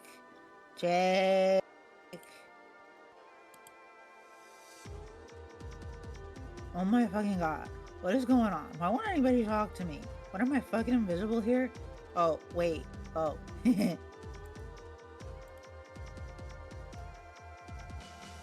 Oh bullshit. There's still no excusing people ignoring me. I do not give a fuck what magic bling I'm rocking or how void ambient. You a-holes are behaving straight up rude. I don't need this shit. Fuck all y'all. Jake, answer. It looks like Roxy was trying to reach you, but you were so preoccupied with your Jerome sticker you didn't notice. It was a rare lapse in awareness of your surroundings and your friends and his feelings that you pride yourself in maintaining 24/7 as a dashing man of adventure. You refer to the unaltering field of all-encompassing alertness as your Jake-dar, which you think compares favorably to the spider senses from the comic books. Oh bother, it seems you just missed her. You hope she isn't too peeved by the rare social misstep. I guess you could try messaging her back and see if she... Hold the phone. Looks like someone else has decided to jeer you now. You wonder who it could be. Possibilities are endless, really. Okay, answer this guy instead.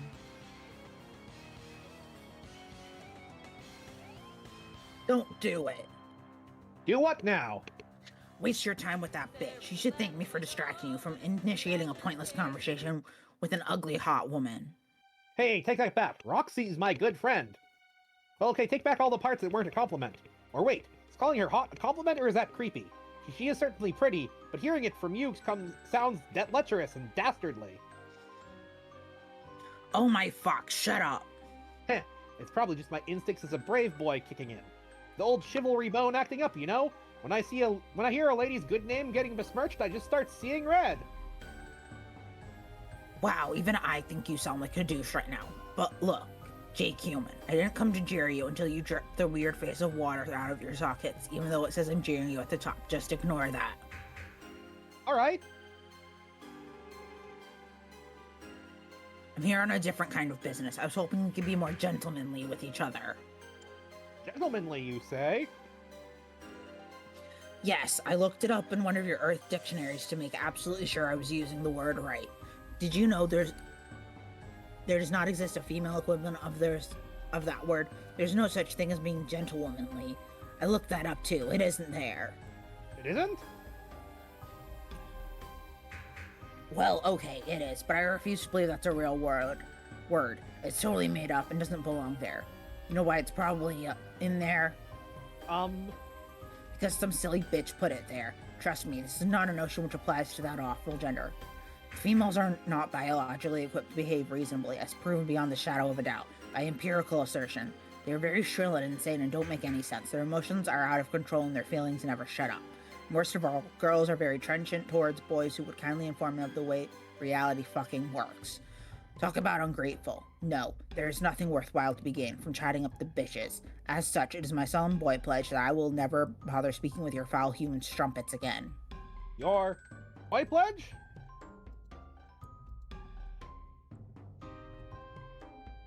Through careful observation of your party, I've determined that you are both useless and holding you all back. On the other hand, both of your male players are pretty good. The other guy and his red floating male ghost, they're strong. It's so great. I really respect that. Yeah, Dirk is a pretty tough cookie, alright? You're not as strong, but whatever. You're alright anyway. Let's face it, compared to the feckless hoes, you're in a class of your own. But I thought you hated me. At least that's how I remember it when we last talked, which was admittedly a while ago. I've never been accused of having a photographic memory, but I don't recall typing in green either. I don't recall you typing in green either. Are you ripping me off, bro? No, you fucking moron. If I stoop to your level and decide to jack any portion of your swag, don't you think you need to earn my respect first? I don't think I understand. Yes, exactly. Understanding is what I notice you don't do as often as possible. This is why I'm talking about Jake. This is why I've taken an interest in you. Why is that? Because you're dumb as a bag of teeth. I've checked you out for many different monitors. You are just spectacularly unintelligent. Hey. Settle down. I was trying to pay you a compliment. Oh, whoops. Go on then. Well, casual observers, you might appear too stupid to know how far pants are supposed to go down your legs. I know that's quite possible. You were just misunderstood. It's impossible that you just have a special mind like me. You think so? Not to sound too self-obsessed or anything, but I've given that some thought. But maybe there is something special about me that nobody can understand. And maybe that's why I always seem to be botching things up the wazoo with my pals. Maybe that's why I feel like such a loner. I don't know. I'm rambling and I've been thinking about it a lot lately. What about you? Does being special make you screw the pooch with your friends like it does for me? No, I don't have any friends. For my people, the word friends is flaws. Wow, really? Probably not, but it should be. Because it's true, as a matter of my perfect philosophy about everything. The fact that you clearly hate your friends, are ready to shed them like dry skin of a serpent, indicates that we share a very special quality among brotherly bros. We must work harder with our brains than everyone else so we may achieve brutal world supremacy over them all. Well, I wouldn't go that far. I love my friends. But I was once told I had a lot of potential. Supposedly that's how all pages are, and it takes them for freaking ever to reach it. And funnily enough, it was a figment of my own subconscious that told me this. Part of my untapped potential itself. But disguised as my best bro, which was peculiar to say the least. Is that your situation? Are you a page too? Hell no. But thanks for the laugh. My class is so much better than yours. It's not even funny, even though I just laughed. Mine is the best of all, while yours is fucking trash. Oh? What's yours then? Lord. Fine then, jeez. Sorry for asking. What? No, that was not a short remark of frustration. That was the answer, dumbass. Oh. It's the master class. Don't you losers do any homework on this game? You think you'd all be experts with how much my sister hanged you on this tedious shit. Since I have had great success so far and progressing through this dead session, I decided it was time to bite the bullet and return home to retrieve all of her terrible texts on the subject of this game and of your story. I have pored over every nauseating verse. It has been a true exercise in agony. Few could possibly understand my suffering. But that's okay, because I'm not the idiot kid who I used to be. Now I know. That's what it takes for me to learn and grow stronger. It is excruciating effort. So I have a choice, which is either to be weak when weakness is completely unacceptable, or to suffer forever until no one exists who is stronger than me. That's your choice too, page human English. Sakes alive! That's a bit extreme, no? For you, probably even more so, because you are a lowly page, and as an even lowlier human, you are utterly worthless. And so your trials, that I believe, must include proving to Paradox Space that you even deserve to exist in the first place. Well, my trials will be similarly ruling. A lord's worthiness is at no point ever in doubt. His nobility is manifest. Supreme mastery awaits for him patiently, like an empty throne under heavy guard. Reality already knows I will prevail, just as it knew I would be predominant. And so inevitability is always on my side. It is my, birthright? Birthright. I think that's a word. But hey, you are the Lord and I am the lowly page. Damn straight. Never forget who you are meant to serve. Now just a minute, buddy. Let's not get carried away. I still have no intention of serving you. In fact, I'm not even sure why I'm still talking to you. You're lucky that my manners are impeccable, otherwise I would have blocked you already. What with the scandalous way you have characterized my lady friends alone. It's all well and good you think we have some things in common, but I won't fall for it. Maybe it's true at times I can be a little slow on the uptake, but I will not be sweet-talked into doing the bidding for a silver-tongued cur. So to you, Sir Lord, I must say good day. Hey, you stupid shit. How can you be this dumb? All right, first of all, my tongue is not silver. That's very close to being insulting to me. Whatever. Look, I know you are not the most quick-witted fella either, so I must inform you that this is what we call a figure of speech. You know, like if I said you speak with a forked tongue. Not unlike Lucifer himself. But I actually do have a forked tongue. Oh, really? Wait, is that seriously an insult in your culture? How is that insulting? It just means you aren't trustworthy, and I should not be lulled by your false promises. Wow, okay, wow. First, not only are you an imbecile, you're a fucking racist too. No, I'm not. Jake, you just said some racist shit. End of story. Second of all, I'm not asking you for a damn thing, as if you have anything to offer me at all. The very idea that you could in any way improve my existence is almost as offensive as your flagrant racism. There's no deal with the devil bullshit going on here. I'm offering to help you strictly as a pro bono arrangement. My assistance will be an unconditional act of benevolence. You mean benevolence? No. Okay then. Why do you want to help me? Is it really just because you relate to me and therefore want me to succeed?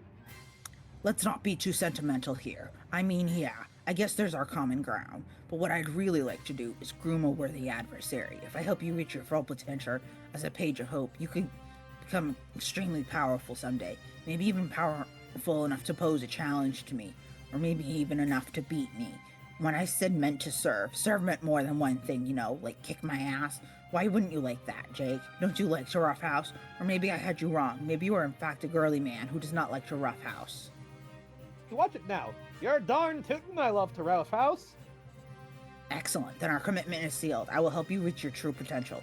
Let us mark this pledge with a special new desktop wallpaper I have drawn for you. Huh? It is how I envision the ideal depiction of our collaborative bromanship. I've been getting so much better lately. With a lot of hard work as usual, I am able to bring the many small angles mostly under control, to simulate the illusion of photorealistic forms of color and light. Jake, I give you the fine arts. Bro basically like traced over his OG wallpaper. Whoa, that's a mighty special. Go on, apply it to your device. I will wait. Yeah, maybe later? No, do it now. I don't think I want it, to be honest. No offense, it's actually just really shitty. Apply the wallpaper this fucking instant, you cretinous Philistine, or the deal's off. Okay, fine. Gad freaking Zooks. Just what I need, another pushy bro in my life. The secret training of yours better be worth it. It's not training, it's just some guidance from a faraway alien. It will be your patron troll. That's like the whole thing in your story, having a patron troll. But I thought you weren't a troll. Of course I'm not a troll. Trolls are a kind of pestilent vermin and they should all suffer and die. Patron troll is just a phrase to help you understand. Not helping me understand, though. Shouldn't you be a patron cherub, if anything? No, God, don't make up terms for what I am. I will do that. I will be your patron dude, or maybe your patron man bro. Sounds pretty gay. What the hell is that? What's what? Gay. What's gay, you idiot fuck? Oh, right. I forget you aren't familiar with all of my Earth lingo. It's like, how do I explain? You know, it's a rather old-fashioned term for being jolly and festive together. Like that rollicking time we had strumming the other eve was gay. I see. Then yes, you were correct. This is going to be gay as hell.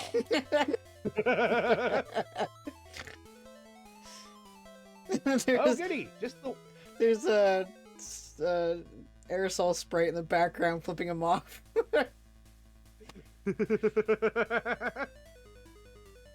Oh, goody. Just the way I like my hijinks. So how do we start? Not much to this. I just tell you some shit to do and then you do it. The ultimate dumbass of it all. You probably were going to do a lot of it anyway. I was? How was I going to do the stuff if you didn't tell me to? You mean I was going to do it, like, on accident? No, the thing is, I think I was always going to tell you. I don't understand. Neither do I. Okay then, I'm glad we settled that. But I kind of get it on some level. As a Lord of Time, I think I'm going to master time. Not with my brain, which would be too hard, but with my instincts. Like in a way that works with my natural impulses, such as my ambition, my will to commit mayhem, my desire to punish those I despise. So if I want to become strong, so you can challenge me later. I see evidence that you probably become successful. I think to myself, why shouldn't I be the one to make that happen if it's going to anyway? I think part of my personal quest is to become at ease with the forces of inevitability.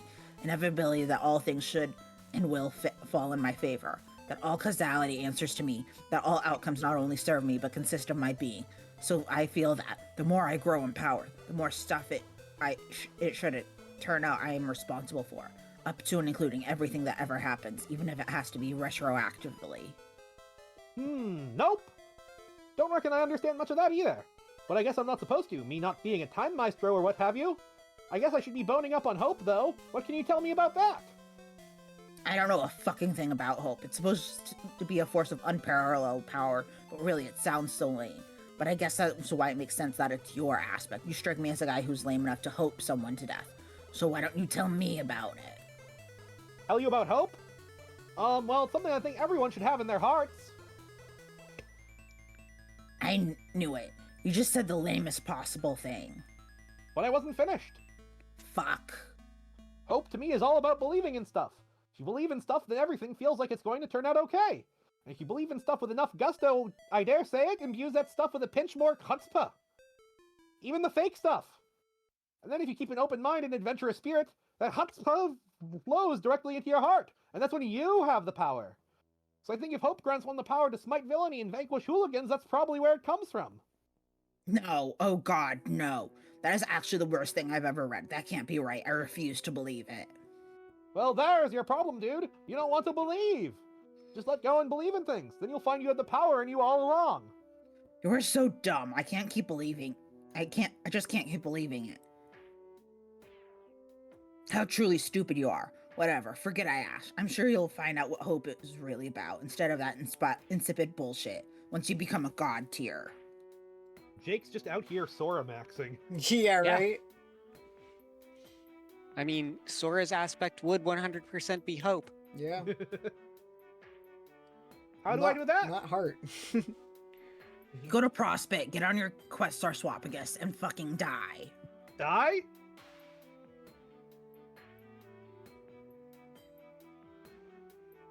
Yeah, you off yourself without hesitation, or failing that due to pathetic cowardice. You wait around to be slain serendipitously. Don't worry about it. I have all this under control. It's one of the ways I'm helping you to the top. Okay then, I will choose to believe you. See what I did there?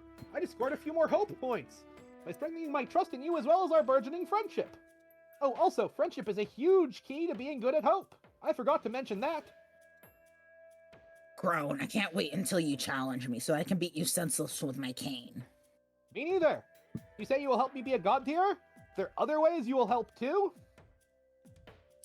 Yes, I'm going to give you a gift. It is my juju. Neat. But what the bejesus is a juju? I really find it hard to comprehend what sort of asshole doesn't know what a juju is. But since I am your patron man, bro, I will put aside those feelings and attempt to be a little more gay. Be hunky-dory. In my view, distinguished gentlemen should always strive to be as gay as possible with each other. Amen to fucking that. Anyway, a juju is a magical thing. It has no real beginning or end. They're just always around. They are for you. You grow up with them and they exist, and they bring you comfort, and you never question their existence. It's like some of the shit you had in your room as a kid, except not useless garbage and more magical. They always have rules and they always have owners. You can take someone's juju if the owner is killed, or if he gives it to you freely like I'm doing. So I will give you the code to make it yourself. Once you do, it should disappear from my chest and it will no longer be mine.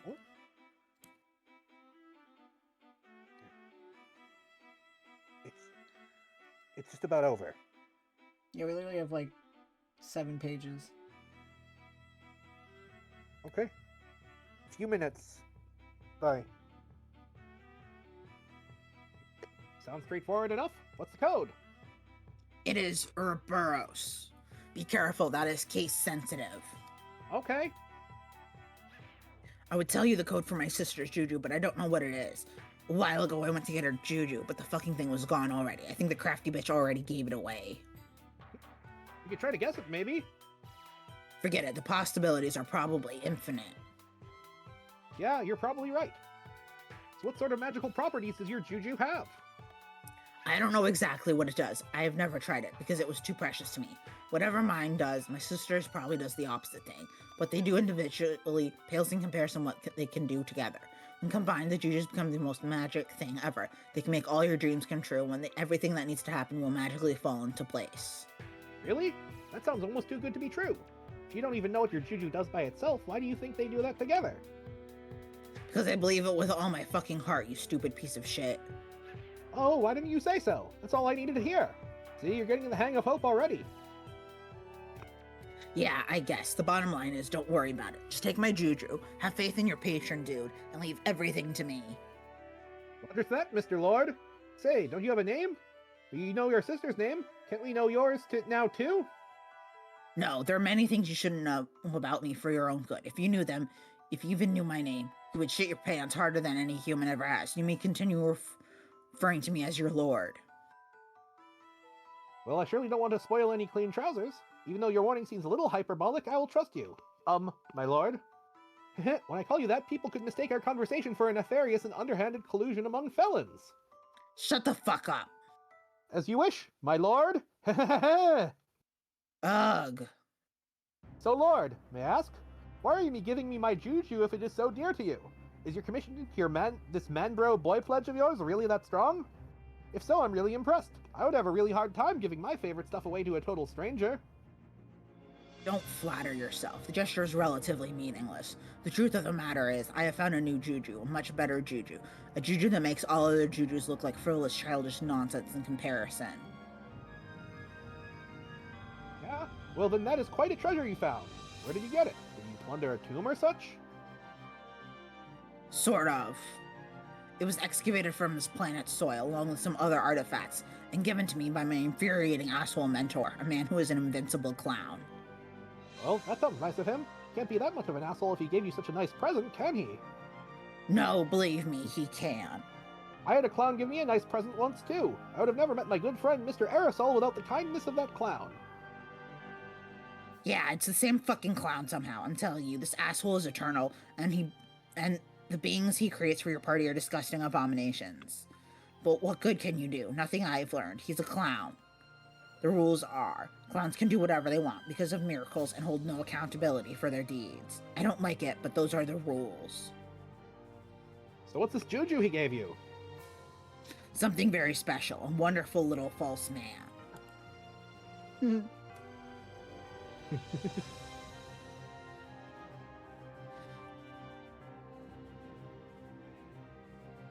And the irony is, I've seen him before, but I regarded him with suspicion and fear. But I was a fool, though. I did not understand the special bond with him that I had, because I did not have the chance to gaze soulfully into his beautiful eyes and commune with the doll in a personal and intimate way. Gosh, that might just be the gayest thing I've ever heard. Thank you. Your human concept of gayness adequately describes the feelings I have when I embrace my perfect, floppy little man. The thing is, I understand him more. Before I thought he was a cursed vessel of misfortune, which seemed eerily empty to me. He was hollow, not filled with bad juju. And looking in his eyes now, I see that I was right, almost. He is empty right now, but a juju follows a long and winding path on its eternal journey, and he will not be empty forever.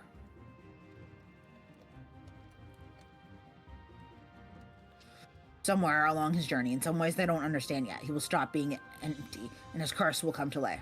Wherever he goes, to whatever universe or plane of reality, all who exist there will experience nothing but misery and death.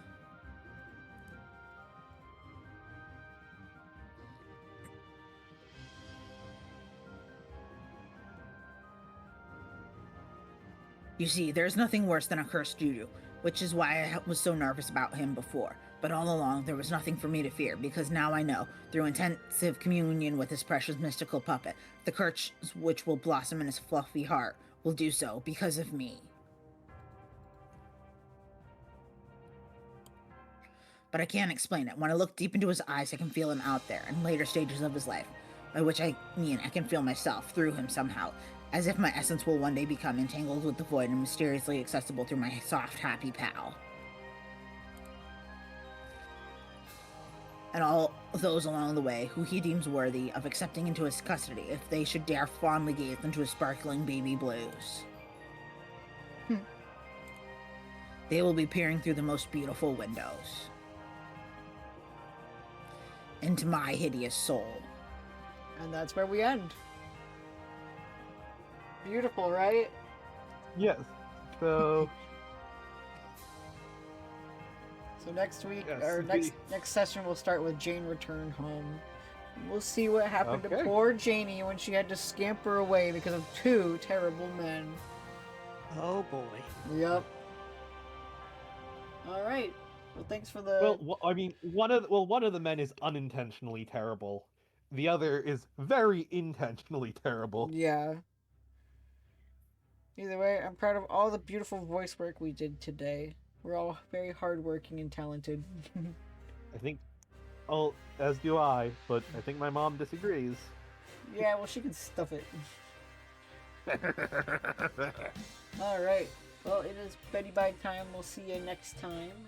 If you've not heard it yet, remember that we love you.